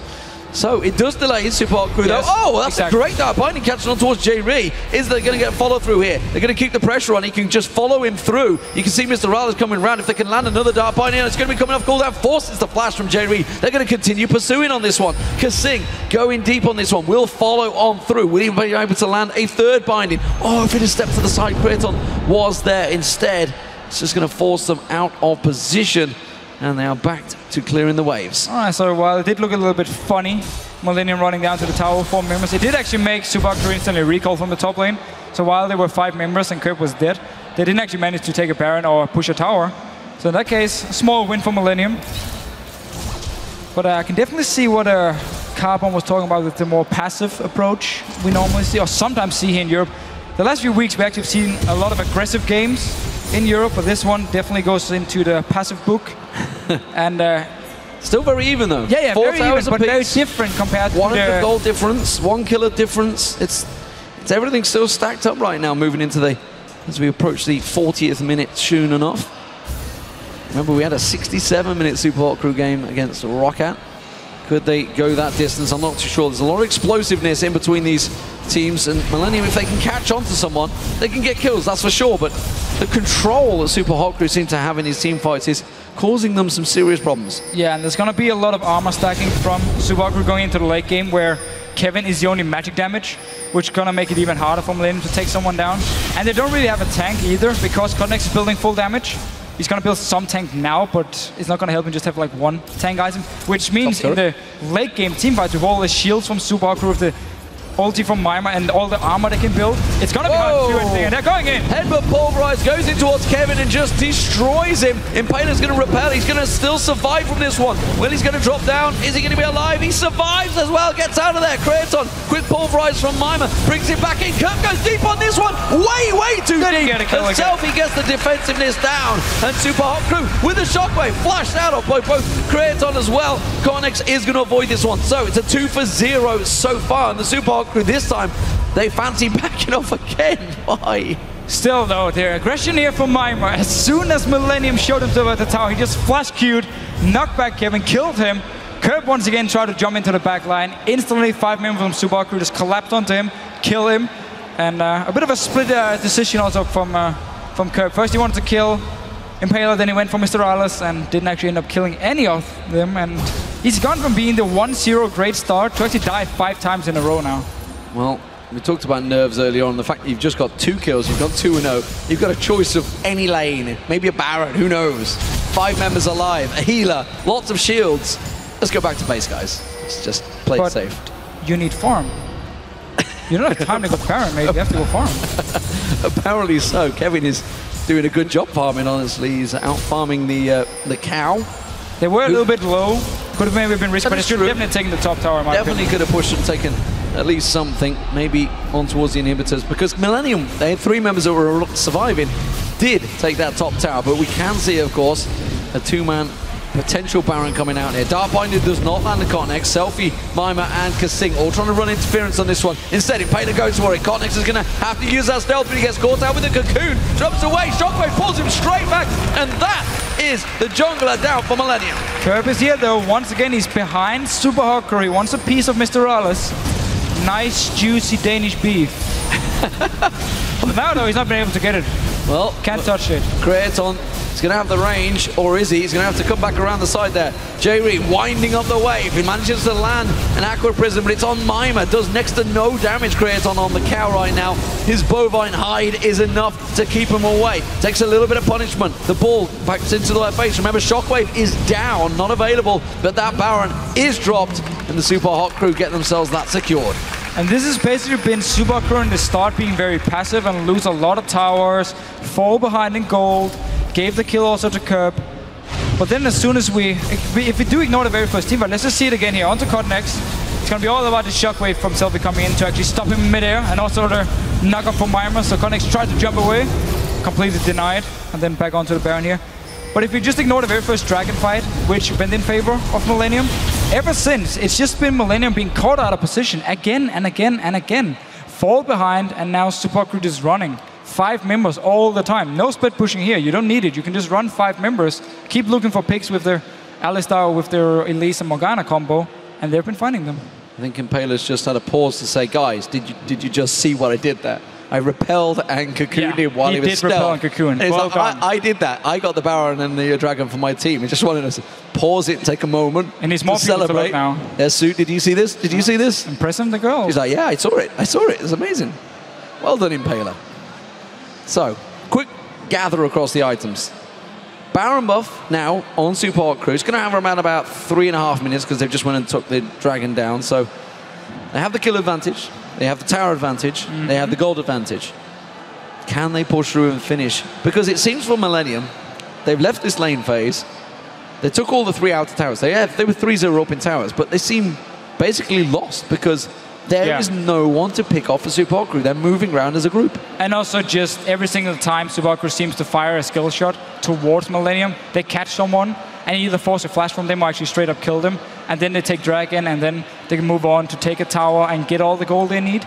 And now also they got so much armor. I mean, look here, both Impaler and Maimer getting a lot of armor, making it even harder now for the 3 physical damage members from Millennium to actually kill anyone. And you do have an Alistar, so Super Crew can push up to a tower and just dive straight onto Millennium if they want to. We saw them do it in the top lane. They can do it here. They have the lead, push straight up, put the ball on his Alistar, let him jump into the back line of Super Hot Crew, pop the Shockwave, the back line of Millennium, pop the Shockwave and become the hero. Well, speaking of Alistar, has been involved in 100% of the fight so far. 9 assists on Maimer so far. And of course, Maimer, you know, there was a lot of pressure on him. He was in the losing situation in this match last time, pulling out the fantastic Yorick. It didn't even work in sprints. Didn't even work. But that was actually... Can we just show the world what your face was like when Yorick was picked? I actually started crying. I was a bit like, fine, Yorick it is. Yorick. And then we lost.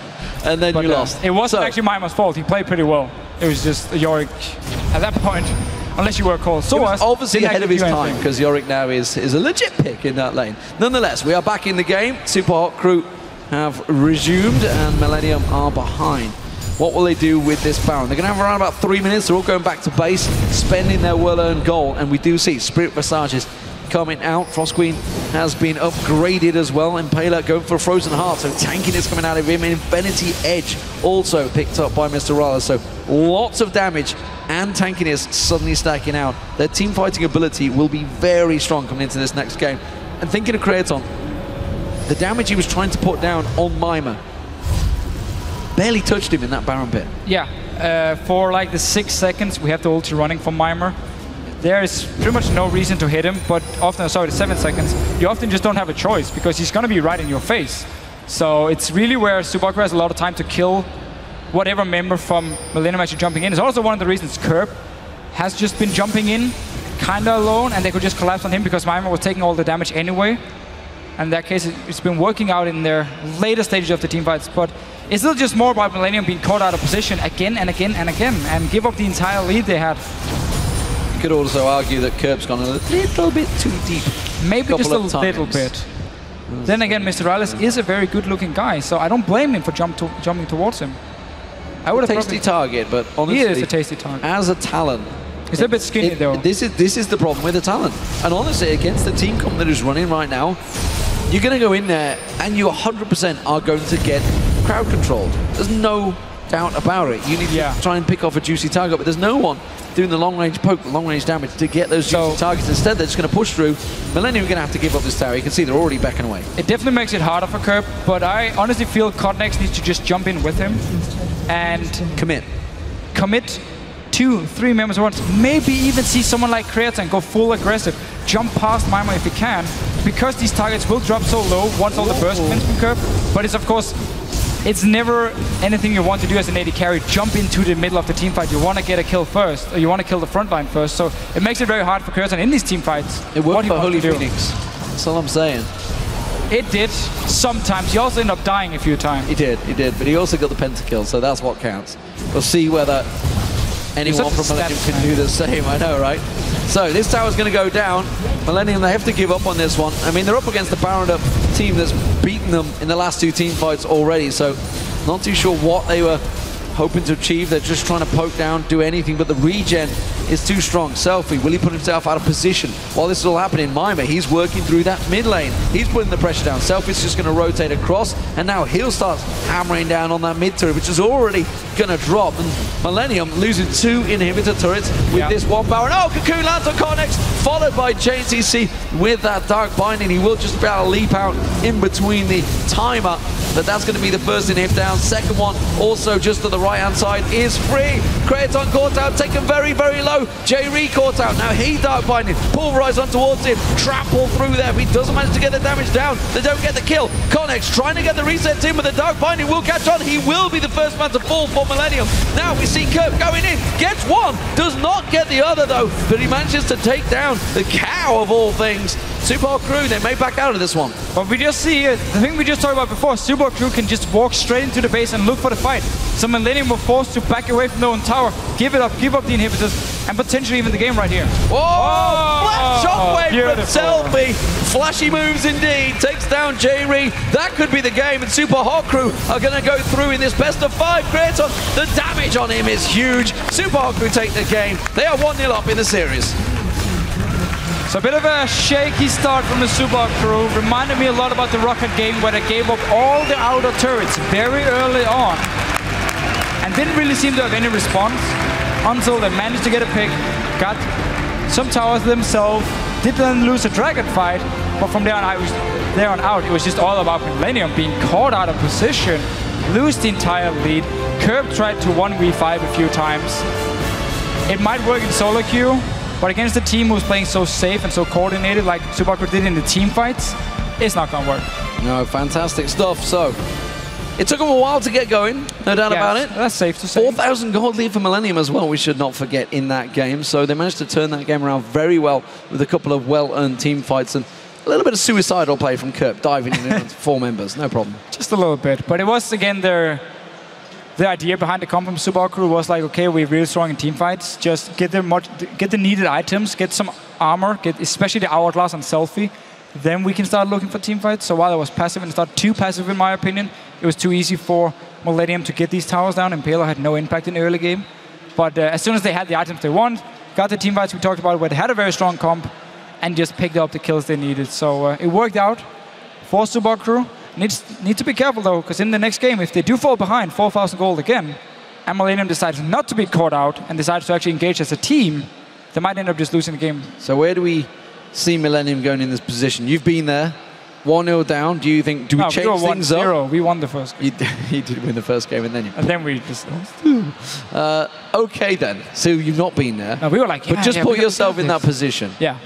If you are 1-0 down, do you change things up? Do you stick to your theory? Because clearly coming into this game, obviously they've had a plan. The game plan was to get something secretive like Talon going, but it hasn't worked. No, so honestly, with Millennium's comp here, the way they played it in the start, the first 20 minutes, I wouldn't actually change anything in that case because it worked out. You got the lead, Kerb looked strong in the mid lane, Kevin was bullying Mimo up in the top lane, one-on-one after they swapped back here. So in that case, it worked out for Millennium. It was just, I don't know if it was nerves, it was just losing focus. That was the reason they lost. They kept trying to like 1v5 or get caught out again. So it's not necessarily your strategy, because it's never your strategy to say, let's get caught out. I mean, it's not. So in that case, they probably don't have to change a lot, but they might still look at some of the picks here from Super Hot Crew and say, okay, the Orianna in the mid lane was annoying to deal with here. In the team fights, maybe we want to take it away, or what they want to target. I mean, there's no reason to go for the jungle picks at the moment. So what about Super Hot Crew? They stole Rockat's tactic and it worked well for them. It worked well in team fights. Yes. Still issues in the early game, so they have some stuff to talk about.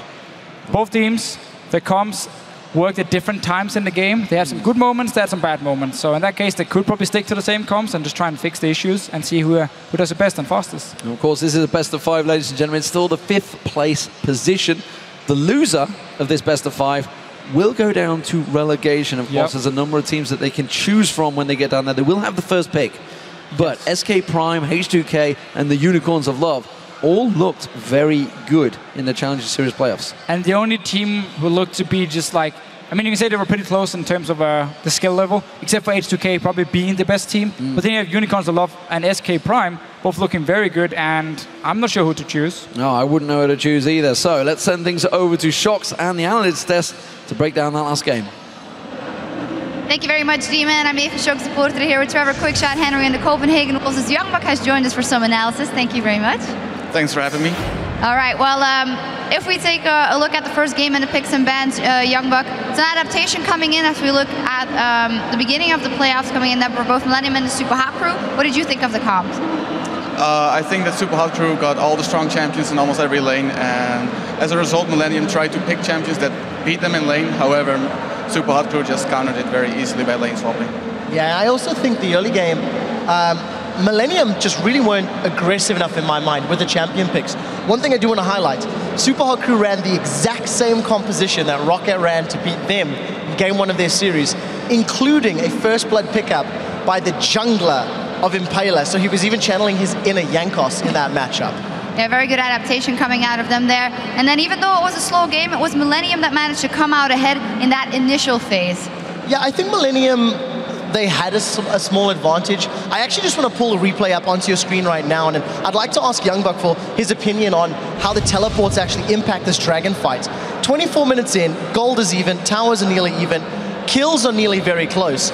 Let's roll this clip out, and Youngbuck, talk me through the team fight from your opinion. What went right, what went wrong? I think the Super Hot Crew shouldn't have gone for the Dragon. They should have looked for a pick with the Elise Morgana combination, just try to lock someone down and force cooldowns, force someone to base and then do Dragon. However, they got a bit greedy for the Drake and just started it too early. And that's where Kerb actually caught the backline of Super Hot Crew and they just went to town on them. Yeah, had those evolved wings, kept hop, skipping and jumping through. That was the theory. If Kerb was able to get the damage down, you could have Tristan and Kha'Zix clean up. But from there on out, it just never happened. Yeah, Kha'Zix decided to go full damage, and then we had the Talon, of course. Maybe a questionable pick, but it did work out in the beginning. But I feel like Kerb felt like, I have this one kill, I should in theory be able to roam around and kill some people, but it ended up in him jumping in and maybe swinging the game. Yeah, I actually want to ask your opinion on the Talon, because I wasn't convinced by the pick. I felt Kerb didn't play aggressively enough when he had the power spike. Would you throw a Talon in the mid if you were playing on the stage for a potential spot? I personally wouldn't have picked it, especially if you're going for a Lulu Kha'Zix combination. You have two champions that are really good at keeping your opponent at distance. So I was expecting something along the lines of Xerath or even Ziggs.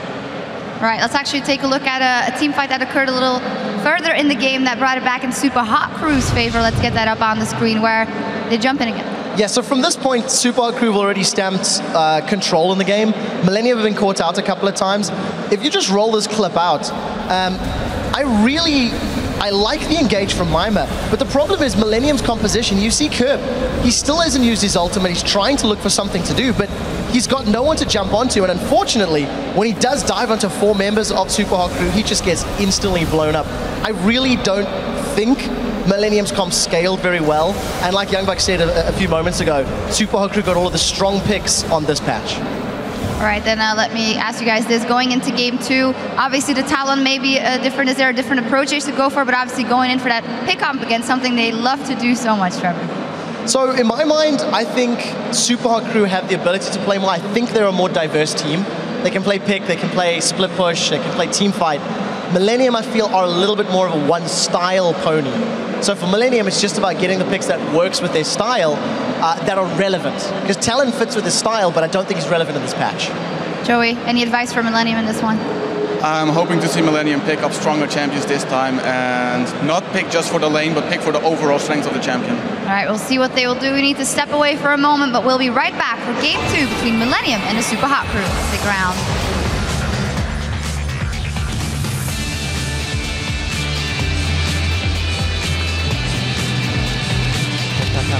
Clap to win, clap to win, clap to win. They're going to get focused on. Connex hits one, pounces in, gets a second, pounces in. Will he get the third? Yes, he will. Quick pulverize from Mima, brings him back in. Kurt goes deep on this one. Way too deep. Give it up, give up the inhibitors, and potentially even the game right here. Whoa! Flat shockwave from Selfie.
Welcome back, everyone. As a reminder, the LCS Plus Summer Playoffs will be continuing with the semi-finals on Friday, as Fnatic will be taking on Roccat, and of course Alliance versus SK Gaming. That's tomorrow, guys, right here, right? Not quite now. No.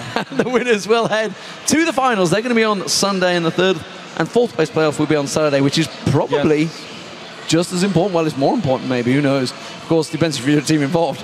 So, we're about to get closer to deciding who will be going to the promotion tournament. We spoke to the members of H2K, Unicorns of Love, and SK Gaming Prime to see what they think of their competition, and they're certainly not lacking any confidence. The promotion relegation is going to be a really good tournament. The promotion relegation is the bottom LCS teams against the top challenger teams, and whoever wins gets into the LCS. Obviously they got a lot of experience compared to us, but skill-wise I think we are going up and they are possibly going down in skill. So we have a lot to learn and they might falter. I feel like against Gambit we have really good chances, like we scrimmed them before and we have usually really good results. They're actually looking strong now. Like they looked weak and now they're come back and really looking really strong. They seem to be really confident to stay in the LCS and to not get relegated. I think we can probably win against them. I'm pretty sure we can win against them. Gambit and Copenhagen Wolves both are pretty equal, but I think Copenhagen Wolves is a bit weaker at the moment. Their lanes, compared to the others, and their teamwork is not that good. They're definitely the weakest team in the relegation. Copenhagen Wolves is gonna have a hard time because they just swapped jungler again. Every player on our team is at least even, if not better than their players, and our shot calling and decision making is probably on a better level. I would rather play Millennium. We have scrimmed them, and we won every scrim, so we're not like afraid to go against Millennium. Whoever chooses us, we're gonna have problems with us. We are looking so strong. Yeah, like after all, it's their career at stake, so they have a lot to lose and we have a lot to gain. I don't really think the 6th team gonna pick us up because I think we look really strong. If they did, then it was a wrong decision. Some very, very big words coming out of the challenger teams. I hope they realize that scrims actually mean nothing in terms of results. Especially because Millennium is a team who lose like every single scrim they play. Because they just try something weird. Yeah, always tried weird stuff, and it's good to hear them being confident. Of course. But they have to remember they've been playing in the challenger scene, and it is different playing in the LCS, so it's not just stepping in. They should also remember, not a single challenger team got in last time. True. While, you know, they come around, everyone was hyping up H2K and NIP at the time. Neither of them got in. We'll see how it works out. That's, of course, coming very soon. So, on to this match. It is game 2.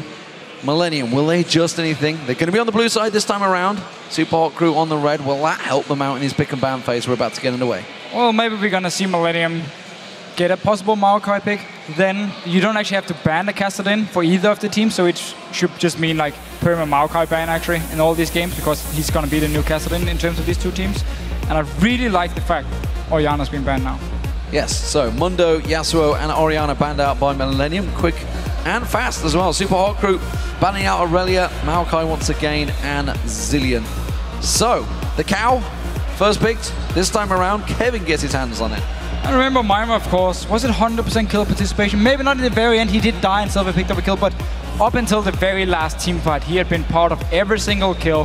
He made it very hard for for Millennium to actually team fight, because Crescent could never really join the fight due to Kevin always being in the way on the cow. So now going to be locked in, most likely for Kevin in the top lane. We did see Jerry play Alistar twice in this quarterfinal against SK Gaming. Didn't actually work for him, so would expect it to be the cow in the top lane. Oh, will Tristana get picked up once again for Mr. Alice? Will he go for the Cogmore? What does he feel is better for him? Of course, every choice of support as well. Could that be their picks? Will they even look towards the mid lane? I mean, Morgana is open now if they want to lock her in. She's been their go-to support in pretty much all the teams. Elise open as well if they want to do the same combos before. It is going to be the same. Okay, so far the same. They can't obviously get Alistar. No, sadly. He's gone. But it's somewhat the same here. Orianna, of course, is being banned away now by Millennium, and I like it because while Selfie didn't have the best laning phase on it, it was very, very strong in the team fights and made it, again, very hard for the pick comms from Millennium to actually kill people due to the shield and utility she brings. So these pick commands clearly were focused at the top lane. You know, obviously they banned Mundo, that's Mimer's sort of fallback champion. They knew that Super Hot Crew would have banned Maokai. They knew that had to happen, otherwise they'd have first picked it straight away. Yeah. So this is clearly gambling on Kevin, on that top lane account. And that's if it's a top lane. Could be J-Ree, could be J-Ree. But that's gambling on basically him dominating that lane, which is not exactly something that happens that often. No, definitely not. Otherwise, you do have a lot of team fight potential on the Alistar, which is one of the reasons he is so strong. And I actually do hope we're going to see a Zac being locked in, because, in my opinion, he could work really well against Alistar. Well, Lee Sin and Corki were, of course, locked in. Creaton has some insane stats on Corki from the actual LCS, the normal summer split, but playoffs didn't quite go the way he hoped. There is going to be a switch. Are they going to go with that? Are they going to go with that Kassadin? Impaler worked well on Elise. Of course, that fit the comp last time around. It's going to do the same here. I mean, you already have the Morgana. You can do the same combination, Elise Morgana, create some picks. You have the disengage potential. And Zac here in the top lane keeps... Come on, lock him in. Just lock it in. The reason he's so good against Alistar, in my opinion, is he can perma-push the lane. He will also auto-sustain with his own blobs here, which means Alistar should never be able to actually touch him in the lane. You're tanky enough to avoid confident lock-in doing anything. That didn't look a confident moment to me. It did take a long time here. Maybe they wanted to actually last pick it and see what we were going to see, but they want to actually have what we were going to see. Maybe they wanted to wait and see if it was actually Alistar top lane. Are we going to see J-Ree Warwick? J-Ree Warwick. It did work in the game against Alliance. He was actually their MVP for Millennium, but still, Zac here. The reason Super Crew were like, okay, should we pick it or not, is because they didn't know if Alistar was going to be supported top lane, and it was picked against Alistar, because you can simply just push him down the lane. From pretty much minute 1 to the end of the game, you can just keep pushing against him. You have a lot of wave clear, get it down to the tower. He should never be able to actually kill you, which make Zac a very strong pick. And also, we know how tanky and annoying he can be in these team fights. If Zac gets a lot of farm early on, he can just jump into the back line and plop around and provide a lot of CC and be very, very hard to kill. So I like it against Alistar. You can push the lane in, a bit like Lulu could against Alistar. I wonder though if Millennium actually want to swap around it. So, Kassadin picked up for Kerp. Let's see if it's successful this time around. But more importantly for me, Leona for J-Ree, a champion that he is very good on. Yeah, and very known for, because he was always the guy who was like the main engage for Millennium in these pick comps. And Kassadin, second time only we see Kerp play Kassadin. Millennium used to be the team to always ban Kassadin, no matter if they were on red or blue side. Now they do have him locked in. So really looking to try and get past, at least for Kerp, the mid-game point, and that's where the Corki pick is really good for Creaton, because he's going to be very strong in the mid-game. Same goes for the Alistar. And then you have the late-game potential of a Kassadin, who can always completely snowball out of control. So I like, in that case, the setup for Millennium here. But still, they give Morgana Elise, one of my favorite combinations, to Super Hot Crew. They give, once again, a hyper carry to Mr. Rallis. We saw him play it well in the last game. We saw Millennium not being able to kill him in the team fights. And now in this case, especially if it's going to be a Ryze being locked in, yes, you have Kassadin for late game, but you are still going to be so outscaled by Super Hot Crew at this point. Yes, so Millennium have to get early kills, have to get Kerp going like they did on the Talon, have to do it for the Kassadin, and this time around he should jump in and die.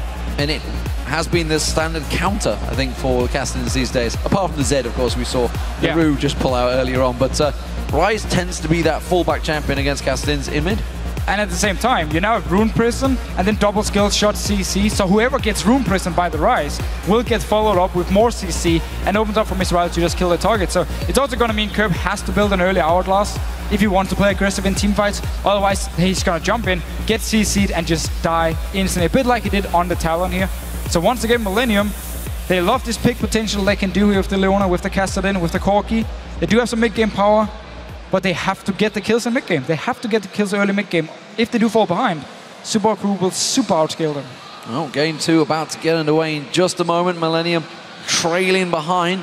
As J-Ree just said to you, I saw it, the internal chat there. Well, we're behind just like we were last year with you. True. He did also say... Incoming blitz. Incoming blitz, he lied. And then he actually said, we're going to try not to be caught out of position now. Which probably is a good idea. Would be a very good idea. Didn't work out too well for them last time.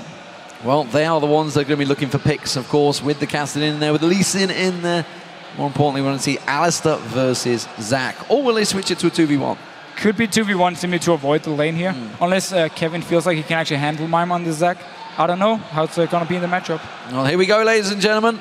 We are now finally getting onto the Rift. Millennium starting out as the blue side for the first time in this best of 5 series, up against Super Hot Crew. Well, 1 game to the good. Nothing insane coming out from level 1 items. Everybody remembering to buy their trinkets. Well, it's always a bonus.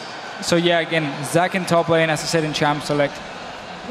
I've seen it before. It should be very strong against Alistar because you just constantly push him into his own tower and he can never really touch you because you have so much sustain and you are so tanky. So really looking forward to see what Mime can do on it. Curb decided to go with without the teleport on Kassadin here, so they don't want a double global pusher they could do, which we often see on a Kassadin. Especially also because then Mime could be split pushing and Curb could be joining in. They can pick up a kill and then still react if 4 members from Super Crew is gonna start a Baron. But decided not to run a teleport. Basically just wants to have some more early pressure and want to be able to hopefully for him pick up some kills. So, instant movement. The moment they saw Morgana Kasing in that river, placing that ward, you see Millennium completely shuffling position. Creaton back into base. They are going to head straight towards that top lane with Jerry. Smart enough here, avoiding the one-on-one for Kevin. And now he can actually run around with Cotnex, and Alistar is one of the best top laners and best supports as well. At actually early ganks, of course, get his level 2 point, and you have so much gank potential.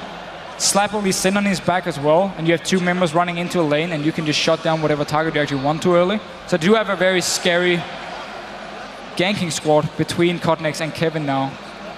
And if they want to go towards this mid lane to try and shut down Selfie, we have seen it before where teams look to shut down him early on, because he's a player where all the teams always say, if we get a few kills on him early, he will tilt and he won't be able to communicate with the team, he won't be able to perform well enough if he dies a few times early. So we could see Cotnex and Kevin invest a lot of time on trying to kill him in this mid lane and also get Curb ahead. Well, looks like we're going to get the 4-0 down the bottom, of course, in reaction to Millennium doing the exact same thing in the top half, quickly reacting, changing position, moving down south. We'll see whether they get themselves across. There is no wards to give them vision, so should be able to just head straight on across and start things standard. So 4-0 starts for both these teams. Who does that benefit? Well, for now, seeing as they didn't want Kevin against Mime on the Zac, it should be in favor of Millennium. But you can't really say anything this early on because both the dual lanes. I mean, Corki is a strong laner. Leona, however, is a bit of a weak one, especially against the Morgana with the Black Shield. There's room to outplay, there always is. We always see it where you can go in on one target, bait out the Black Shield, then switch target and stun the other one, the other AD carry if it is, if he's standing next to Morgana. But definitely, in my opinion, in favor of Millennium that they get the lane swap here. Also to make sure Kresna can actually farm on Corki, where sometimes you do see Leona's being shut down early and then just forced to stand on the tower and can't really assist. And of course, the fallout of the 4-0 is also the fact that these 2 mid laners get themselves some free time to get those levels going, which I think Curb will be quite thankful for, but you can see Selfie trying to return that damage, and but he's not really penetrating the shield. No, but look at Kevin here. Level 2 cow. He wants to help Curb here. Connex is staying in the jungle to farm. And Selfie's very, very far up the lane. He's protecting the Dragon. Look at this. Super Hot Crew going for Dragon. Selfie's going to try and head away from this one. He has got the team nearby. They're going to ward out. He does walk away, doesn't burn the flash. And it's an early Dragon for Super Hot Crew. That is the benefit of having all of your members in the bottom lane. Definitely is the benefit, and always what you have to do, or at least start the Dragon up here and force your team to react. I would have loved just to see Kevin and Connex be more aggressive around the Dragon though. Oh, Kevin now in trouble. Out of position there. We're not going to see any flashes coming out. I don't think it's needed. They will manage to pressure him away.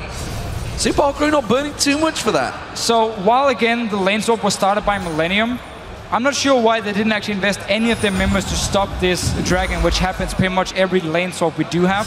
Early on, Jerry was sitting up in the top lane together with Creaton in a 2v0. Mima just teleported to the lane now. He could have been around the Dragon. Cotnex and Kevin as well was walking around in the jungle or around the mid lane.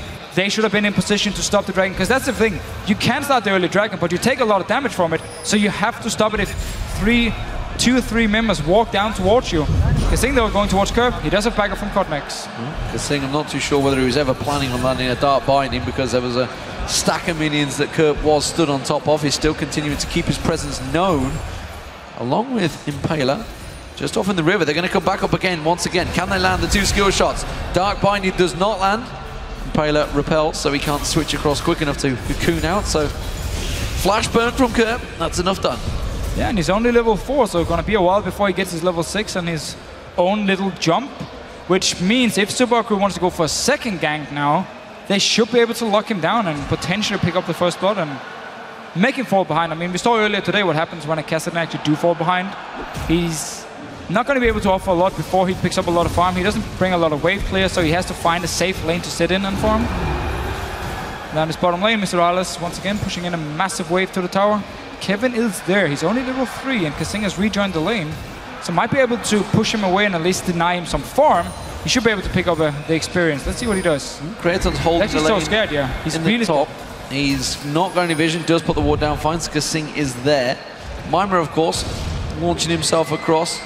Let's give up on sticking around the top, so it will be a 5-man, will it? You're going to see 4 members. Self is coming down, as is Cornex and J-Ree. So 4 on 3 so far. Oh, J-Ree out of position. Mimer actually gets headbutted into him, and J-Ree will not be too thankful for that one. He's going to go down. Now, Pulverize comes out from Kevin. Bit of a mistake there by Millennium. Yeah, so that was a bit of a weird play by Kevin. Actually ended up costing them the first blood now. So again, this lane swap has gone horribly wrong for Millennium. They gave up a dragon, even though they had members. They could have moved down to try and stop it. And now also gave up the first blood, with Subaru sending 4 members down to this bottom lane, and Kevin, by mistake of course, knocking, was it Mimer, into the face of J-Ree and ended up actually killing him. So not a good start for Millennium in this lane swap. And 2 members to defend. J-Ree's going to rejoin from base.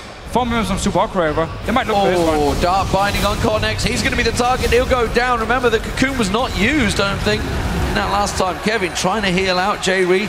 Medium wave will get cleared. There's a wave coming in towards the bottom as well. Selfie now caught out. Mr. Rala's going aggressive. Curb going aggressive on it. There's the cocoon. There's the Dark Binding. Kevin the focus. Pulverized lands. Kasing has to flash out, but that will be Kevin going down. There was a lot of tower hits. The Ignite could not be enough to take down Mr. Rala, as they will eventually get this tower down and the 2 kills. And Subaru just have such a strong dive comp with these 4 members here. Kasing was actually tanking the tower, but just remember, Elise can repel up in the air, reset the tower aggro, switch it over to someone else, and of course Mimer with his passive as well. Oh, Ignite goes down. He fancies this one, but he has to flash away. Selfie gets out clean, but that will cost him a couple of waves of minions.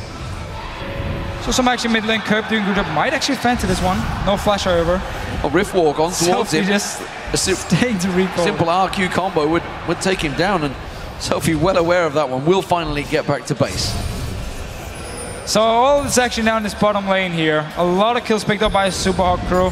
Mimer got 1, got a few assists as well. He's now going to return up to this top lane and get the one-on-one lanes. But Kevin, or actually both top lanes, are only level 4 at this point. It's just the fact that Mimer has a few kills picked up, and definitely an item advantage early on here, making it now even harder for Kevin to actually poke him down with the early magic resist. Causing problems for him, that's for sure. See where that Rupee Crystal goes, whether it's going to go into a Rod of Ages or whether it will go towards that phage. We'll see. Keep our eyes on it. Simply right now, he just needs it for the hit points, because Mimer is a little fearful in that top lane, honestly. He's going towards magic resist early on. Spectral Cowl in there as well. Mid lane, Selfie, while he did get bullied out and forced back, did get the Tier and the Catalyst completed. So he's going to start stacking out. That's the standard Rise build. It's how you start off everything. Curb's going to come straight in, put some burst down in his face, slowly chip away at Curb's hit points, who himself comes back with a Catalyst. Hasn't gone for the Rod, for the Tier, instead going towards the Rod of the Ages. Okay, so Rod of Ages. Well, again, we don't actually see Tier too often from Castans anymore. Rod of Ages seems to be the go-to one. Can it be a little bit too slow here? We have to see what Curb wants to build after the Rod of Ages, of course. But up in his top lane now here, even better for Mimer is the fact he's against double AP, so he can actually build Spirit Visage as the first item. A bit like a Dr. Mundo, where it works really well because you have all the sustain already, making it close to impossible for Kevin to even touch him. And at the same time, you don't see any healing reduction from top laners anymore. So Zac once again gets a small benefit, and Alistar will pretty much always run teleport, meaning Mima can just run around this lane here and keep pushing it down to the tower, force Kevin to stay under the tower. If Kevin ever TPs away from this lane, his tower will most likely end up going down. Mr. Rales returns the lane, he gets himself that Sheen early on, heading towards the Trinity Force. Trinity Force also being completed, or built by Kraton, I should say. We'll see who gets the edge on that one. Kraton, of course, inactive in all that fighting. He was up in the top lane getting that farm as well. He's got that big advantage in farm, but of course, a kill and 2 assists. Selfie caught out in position. Impaler's He's here. roaming a little bit. Impaler comes around the side. Cocoon on towards Cornex. Kicks Selfie away. Selfie may well go down here. Teleport comes out. Kerb, well, he's not going out of this one, whichever way he goes. But Kevin teleports in. Pulverized on towards Impaler. He's forced in there. Mima joins the fight, but he's only on half the hit points. He will get less bounce off. Kevin's going to get caught around. Pulverized was used. Kerb will not escape this one. Nice. Mr. Rales gets him down. Kevin's ultimate's about to wear off. He's got about 2 seconds left. There it goes. Kraton dodges out of it, but will get caught the slow, force the flash away, and the Super Hot crew come out an advantage 2-1, and if they can take the dragon, it's a bonus. Well, let's see. Kraton is still around, Kevin as well, but Kevin is out of mana, he has no ulti. Kraton is trying to steal it with the rocket. It didn't actually work here. This all started with Selfie actually walking by a ward from Millennium and then waiting in a bush, so they knew he was there. And then Cotnex and Selfie just Kerb just wanted to jump in. Notice here, he walked past the ward, so he's actually baiting it out now. Probably not on purpose, but still it worked because Impaler was nearby. He joined in. Instantly, the burst down Impaler, burst down Cotnex is going really well with these names here. And then whole fight breaks out. Subaru, however, already has the advantage. Kerb is out of mana at this point. Kevin is out of mana after he pops his ult. The very last snipe gets a kill. Impaler on this, at the moment here, is very, very low, but he got out of the fight. And of course, Mima could just take all the damage. He had his passive. Come back to life here. So only 1 kill for Millennium. Also lost the dragon.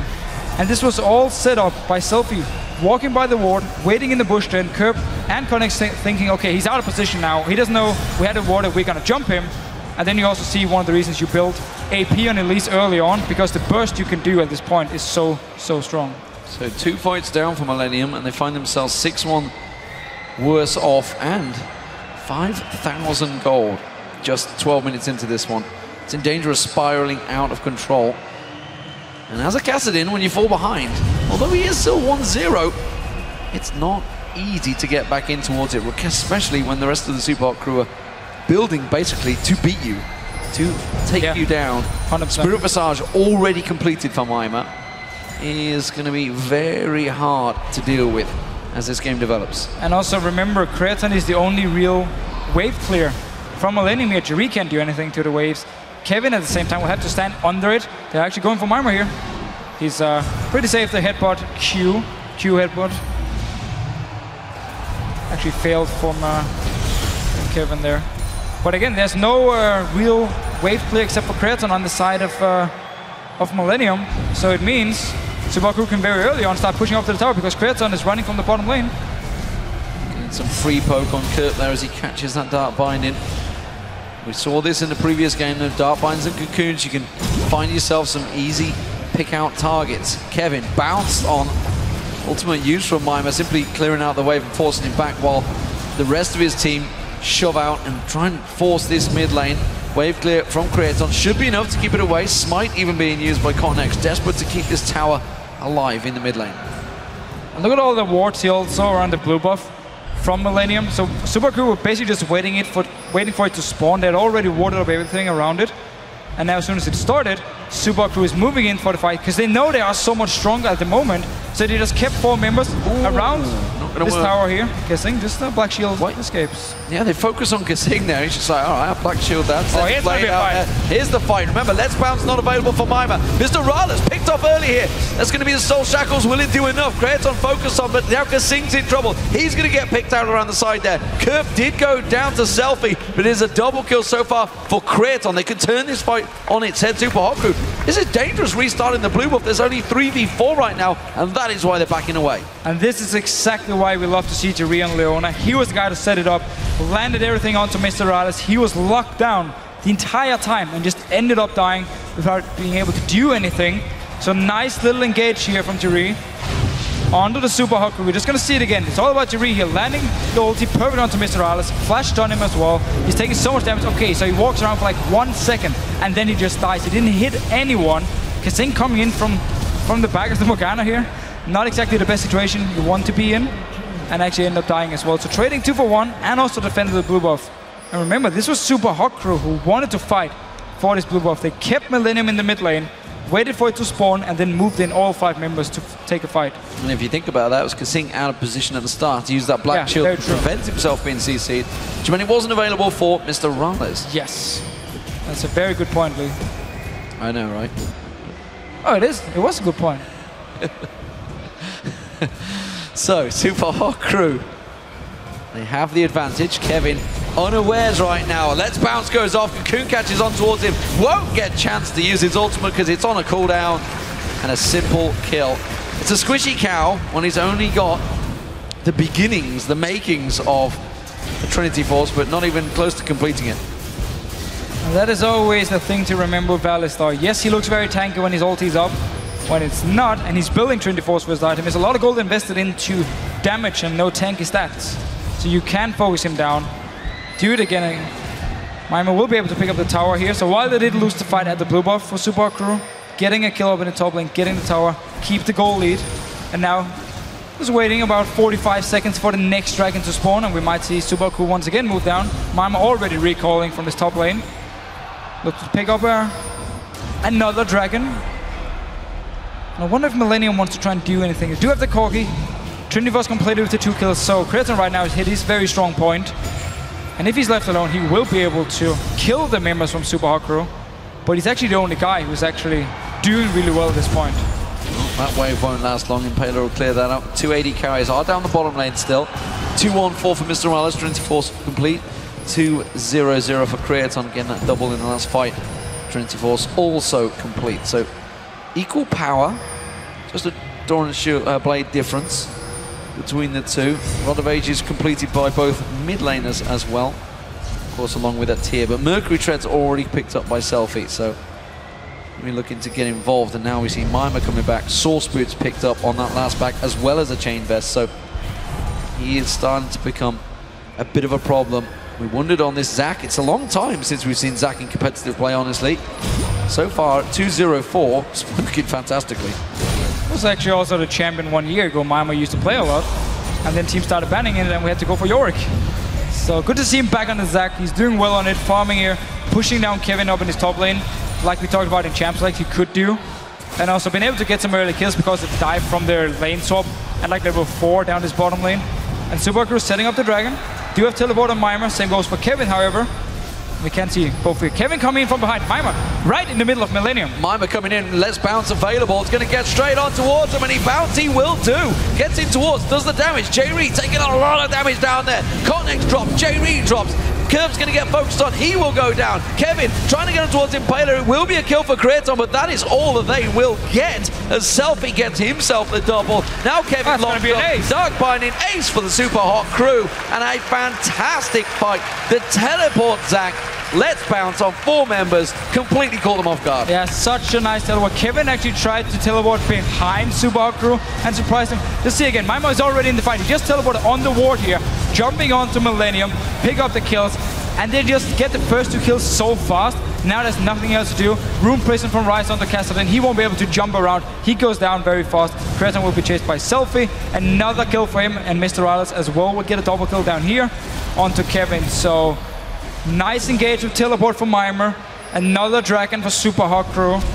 And we have to remember they are very far ahead in gold. So looking very strong in these fights. Risky dragon, they don't have smite. Connex does. He's going to get caught up with the dive. They're going to focus straight on towards him, and he gets dropped. Now they can take the dragon. And well, Millennium are just making mistake after mistake. Connex thought he could sneak in and quickly focus it down, steal that smite while Impaler wasn't there, but it wasn't to be. It's one of those sacrifices as a jungler you just have to make. Yeah, especially because Impaler wasn't there, so actually smart by Super Hawk Crew to stop the dragon before it was too low. And just wait for Connex to jump in, kill him, and then they could take it without Impaler being there to smite it. But I'm not even sure if Millennium can do at this point. They need to hope that Curb can pick up a lot of kills and Cassidy starts snowballing out of control. Otherwise, they are so far behind in gold at this point. Will actually get 2 towers now, so that's gonna help. But still, Subaru is definitely in the driving seat. So, the team fights go in Super Hot Crew's way. Millennium, can they maybe try and sneak a pick off here? Selfie getting pretty strong. You can see already his Seraphs is well underway. 547 and 750 for him so far, so not long on that one, fully stacking itself out. Some magic resist being picked up by Curb and the Negatron. Going for blue buff again. Subaru wants to make sure Curb cannot pick up this blue buff. Now they lost out this fight last time around. Let's see if it works out again. Solar Flare being used defensively from J-Ree this time. Super Hot Crew in a much stronger position starting this fight out. Kraton not even close to being in the fight. Yeah, so stupid blue buff now for Subaru. This time around, do manage to take it, and Mr. Alice is already in the mid lane to just clear the wave and make sure Millennium couldn't respond by pushing up to the tower here. But man, it's just been an uphill battle for Millennium pretty much since the start of the lane swap, where the dive down the bottom lane for Subaru, after they took the dragon, nobody was there to contest it for Millennium, and then they just went down, picked up 3 kills in the bottom lane before minute 5, I believe it was, and just got so far ahead, even got the tower as well. Oh, Chain CC once again, causing problems, gets themselves possibly an objective on this one. Wave will get cleared. Connex just about not getting caught in that cocoon. Very, very tight for him though. And Super Hot Crew, honestly, they seem him to be able to siege this one down. Kurt was down the bottom trying to get the split push going, but I'm not sure they have the wave clear potential right now to keep Super Hot Crew away. Well, that's the thing. You see Super Crew always get a few hits on the tower and always get a chance to land a binding or cocoon because the wave is not being cleared fast enough, which makes it even harder for Millennium to actually sit here and defend it. So they're going to rotate top. They have Bima pushing the wave in.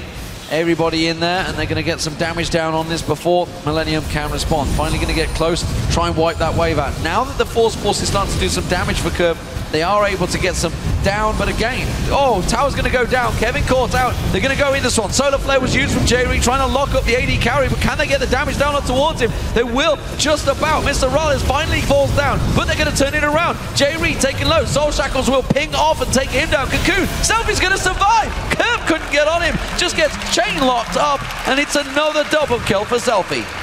And it all starts with Subaru just moving from the mid lane to the top side. There's a big wave, take down the tower, and then they get a 4-for-1 here. Even moving towards Baron now. Mr. Alice is dead, however. He's going to be the main dealer, or damage dealer for it. But let's see here. Tower gone. Fight starts once again. Cocoon landed, the room prisons, everything. Curb at this moment is not strong enough to join in with J-Ree and Kevin when they go towards the backline, which means he's actually forced to jump out of the fight first and then rejoin when it's too late. And we just also talked about how room prison into cocoon into binding. I mean, you're locked up for like 6-7 seconds. And they could not take down the Baron though. Kraton's presence comes in, takes down Kasing, and stops that dead in its tracks. So, small victory for Millennium, but with 11,000 gold differential, and that is what I call a small one. I don't think a single team fight won by them yet. It's a bit of an issue. Well, they did win the one at Dragon, at the blue buff, 2-for-1, but in the big team fights around the Dragon or in the top lane here, they've just been so far behind in gold. Kassadin is not strong enough yet. Kraton is doing really well. He's trying to do his best to carry Millennium through this mid game here, but it's just so hard because he's the only member with the kills. He's the only member with actually items here who can deal damage. Kevin did get his Trinity Force completed, but every time he goes in, he will maximum kill one member, and then his ulti wears off, and then we can actually see Subaru kill him. And Mimo just jumps towards Kraton in these fights. He just jumps in his face, forces him to only hit him, and then it's a 4v4 with the remaining members, which goes completely in favor of Subaru at this point. It's one of those moments where everybody's complaining, why are you hitting the tank? Yeah. Because it's the only big green gooey thing in my face right now. It's plopping in my face. So, I mean, you only need to really look at the kills and assists across the board for the Super Hot Crew and just see that the entire team is involved in these fights. It is very much a joint effort for everyone.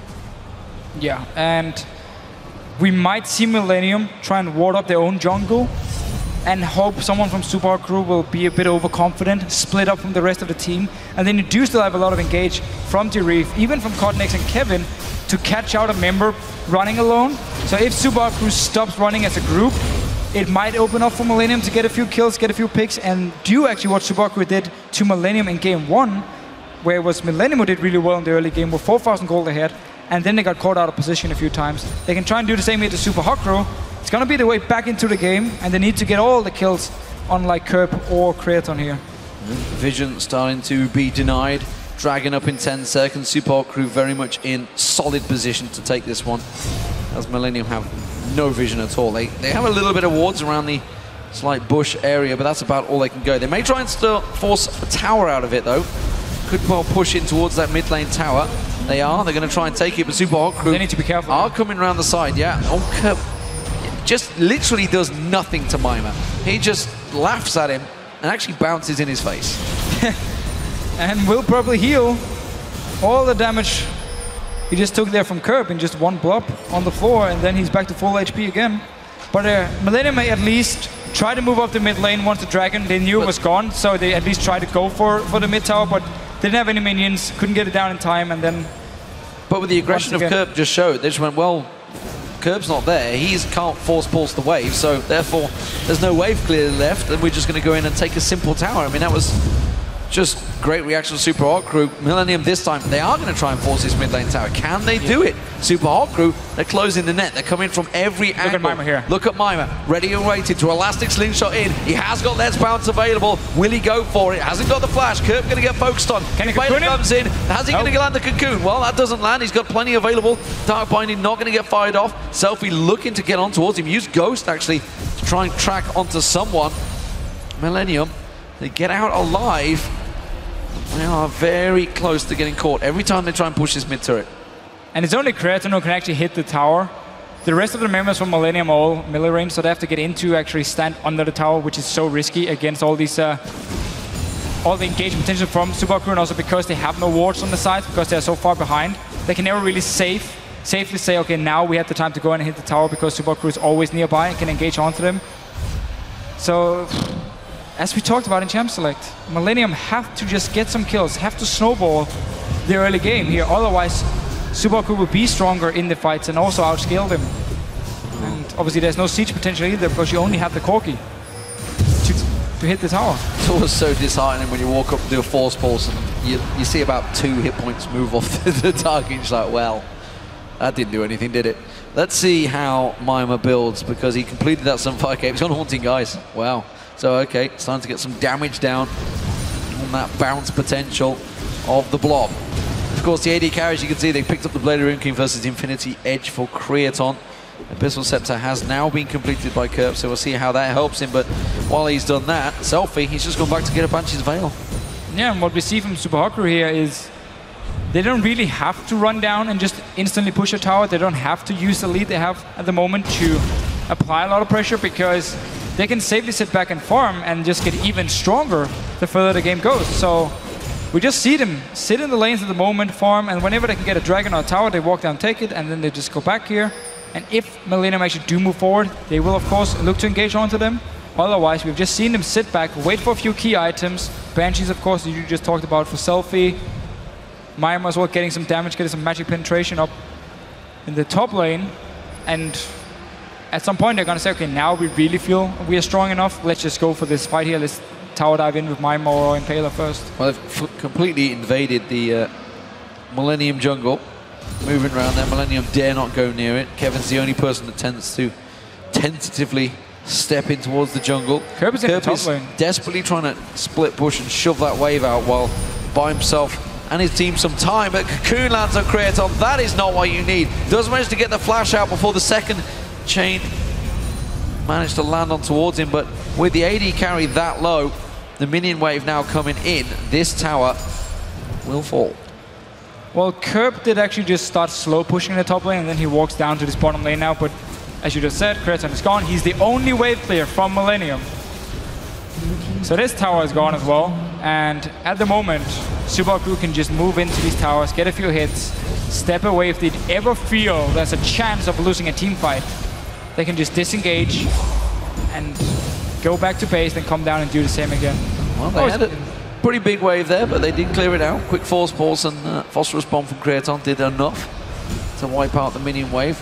Super Hot Crew will happily buy themselves a little time, step away from this one. They've got a minute and a half on Dragon. They could even maybe try and draw them to Baron now with easily no wave available. And that's what's obviously going through Millennium's mind is, are we going to catch on towards it? Look at mine, interrupted on the elastic slingshot, maybe trying to bait it out, maybe trying to draw on towards Millennium and get some damage down on towards him in simple wave clear. And you can see peeling off at the back is Impaler and Mr. Rales, while the rest of the Super Hot crew keep them busy in the mid lane. And you just move in your Blade of the Ruin King hyper carry, percent magic damage onto the Baron. Should go down very fast, and Millennium won't be able to react in time unless they're running in right now. They are actually going in here to try and stop it. Let's see if we can get a steal. Nope, not the Baron's down. They peel off the side there. Elastic slingshot from Mima didn't quite catch on towards Cotton X. He had to flash away across towards the blue buff, but Baron picked up by the Super Hot crew. So got the Baron now, can go back to pushing down these towers, don't have to actually split up. They can send Mima in one lane and keep the rest of the members in like the mid lane and just push down 2 lanes at once because Mima is so strong in a one-on-one at the moment. They can also just go 5 members to the mid lane, to the bottom lane, whatever they decide, and actually dive onto Millennium or just force down the tower. Always get a few hits, wait a few seconds for the next wave, land a binding, land a cocoon, and then you just go in straight in for the dive here, which is what Super Hot can do. They have multiple options. They're so far ahead in gold, and now they just need to use it. No reason for Super Hot to take the chance and go really late game here, because you never really, even though they will outscale, you can always make a mistake in the late game, end up losing a team fight, and then all of a sudden the other team comes back and maybe even finish the game. So no reason for Super Hot to delay the game too much. And now they do have the lead. They do have all the items they need. Well, with a little bit of poke, Neandra's picked up by both Mima and Impaler. They can just keep forcing them in. Mima down the bottom, split pushing, still yet to die.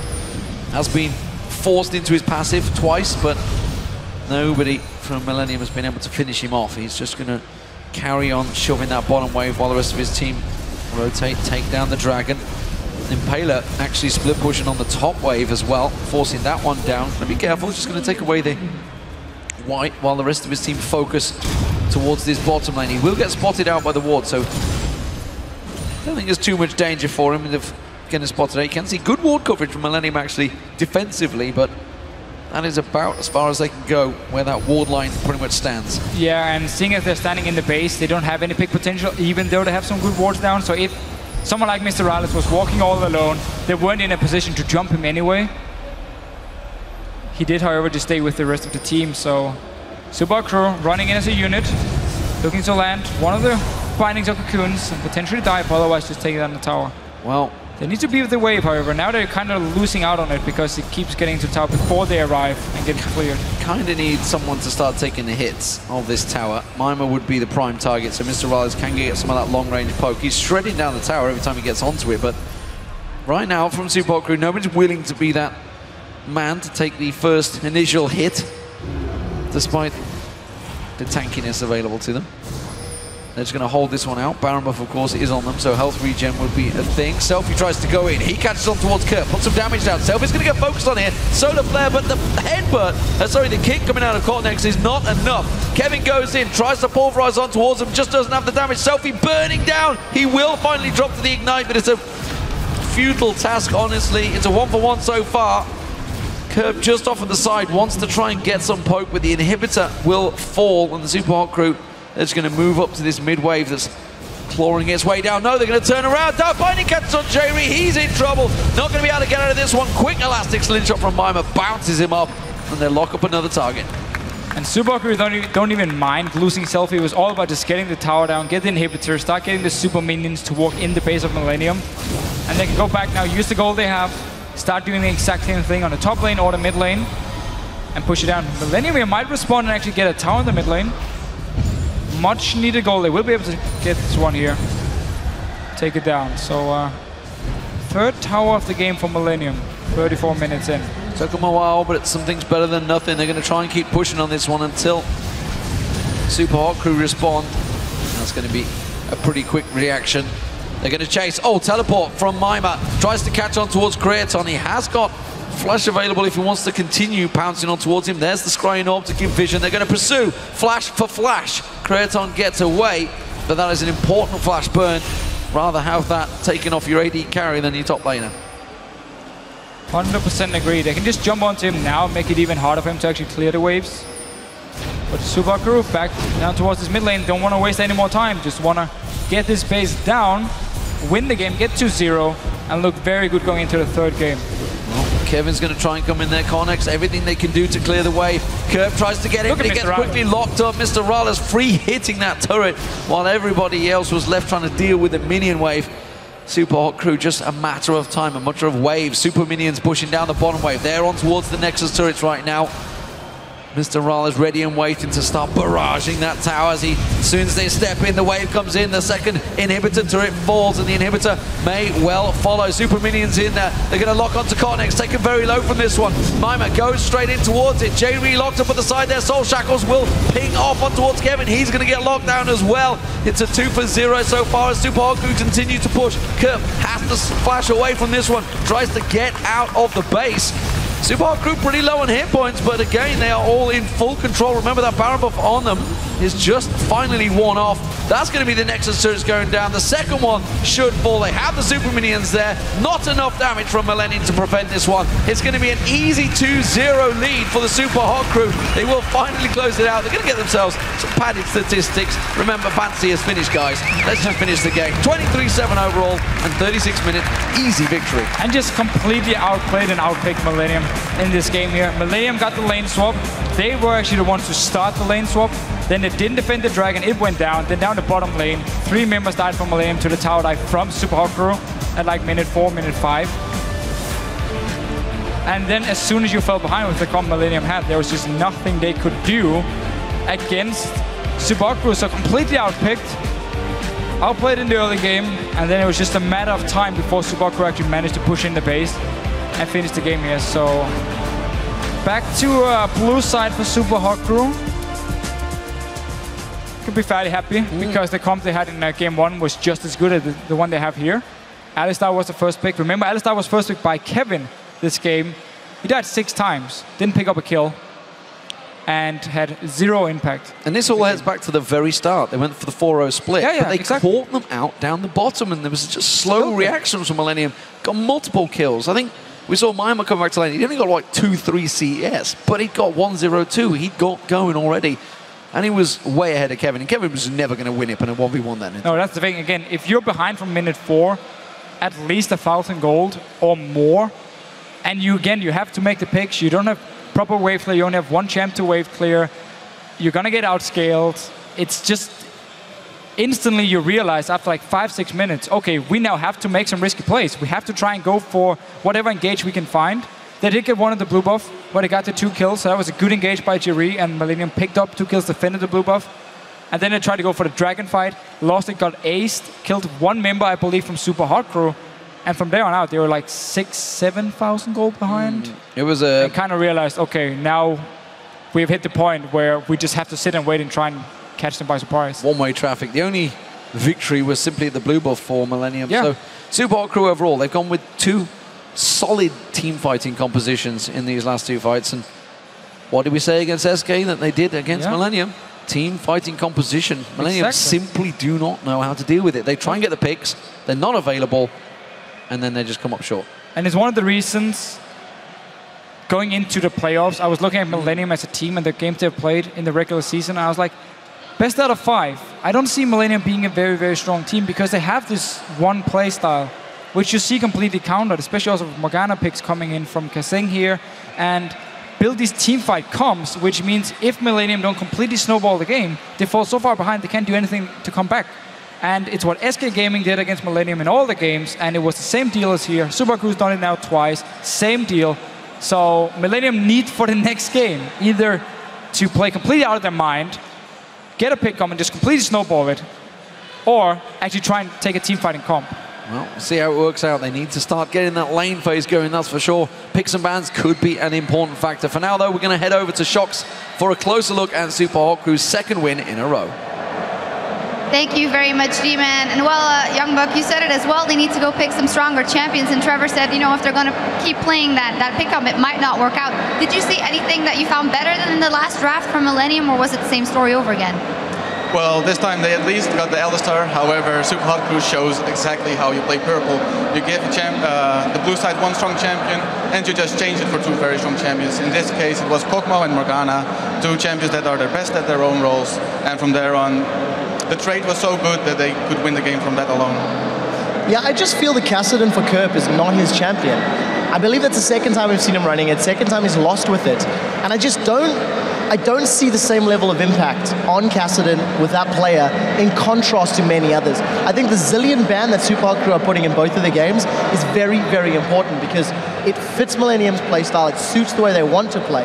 And as soon as you take that off the table, Kerp is really struggling to find something relevant in 4.13. Yeah, it kind of makes me think of more of a Kassadin curse, because lately when we've seen it picked, it's been more to bring out a strategy and pick some other things coming in for them as well. Young Buck, Zach coming in here. We haven't seen him in a while, and you were actually saying that you talked to Mimer about that pick and that he had it in his head to play it out. Yeah, last night he wanted to train against me, and he said, I want to play Zac into Alistar, so I was like, okay, let's bring it. And it did work for him. I think that in general, you beat Alistar by picking something that doesn't have mana and has sustain, so Zac is definitely a great champion. Mundo will also work, and you just saw how much Mimer brought to the team fights. Yeah, and then going in this game, Super Hot Crew clearly off a confidence boost after that game one, because they just went very hard in the beginning with that perfectly executed dive bottom lane. And Impaler, who was lacking, let's say, in the games in the playoffs, here he did step it up. Oh yes, I agree. I definitely think Impaler's found some comfort on Elise, doing very well in both of the games that he's played. And you are right, Impaler really struggled in the quarterfinals, but the whole team really struggled. I think everybody stepped up. This game was a slow strain. I mean, Super Hot Crew got ahead, and they just very, very slowly crept and strangled the life out of Millennium. From very early on in the game, it was clear that Super Hot Crew was executing better, was playing their comp effectively, and there was very little chance for Millennium actually to come back into it. Yeah, let's actually take a look at a team fight where Super Hot Crew played out their comp. Let's get that up on the screen. So it is fairly early on into the game, but I really just want to highlight how far ahead Super Hot Crew are at this point. They've got a tower, they've got nearly 3,000 gold lead, they're already 3 kills to 0. Roll the clip out, and you'll notice Selfie, we don't know if this was bait or if this was him out of position, but as the top laners are about to teleport in here, Young Buck, what was your take on this engage and everybody getting thrown in? Well, the biggest thing is that Millennium was expecting a 2 versus 1 on the rise. However, Impaler was ready to react to that, and they immediately took out the Lee Sin. From there on, it's a 5 versus 4, and they just take it from there. Yeah, I really like the way Mr. Rolls also lands all of his living artilleries. Super Hot Crew just surround Millennium, and Mimer rather even gets away with his life thanks to that passive. So just really strong game. It also led to the Dragon a few seconds later. So what was nearly a 3,000 gold lead became about a 4,500 gold lead at 10 minutes on the clock. Yeah, very impressive. And what we always say of the Super Hot Crew is once they get rolling, they can become this very good team because their skill ceiling is very high. So on the side of Millennium, you already said maybe they just have to try something different. They didn't. Stalling strategy, maybe? I kind of feel like Millennium are not really on the same page when it comes to understanding the patch and the playstyle. Yes, they got that Alistar top lane, but it didn't really work out for them. The Kassadin Corki combo. Kassadin is like super mid to late game. Corki is like early to mid game. Alistar needs to get Trinity Force and tank items. It just kind of felt like the comp was a little disjointed. And Millennium are really struggling this series. Jerry, what are your thoughts? I would like to see Millennium copy Super Hot Crew's pick phase. Just give away the Alistar, change it for trade it for Kog'Maw and Morgana, and I would also like to see the Mundo ban changed into an Elise ban, because Impaler has been really strong on it, and they seem to really like the long, catchy champions, long range. I want to ask a quick question. As somebody who's been on a stage like this in similar situations, if you're 0-2 down, what's the mindset like in Millennium's head? It can be very difficult to deal with, especially after such a devastating loss. The first game, you could say, okay, guys, we just barely lost. It was still a close game. We can come back. But after a game like this, it takes a lot of heart to come back. Well, they have come back before, so we will see what they can do. We need to step off the rift, but we'll be back for Game 3 of the series in a few minutes. Don't touch that back button.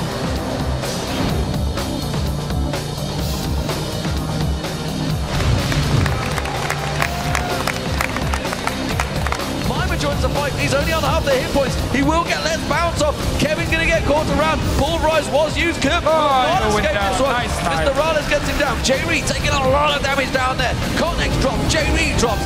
Kirk's going to get focused on. He will go down. Kevin trying to get him towards Impaler. It will be a kill for Kratos, but that is all that they will get. They will just about. Mr. Rollins finally falls down, but they're going to turn it around. J. Reed taking low. Soul Shackles will ping off and take him down. Cocoon, Selfie's going to survive. Kirk couldn't get on him.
Welcome back, ladies and gentlemen, to the European Summer Playoffs, coming to you live from our studio.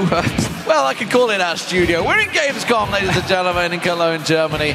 It is time to get Game 3 between the Superhot Crew and Millennium underway, where the Superhot Crew now lead 2-0 and do not look like they're going to slow down. No, and Millennium as a team, the way they've been playing the last two games here, going into the third game, honestly, they have to force standard lanes because they completely messed up the last game after the lane swaps. I like the fact they lane swapped to dodge around the tricky side lanes they did have, but then they completely misplayed it, didn't stop a dragon, walked in one by one in the bottom lane as well, and just let Superhot Crew kill them one after one after one.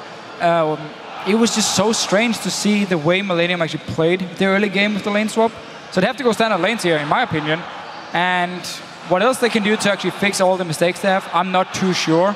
Myma in the top lane was an issue because he played Zac into the Alistar, which worked really well for him. I think apparently he's been practicing against Youngbuck yesterday and was talking about, I mean, he didn't even die, fully controlled the lane, got out of the lane swap really well. So a great game for him overall.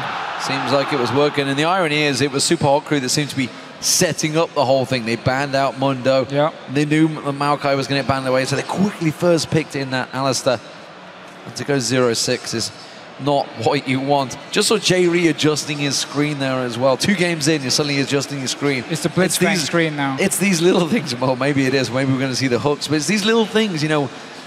When you're 2-0 down, it's just little imperfections. Everything starts annoying you. The mouse is not quite right. The seat positions, it starts shuffling around. The pillow on the seats behind it. We all know Candy Panda slinks that thing away. Yeah, it is damn annoying. I don't know why people keep it on there, honestly. I'm not sure. What do they do? I mean, this is just simply panic time. They have to, I mean, we know what they do. We know what Millennium do. When they think they're going to lose, they just do crazy tactics. And that may well be exactly what they need. Yeah. Issue is you can't really do it for all the games. Yes. You can maybe do it now, win a game, but then you're back to where you started. I do hope they're going to pick more of a team fight comp, and I do hope they're going to pick very strong laners here, because they have had issues also in the early game, especially in the last game after lane swap. It went horribly wrong, of course, in that case. Get standard lanes, get strong laners, so you force standard lanes, beat Super Hot Crew, 2v2, one-on-one across the board here. And then you try and snowball the game. Don't go for these lane swaps here, because it's not working for you. Just go standard lanes, strong laners. Well, 4-0 didn't work for them either. I mean, they lane swapped, they went to 4-0, and it's just like, this is not working. Oh, it's like 1-0, it's like, I'm going to be here on the tower, oh, I died. Now, next guy, come. And he's like running in, okay, oh, I died too. And then the next guy joined I'm in. Alistar, I can 4v1. But not really.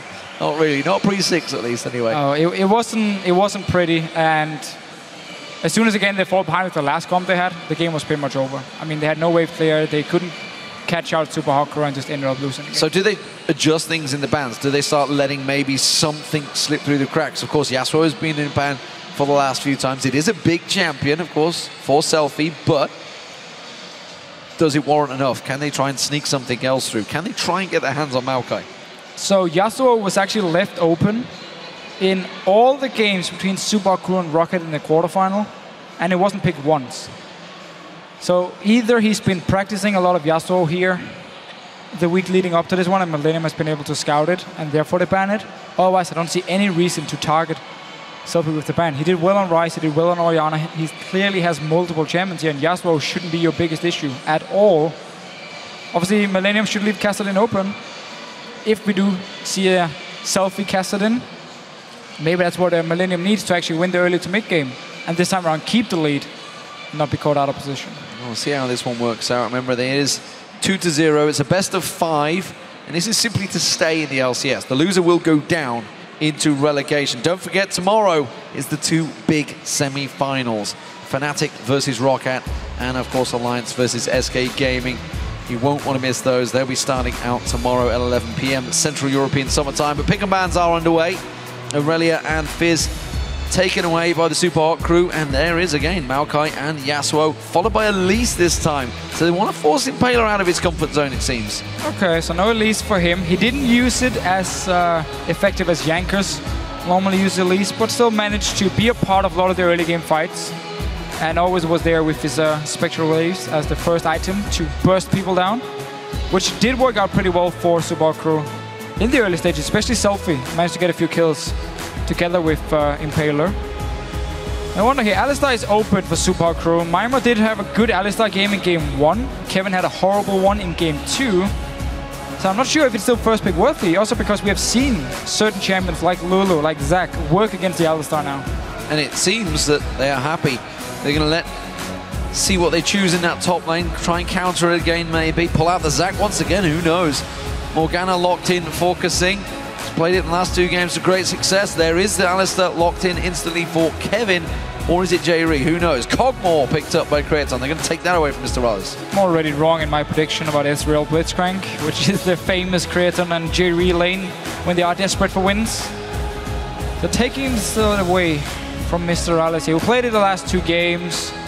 Who's actually just been doing everything he could and just been picking up kills left and right in these teamfights, because Millennium could never get to him in either game 1 or game 2, so smart enough to take it away. And funny thing is, Millennium is doing the same they did against SK now. They lose the first 2 games and then they suddenly change up, especially the AD carry pick, where it was Lucian Corki in the first 2 games against SK Gaming.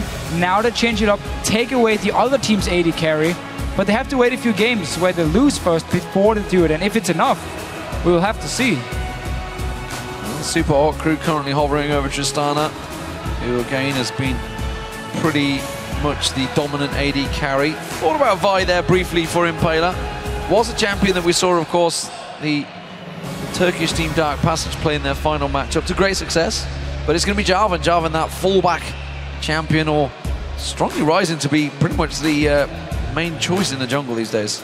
At least getting stronger and stronger with all the nerfs to the other junglers around him.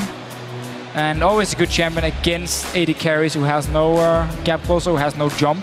Because if there's no flash, you can just hold onto him and he's locked in there and you can then focus him down.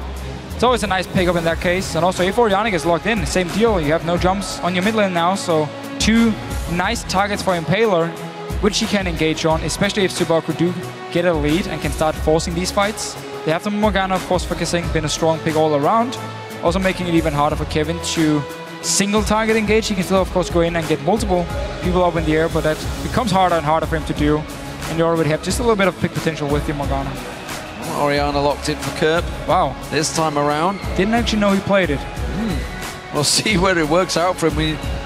Assassins haven't worked. We'll see whether he manages to go with a farm-heavy champion this time around and try and win out that mid lane. And look at what Millennium is actually doing now. They're saying, we have tried our pick comps. It didn't work. We have lost the games. Now we're going to try and join the team fighting train and see if that can carry us and if that can actually make sure we get a win and we can then at least get one more chance, secure their potential 5th game, and also keep their spot in the LCS. So Millennium completely changing up their style now compared to what we normally see from them. By going more teamfight focus. And again, Oriana was banned in every single game by Millennium against SK Gaming in the quarterfinals. So I didn't expect Kerp to actually play it. Really looking forward to see what he can actually do on it against Selfie. But look at this, the fallback champion. Ari comes out for Selfie. They forgot about that one, didn't they? MVP in week 10 on Ari. 2 solid games for him in that one. And Kasing once again selecting Zac for Mimir in that top lane. Again, Jerry. I mean, it could be Alistar support still if they once again want to dodge around the Zac, who clearly had the upper hand in the one-on-one against Alistar in the last game. So it could be support Alistar and top lane Shen. If I was a body language expert... Not that Shen is working better against the Zac. If I was a body language expert looking at Jerry right now, this would tell me a lot. Just slump down in that chair. He is going to be playing Alistar, so it's going to actually be Shen in that top lane up against Zac. Jerry will take Alistar, a champion that didn't work too well in support last time around. No, lost 2 games against SK. For Legacy, though. It did, but so Millennium again, putting a lot more focus now on the team fights. You do have the Shen to create some split pushing pressure, but there's teleport on Mimir, and Zac has always been, or used to be, a very good pick against Shen because he couldn't touch you in lane. You out-sustain him, you out-push him, and you have the teleport to stay there. And if Kevin runs without the teleport here, I feel like it's a big mistake. If he does have teleport, they have this now double global advantage they can use against Mimir. So if he jumps down first with his ult and Mimir TPs after him, you will now have to teleport for next time around, and therefore you can create some pressure. Seems like he's actually not going to run it, which means he's losing out, in my opinion, on a lot of the global pressure, but we'll have more lane pressure instead against Mimir. Well, who do you guys at home thinks looks the strongest heading into this game 3? Will it be the Super Hawk crew? Will they take it clean sweep? Hashtag SHC win or hashtag MIL win to at LOL Esports, and we'll be checking the results shortly as the game gets underway. Will it be a 3-0 once again in this best of 5? Again, looking at the last 2 games, Super Hawk crew has clearly been the best team. They've been able to punish Millennium for whatever mistakes they made. And Millennium has not been able to do the same to Super Hawk crew in any of the games, especially not in the last one. Well, here we go. Will it be the last game, ladies and gentlemen? Game 3 underway, as the Super Hawk crew will be starting out on the blue side up against Millennium on the red here live at Gamescom. It's Hall 8, if you're wondering, and you're coming to Gamescom soon. We have a gigantic stage and arena set up for you guys. It is possibly the biggest thing I've seen at Gamescom in a few years, and this is my 4th year here. Super Hot Crew starting out so strong in this best of 5 series. Will they take it all the way? Let's see up in this top lane here. I mean, again, Millennium lane swap last time around because they didn't want to have Alistar against Zac, and they didn't want to have the Leona against the Morgana down the bottom lane, so they swapped around, which made a lot of sense. They just played it horribly wrong. Gave up early dragon, gave up early kills. We keep talking about it. In this game here, Kevin should actually be able to hold his own now, at least in the start, due to the fact he doesn't have teleport and Maimer does have teleport, so there's a summoner spell advantage for Kevin up in the top lane. Mid lane, Curb needs to show what he can do on his Orianna. One of the first times again I've seen him play it. Let's see how it works out for them. Warding is going well. We do see, of course, down the bottom as well that Creaton and J-Ria trying to get some deep vision, just hanging around, waiting to get that ward placed just at the right time, because, of course, it will time out fairly fast with these trinkets. J-Rees is off cooldown, so it's Creaton that has to place it, so he's got a ward. No, he doesn't have a ward in his bag, so just simply using standard vision, and actually Lee Sin is going to come around. So they're going to start off that one. They're not going to rotate round. It is going to be 2v1 lanes. Yeah, Subaru, this time around, the team should start the lane swap. Also simply because they want to see if they can punish Millennium once again. We will have the dragon advantage for Millennium now, where they're down in the bottom lane with their dual lane. But let's see if Subaru actually wants to send down Kissing. Have him together with Impaler and Maimer to move into the dragon if Millennium started early on and just interrupted. Because you take so much damage from it, you can't just stand there, 3 members collapse onto you. Well, Kevin's actually going on the raids, so he's going to be soloing those. J-Ree uses his presence to try to bully them away, but he got vision, knows that they've started on the red, knows that that's a clean wave, and he's going to go down the bottom. It does give the AD carry some free time. Let's see if either of them push up. Right now it seems they're going to both happily freeze the lane. Not going to shove it into the tower, so this kind of doesn't really give an advantage to either of them. They're both, I think, both happy to just 2v1 this lane out. 2v0 even. Just freeze the lane for now. Make sure the top laners are forced to run into jungler around to pick up farm. And then you can decide from there on. I mean, again, if Millennium keeps freezing the bottom lane, they can't really go dragon, because then they lose a lot of farm if Creaton moves to the dragon. So in that case, it's good for Subaru that Millennium is actually freezing it. And we also do see Maimer and Impaler looking for Cotton X and Kevin here. Make sure they know where they are, and make sure they're not going for an early dragon. Yeah, they have that top area covered. Check out the golems. Notice that they are there, but they're not going to follow on through. There's nothing for them to dive into. The one problem with this is that they could set up Millennium to take an early dragon, which it looks like they may well be maneuvering to do. There's a double recall. Kissing is running from base towards the dragon here, so Subaru want to leave Mr. Riders to just freeze the top lane all alone. But they're going to be too far away from this dragon here, so even though they were actually running around looking for Kevin and Cotnex, they decided to recall and are now too far away to actually stop this one, so Millennium should be able to pick up this dragon.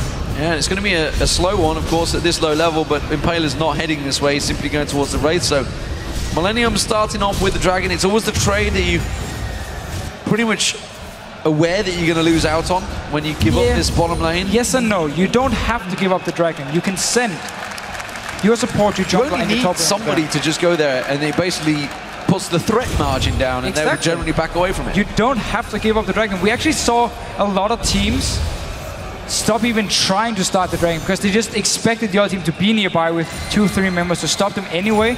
So they just stayed in the jungle to farm because it became like the way to counter the fact that, okay, there are 2 people down this bottom lane, they have the dragon advantage. Nope, not anymore, because we send down our support to help. Because you don't need Kissing to stay in the top lane for such a long time to just sit there. Yeah, sure, he wants the XP, but you don't need him because Mr. Rales has been freezing the lane non-stop.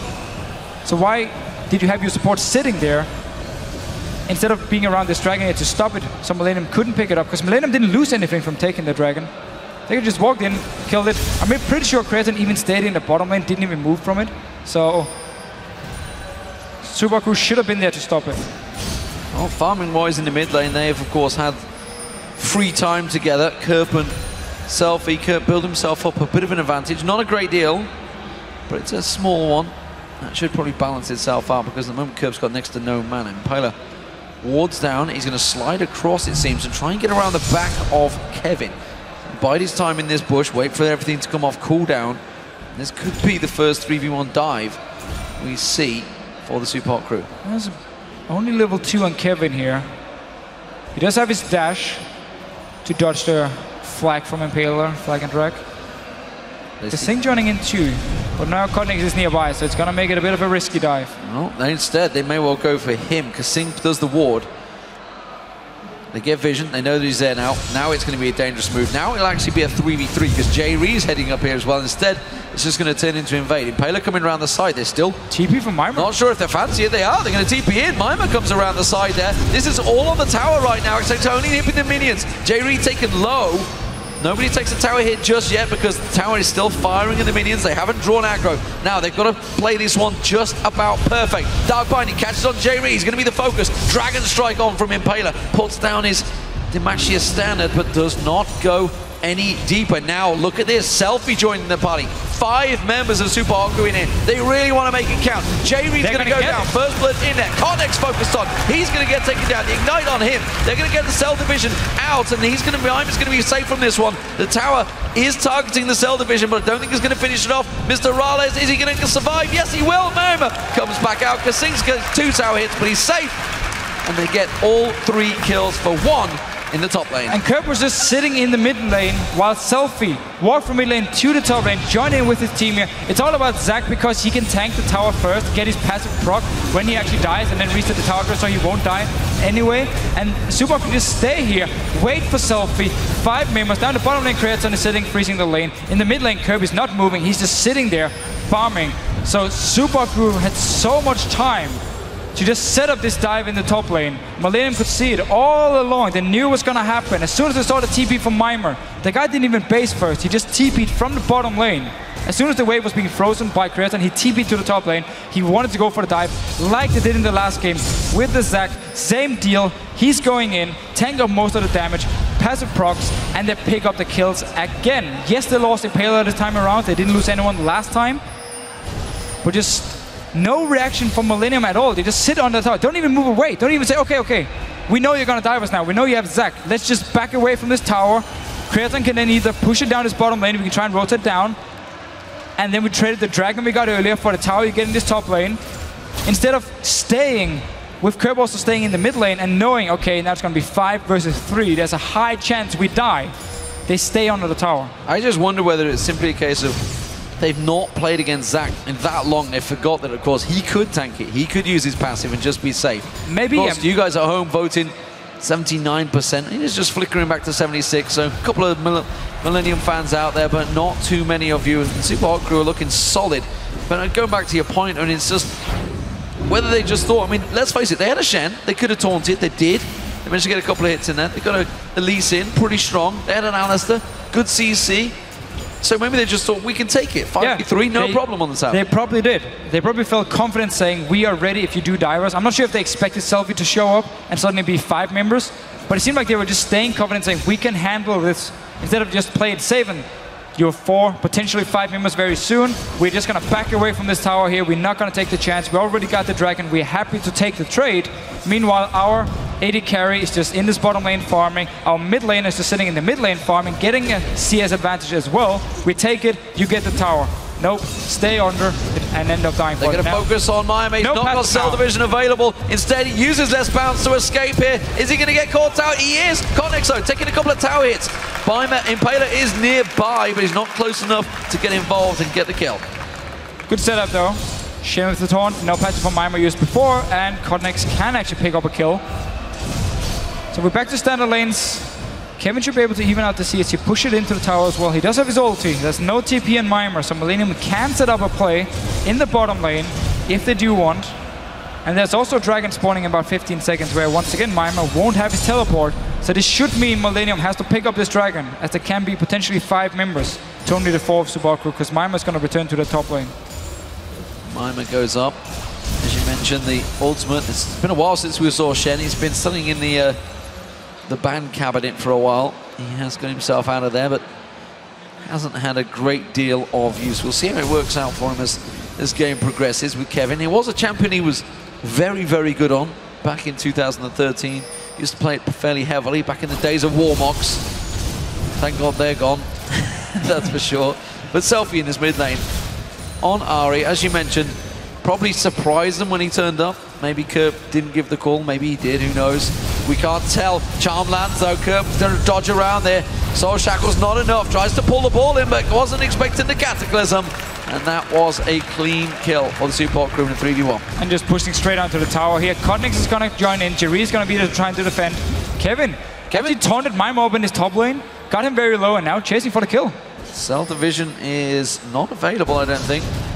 Still on cooldown. Mimer's in trouble here. He's going to ignite down. He may well go down. Kevin's going to get caught in the tower. The knockup is just about enough. Manages to catch on towards that last hit. Selfie will take down this middle turret. The first one of the game for the Support crew. So just one kill on Kerp in the mid lane, and instantly they move in for the tower. Managed to get it here. And 2 members now. Dragon is alive. Running in towards it. Well, maybe they want to dive Crescent down his bottom lane and just want to get some deep wards. Actually just went back on my screen here to see the dive once again. Selfie was pinged by Millennium the entire way from mid lane to top lane because there was a ward on him, and yet they just stayed on the tower. So they knew he was coming. It wasn't about like, oh my god, Selfie's here. Interesting play. 3 members pushing down the bottom lane. Let's see if they can take a 3v2. Maybe going to turn into a 4v3 in favor of Millennium. This Kerp is starting to head down, but he's going to stop in the river. He's going to back away. Cotnex was just waiting off at the side. Instead, they will return back to that mid lane. Kretan is doing a pretty good job farming down his bottom lane here, and Millennium really needs him to go huge this game so they can protect him in these team fights, and he can be the carry in the late game. Mr. Alice, however, picked up 2 kills while, of course, Kretan was just sitting in the bottom lane freezing when we had all the action in the top lane. With the mid tower gone, you also see instantly Subaku just placing a ward where the tower actually was, and it's one of the reasons the mid tower is so important, because now you have a ward where you can see the entrance to the jungle from the mid lane from Millennium, so they can spot whoever is moving between the lanes very easily, and just makes it so more safe for them to take like the push they did down here in the bottom lane, because they knew, okay, we haven't spotted, or we saw Kerp, moving from the mid lane, so we know he's not even close to this tower. We can just push up 3 members and take it.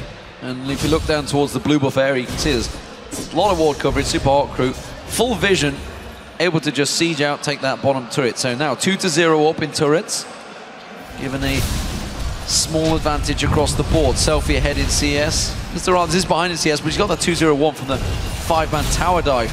Rabadon's, Deathfire Grasp completed as first item for Selfie as well. So he's going to start looking to blow people up, and Kraton is an ideal target when it comes to the team fights. If you can latch onto him, he will go down very quickly, and Kevin's going to have to be pretty hot on that ultimate to try and save him.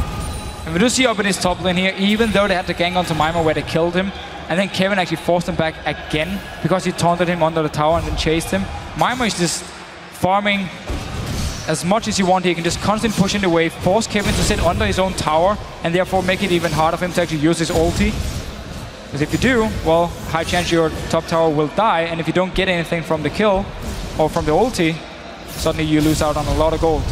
So Mimo just minding his own business up in his top lane, pushing it down, ignoring Kevin every time he can. Actually just ignoring him all the time. Completely ignoring him. Dragon back up. Nobody really making moves towards it just yet. Jerry being held back by Kasing, wants to fight for the pink ward. Smack, trust me, the support battle for the pink wards is real. It's a thing. And these guys hate losing out on them pink wards because that's a lot of gold they have to invest when they don't get too much themselves. I feel like it was a little bit of an unfair fight, however, as Impaler and Selfie moved in to help Kasing. Does look like Super Cool want to set up for a fight here. Do have teleport. It does have teleport on Mimer. There's not a ward behind Millennium, however, so he's gonna have to teleport around the dragon if he wants to join in. Now there's a ward behind them. Could be the one Mimer wants to join in. But now he's just pushing the lane. Actually, he's gonna run down, see if he can save his own teleport if they do manage to stall Millennium long enough. And seeing as Millennium is not really pushing for the dragon themselves, it just opens up for Subaku now to push in this mid lane. get a few hits on it, and force Millennium also to move away from the Dragon area. 4 pink wards from the Super Hot Crew in that river right now. Definitely got good coverage, that's for sure. Making set up for that Dragon. Putting the pressure on towards Millennium, forces them to cover and defend the mid lane. Super Hot Crew can just rotate down. Pings are down there. Mr. Rale's already heading down towards the Dragon, start things off. They can see that one ward in the river that Millennium have. That's going to get cleared out. They can't see that one, but it is about to time out. No, we can't. Can't see either of them. Just ping wards just out of range. Inside the pit there, so we can actually see it. This Mina over there is a ward outside, which Kasing will now clear because the sword had their own ward to see it being placed. Otherwise, there was a ward to see if Super Hot Crew actually started the Dragon, which was the whole idea behind it from Millennium. It is now gone, and there's full river control except for 1 ward for Super Hot Crew here. And they did invest a lot of gold in these ping wards, so you have to pick up the Dragon for it to be worth it. Mima and Kevin continue their brawl in the top lane, holding the tower strong right now because of them. There goes the Dragon. Simply took down between Mr. Rales and Impaler. They didn't need the team there. Tower down. So, bottom wave, is actually pushed in pretty well here. They could get some damage down onto the inner, and it's only Creaton reacting. It's going to be a 2v1 for a short period of time. Mima and Kevin still slogging back and forth in this top lane. Nothing really landing. That tower very low now. Millennium, they're going to lose all 3 outers very shortly. Yeah, again, 1 teleport from Kevin and the tower is gone. Even the minion can just kill it themselves. And just again, once again, look down around this Dragon. It's fully warded by Super Crew. It meant they can take the Dragon, 2 members only. And we always talk about how Tristana has the weak mid game. Well, if you have so much control in the map here and you already have the goal lead, it doesn't even matter because then you can just go in with Tristana anyway, and it's going to be completely uncontested because Millennium didn't want to try and face check Super Hot Crew here, which meant the Dragon, now the top tower as well. And once again, Super Hot Crew, from the lane swap, they started it this time because they knew, okay, there's a very high chance Millennium will make a mistake again in this lane swap. And we just saw the aggressive teleport from Mima up in the top lane. Didn't even go back to base first, just straight up teleport top lane. Selfie moving up and went for the dive against 3 members again, like they did in the last game. And Millennium tried to do the exact same. Let's stay on the tower. Okay, now we died. So Super Hot Crew dominant throughout this best of 5 so far. 2-0 up. Can they make it a solid, clean sweep? 3-0. We saw the Turkish team Dark Passage doing that against Legacy Esports earlier on today, if you missed it. They've secured themselves a spot at the World Championships, coming in as one of the international wildcard seeds. They will be in, I think it's seed 3. Is it classed as in the World I didn't memorize Championship group stage? It was those 2 that were down there, I do recall, along with North America and the European number 3 seeds. We'll see who joins them. And of course, that World Cup stage, it's going to be so big, the groups, when we get to them. They are all ever approaching, honestly. We'll see who gets there from Europe. The semi-finals will be taking part tomorrow. Of course, the 2 finalists instantly will be through there. Number 1 seed is a big, big deal, of course. Getting that number 1 seed for Europe. Number 2, well, you end up in the pot with a whole heap of teams and you have no idea where you're going to end up. 2 teams from Korea, 2 teams from China. I mean, you really want to get the number 1 seed here from Europe. It's a big deal. That's all happening tomorrow, remember, starting off 11 a.m. Central European Summer Time. I think that's something like 2 a.m. Pacific, so apologies to the North American fans. We are live at a trade fair, so times are kind of out of our hands as and when things go, so which is why we are earlier than our ordinary allotted LCS showtime. Also does mean we are live in front of a gigantic audience here at Gamescom, who are sat watching this rather slow start from both teams once again, but Super Hot Crew honestly in full control. Millennium don't seem able to counteract with anything. No, again, also look at the wards on the map. It's just blue wards everywhere in the jungle, around the blue buff, around the red buff. There's no wards from Millennium, except for 1 around the Wraith camp that they can actually use to try and spot Super Hot Crew moving around, and that's about it. Which simply means Super Hot Crew is free to move between the lanes, push them in, and get some hits on the tower. The irony is that the pink wards, they've got 5 on the map, all 5 of them. They had 2 others around the Dragon. They're now gone purely because they had to place them deeper. They weren't taken out, they just had to keep on going. Super Hot Crew, full vision of what is going on in Millennium. Curb's got to be careful he doesn't get caught with a Dark Binding here, because Singh waiting off at the side, as is Mima, could get the elastic slingshot, he's going to go in. Black Shield went on him. holds fire, does not jump in. Flash was used by Mr. Rales. I think Kurt may well have got that attack ball on him and he was fearful of a shockwave. No, it was Kodex actually jumping in, I believe, and then he didn't want to risk him safeguarding behind and kick him back. So just instant flashed away. Which also means now Subaku might just chill for a few minutes until the flash is ready for Mr. Rales again, which opens up now for Millennium to push down. Yeah, this is a mistake. Millennium finally get themselves their first turret of the game, and it is going to be the middle one. Open it up. Will they be able to follow through? Only Kasing is here right now. Finally, Selfie and Impaler are coming around the sides. They're going to come in. Go aggressive. Wow, the damage on towards him. Kerp gets caught out straight away. Not enough damage to Ignite going down. Kevin has to use his stand United to try and join him. But Millennium, so much damage. Look at the teleport. Mima going in above them. He's got his elastic slingshot available. Will he catch on towards them? Let's bounce. He's in there. Is he going to launch it? No. Holds the trigger. There was a ward, so the tower actually started shooting at him. And Millennium knew he was about to jump. Therefore, he decided to cancel it. Still managed to pick up a kill on Codnex with only 3 members in the mid lane. It's just a binding land from Kasing. And then Selfie went aggressive, killed it. Kevin couldn't even ult in time. Like, Codnex just instantly died. DFG, everything was used onto him. Still though, Subaku, because they decided to split up in all the lanes, just completely left the mid lane alone. And Millennium did manage to pick up a tower, which is much needed for them. The first one of the game. Dragon spawning in about 30 seconds. With the control we have seen from Subaku so far around this Dragon area, it should be theirs again. And also because you can't walk in and face check an Ahri with a DFG. Like, you will instant die. So unless Millennium walks straight into this Dragon area after the mid tower to play some wards, which is what they should have done, and not push down for the next tower. They should have walked into Dragon after killing mid tower, get the wards. They need clear the pink wards, which are already there from Super Hawk Crew. Then they could actually start setting up and possibly look for a team fight where they don't have to face check a DFG Ahri.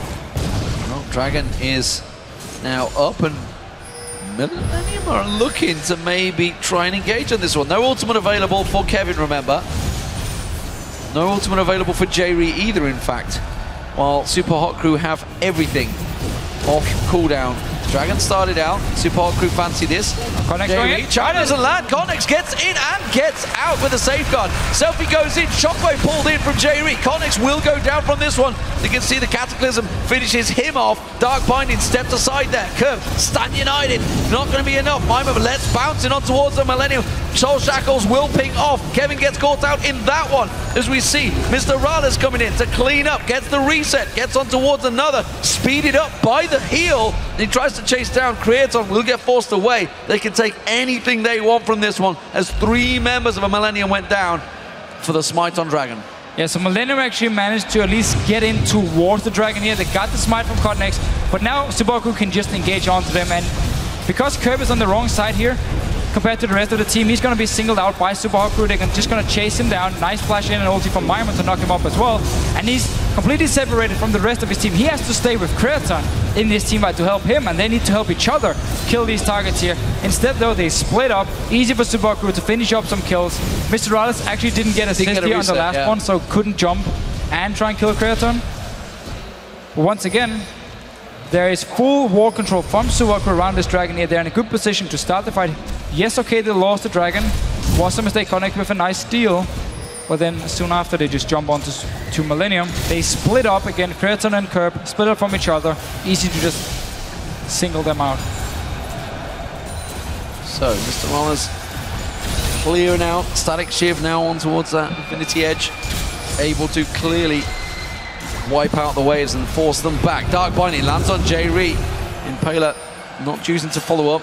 They've got a little bit too many Millennium members there. They're going to actually dive in towards it. Black Shield, not going to be enough because Sync caught out. Dark Binding goes down, but look at that. Curve just gets wrecked. Mr. Rales from the side. They focused everything on that support. And Mr. Rales free farming on the side, pulling the hits down. The explosive shot enough, followed by the buster shot, just blows Kevin away. And it's another 3 for 0. They focused everything on Kasing. Well, the thing is, Millennium has now hit the point they've hit the last 2 games where they fall so far behind. They feel like they just have to try and make a play. So they go onto the support. Kasing stays alive, lands a perfect binding. Credit to him. Onto Kirby, and Mr. Rales is standing behind the wall, smacking him, killing him very easily. He dies. The rest of the team joins in. Selfie killed Codnex in the mid lane as well. Mima here. What? Let's see what he can do. What are they doing? Their tower is down. Jay Ree's like, I got my ulti, guys. Don't worry, I got this. They could not even pick up that kill. Creaton trying to keep them back, doing what they can to defend it. They might try and catch on to Mima. Cornex is going for it. Has to use Let's Bounce to get out there. Cell Division was not available, and Creaton does get a kill. Can they push on through? Baron is still available. They may try and force something out of nothing here. Well, Kevin did actually use his ult here to join in, but Cornex was just not in a position. Got knocked back, I believe, actually. Or shot back by... what happened? No, it was Mimo who knocked him back just before he died in the very end, so Kevin couldn't actually come in with the taunt. Kevin already went down anyway. Impaler may be looking to set him up. He's Cataclysm being pinged though by Millennium. They're pinging he's around this area, so they know he's there. Problem is the delay's been long enough that Selfie is back. He's got himself his ultimate available. Mr. Rallis kicked on, flashes, and Rocky jumps out of there. Cornex now going to get locked up. Mr. Rallis may well go down to the Ignite. Kevin will manage to get the shutdown on him, but only just. Creaton focused out. Selfie blows him apart. Kasing gets himself a kill on Kevin, and there goes Creaton, his passive finally exploding. And again, a 3-for-1 to Super Hot Crew. Yeah, and it's just Super Hot Crew sitting on the side here. There's no wards for Millennium if you look down towards the red buff of Super Hot Crew. So they didn't know where Selfie was. He jumped in from the side here. And that was actually also Millennium engaging onto Mr. Alice. We're just going to see Connex going in, wants to kick him back here. Mr. Alice actually does take a lot of damage, but will end up dying in the very end as well. Ignite coming in from Kevin to kill him. Kasing with a nice ulti. And now notice here Selfie jumping in from the side. There's no wards from Millennium. They're pushing down the tower. No wards. And there's super fit Ari coming in from the side, flanking around together with Impaler. Means that Subaku can take the fight even though Kasing wasn't there. Oh, sorry, not Kasing. Mima wasn't there in the start. Well, we honestly gave a lot of flack to Impaler, I think it was, throughout the Roccat game. Has played very well. And again, just close to 100%, 98% involvement. Impaler slides in, tries to smite that one away. I think he did get it as well. Yes, he did. Connex didn't smite it in time. And Millennium are on the retreat once again. Didn't quite get super minions though, because the Impaler, they held out, kept the inhibitor away. Elastic slingshot used by Mima, tried to focus on Kurt, but he's forced back. The rest of the Super Hot Crew here in force. Millennium, they've got a good wave clear now though. They should hold strong unless somebody gets caught once again. Mima on this Zac once again, he's just doing whatever he wants to do. He probably picked it against the Alistar, expecting it to be Alistar top lane again. Yep. But then once Shin was locked in, which again is a good matchup for Zac, because you can do the exact same. You just push down the wave all the time. He can't really kill you. You saw Kevin almost kill him once, again, because he taunted him under the tower at like level 5, so he took so much damage from it. But as soon as Mima got his Spirit's Visage, Kevin couldn't touch him because the magic damage from the Q from Kevin couldn't do anything to him. And it meant Mima once again in these team fights can be so annoying. Get all the tank items, get his magic pin now as well. And while Kevin also, because he didn't run teleport, there was no global advantage either for Millennium. And Shen is forced to just come in with the team. He can't TP behind them and like flank them because he's only relying on his ulti, which has to be used on, of course, a member from his team. So the Shen pick just ended up not working out for Kevin. Yet, now they're 10,000 gold behind, or 9,500. And Super Crew in full control. Solid control. Top lane goes down. Another inner turret used, and Super Hot Crew continue just to play this one cautiously. They're going to rotate around. Mr. Miles will wipe out this wave alongside Impaler. No push available for Millennium. Dragon is up. Will Millennium try to fight? So Jiri moved down, placed one ward here in the entrance to the river around the dragon, hoping at least now that Millennium maybe can take it. They did just get the bot tower here, so got some gold. But now the rest of Super Crew is moving into this dragon. The wards have been placed by Jiri. Kevin does have ulti up in his top lane. Well, one ward was placed. That's going to be cleared pretty easily. And now we once again have the situation where there's no wards from Millennium here. Full control from Subaku can take it. Millennium is just going to move away, give the dragon. And now Subaku just needs to take the pink wards, move them to Baron, and do the exact same deal. Set them up here, deny all the vision from Millennium, and then put them in a situation where either you're going to face check our DFG very fit Ari or our Zac jumping into you, or you're just going to give us a Baron. They're just going to focus, I think, the bottom turret actually. Well, that's where Mr. Rollers was going. Instead, he's decided, the call has said, let's just actually get this explosive inhibitor finally down. I think that's where they're going to go. Self is just going to get the blue buff, so they're going to wait for him. I don't think they're going to go too deep. No, it is going to be the bottom turret after all. Just thinking there's a big wave coming in there. They might want to make use of it. Kevin's trying to shove out that top wave and get on towards maybe taking down that top outer turret.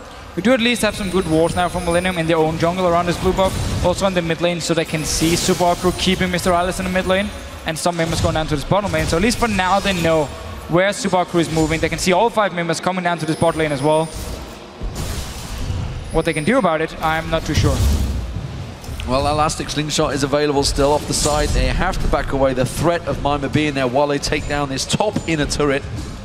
Outer turret, sorry. It's going to be a trade. I'm not too sure in it for outer, but it's anything that right now Millennium can pick up, I think, is a goal. Trading tower for tower. Inhibitor is still open, as you just said before, and Super Cruz not been going for it. Just want to kill all the outer turrets first. Could walk in, take Inhibitor, go back to Baron, then set up all the pink wards. And therefore we already have the super minions pushing into the base, but seems like they maybe just want to set up the Baron, get it, and then move in towards the base of Millennium here. Still about 10,000 gold in favor of Super Hot Crew. So if we can go back and see how much gold he actually has. 1,400 at the moment. Should be able to get a Void Staff if he wants it. Oh, now the threat of Baron is on. Kasing wipes out the wards and Millennium try to shuffle on in there and get themselves some vision. J-Ree's going to clear out this pink. Or just about, with the help of the curb. They have to start looking across the lanes. You can see bottom wave is going to shove itself in. Mid wave, Mr. Rales is shoving in. Kasing's keeping everything swept and clean around the Baron pit while the rest of the team keep them busy. They've got to be aware that there is a very fed AD carry shoving minions in towards their inhibitor. And they're slowly but surely being bullied out of this jungle, their own jungle.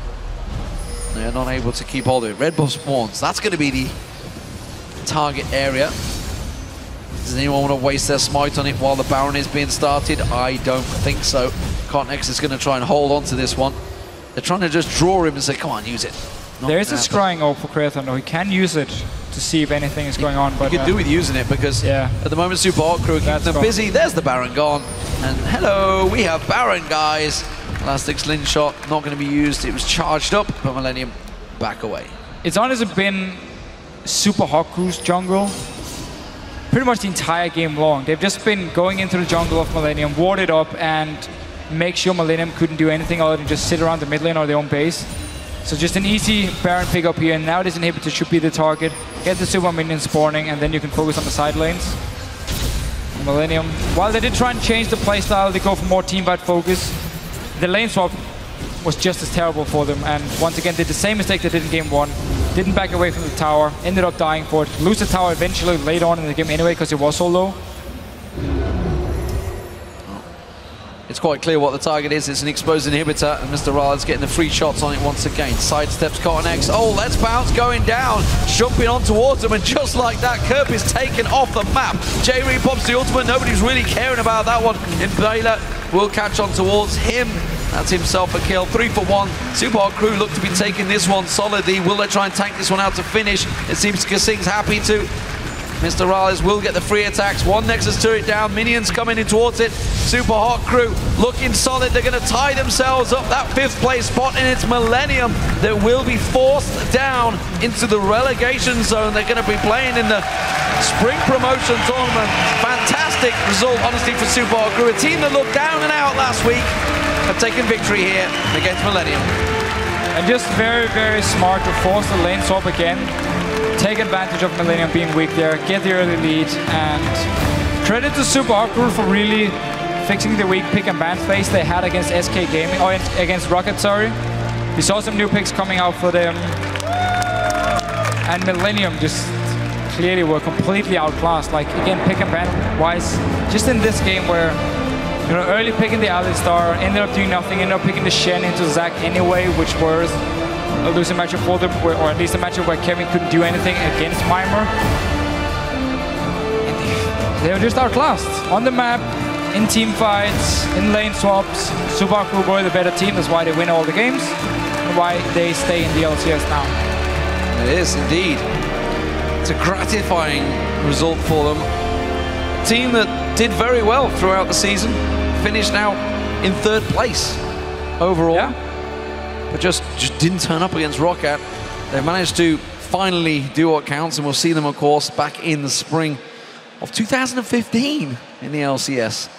So it means a nice and long break now. Yes. For the Super Hot Crew. Of course, you wanted to be at Worlds, but now they can just sit and watch Worlds, try and learn something for whatever teams are playing, pick up some stuff, and then use it when LCS actually starts next season, because they are still a very young team, so now they have a lot of time now to practice and prepare for the next season. And they can take a well-earned break, because if you remember, they came in 2 days before spring 2014 season began. They were last-minute replacements coming in there for the Lemon Dogs. They managed to get themselves in.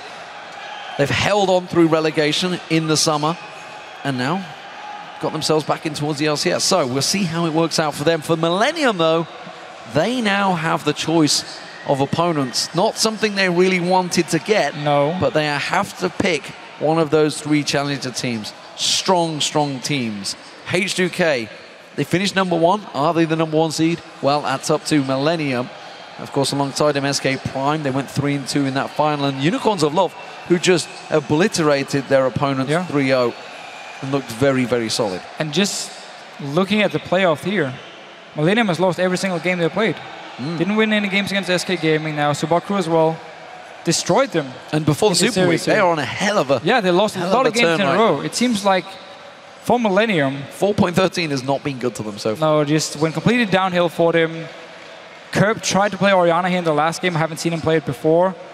Had little to no impact in the game, which can be said about the rest of the members, of course, as well. From Millennium, it's not one guy you're blaming here. The entire team were underperforming.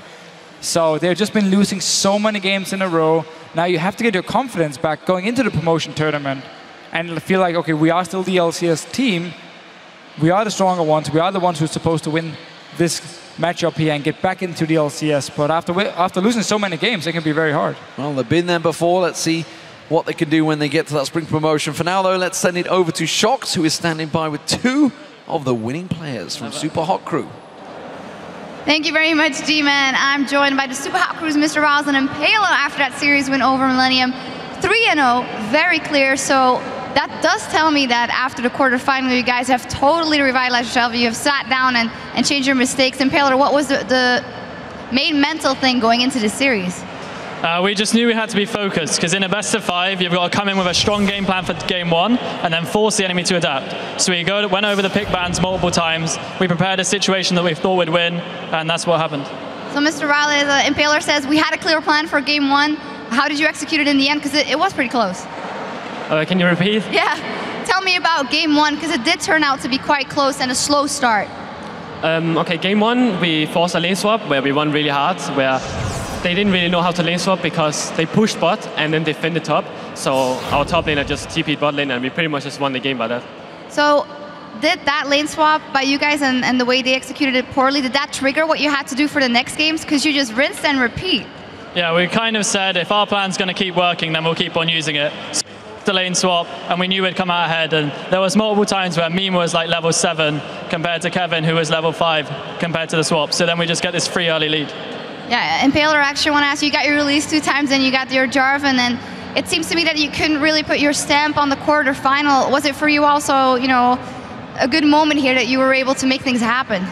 I lost 2 dragons poorly, and like stealing dragons, it really gets to me, but I still kind of played the lane phase better. So yeah, I was happy to get at least Jarvan every game. They're my 2 favorite champions, and with them too, I can just do whatever I want. Yeah, it shows.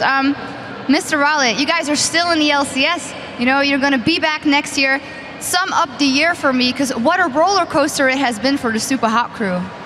Yeah, it's been a lot up or down. In the start of the split, we were not really happy as a team, and it kind of affected our gameplay a lot, and we made some changes that changed everything in the team. And the next split, we were a little more happy. And yeah, we had some problems, but we got through them. And even though we didn't play that well last week, I think we overall did an okay split. Yeah, and you guys are still in it. We're going to see you, of course, next season. Is there anything you want to say to the Super Hot fans out there? Thanks everyone for following us. I'm sorry we didn't make Worlds due to a poor performance last week, but we plan to perform like this every week from now on. All right, fantastic. Thank you guys very much. Thank you. All right, now we're going to go back to D&D at the desk for a quick look at the promotion tournament.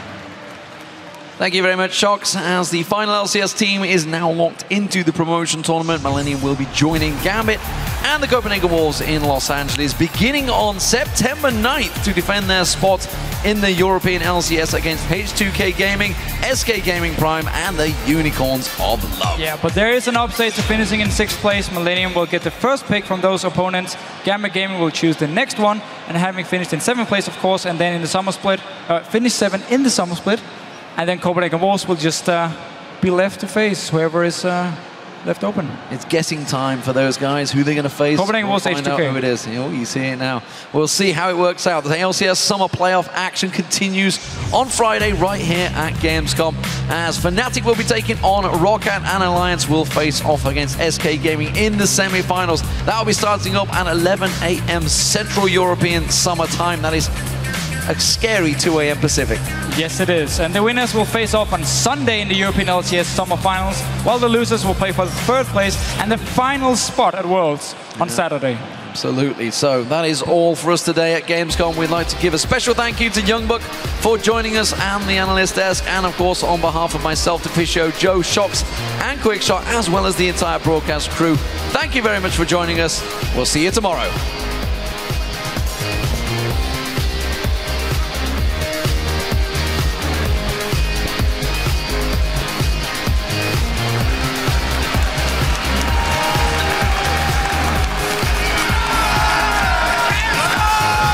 Let's get into the first series as Dark Passage take on Legacy Esports in a best-of-5 for a berth in the World Championship. Stuntcard goes on towards Carbon. God bursts the damage from the wildcard flash in. Holy Phoenix going deep, gets himself one. The Hawk Cohesion will get them a second. And Dark Passage win game 1 and move a closer step to Worlds. Do what you can. Just play your best and we'll win. Will dash away towards Holy Phoenix. The return is good here, but Touch is surely going to go down. Lasted a lot longer than it actually should have. And this is Dark Passage moving on to game point. All right, boys, leave it all on the rift. Absolute Zero comes down. Holy Phoenix is actually tanking up the turret, but they do manage to get one. He needs to flash away from the tower. Minky Whale flashes into it, and Dark Passage win the wildcard tournament. They're going to Worlds.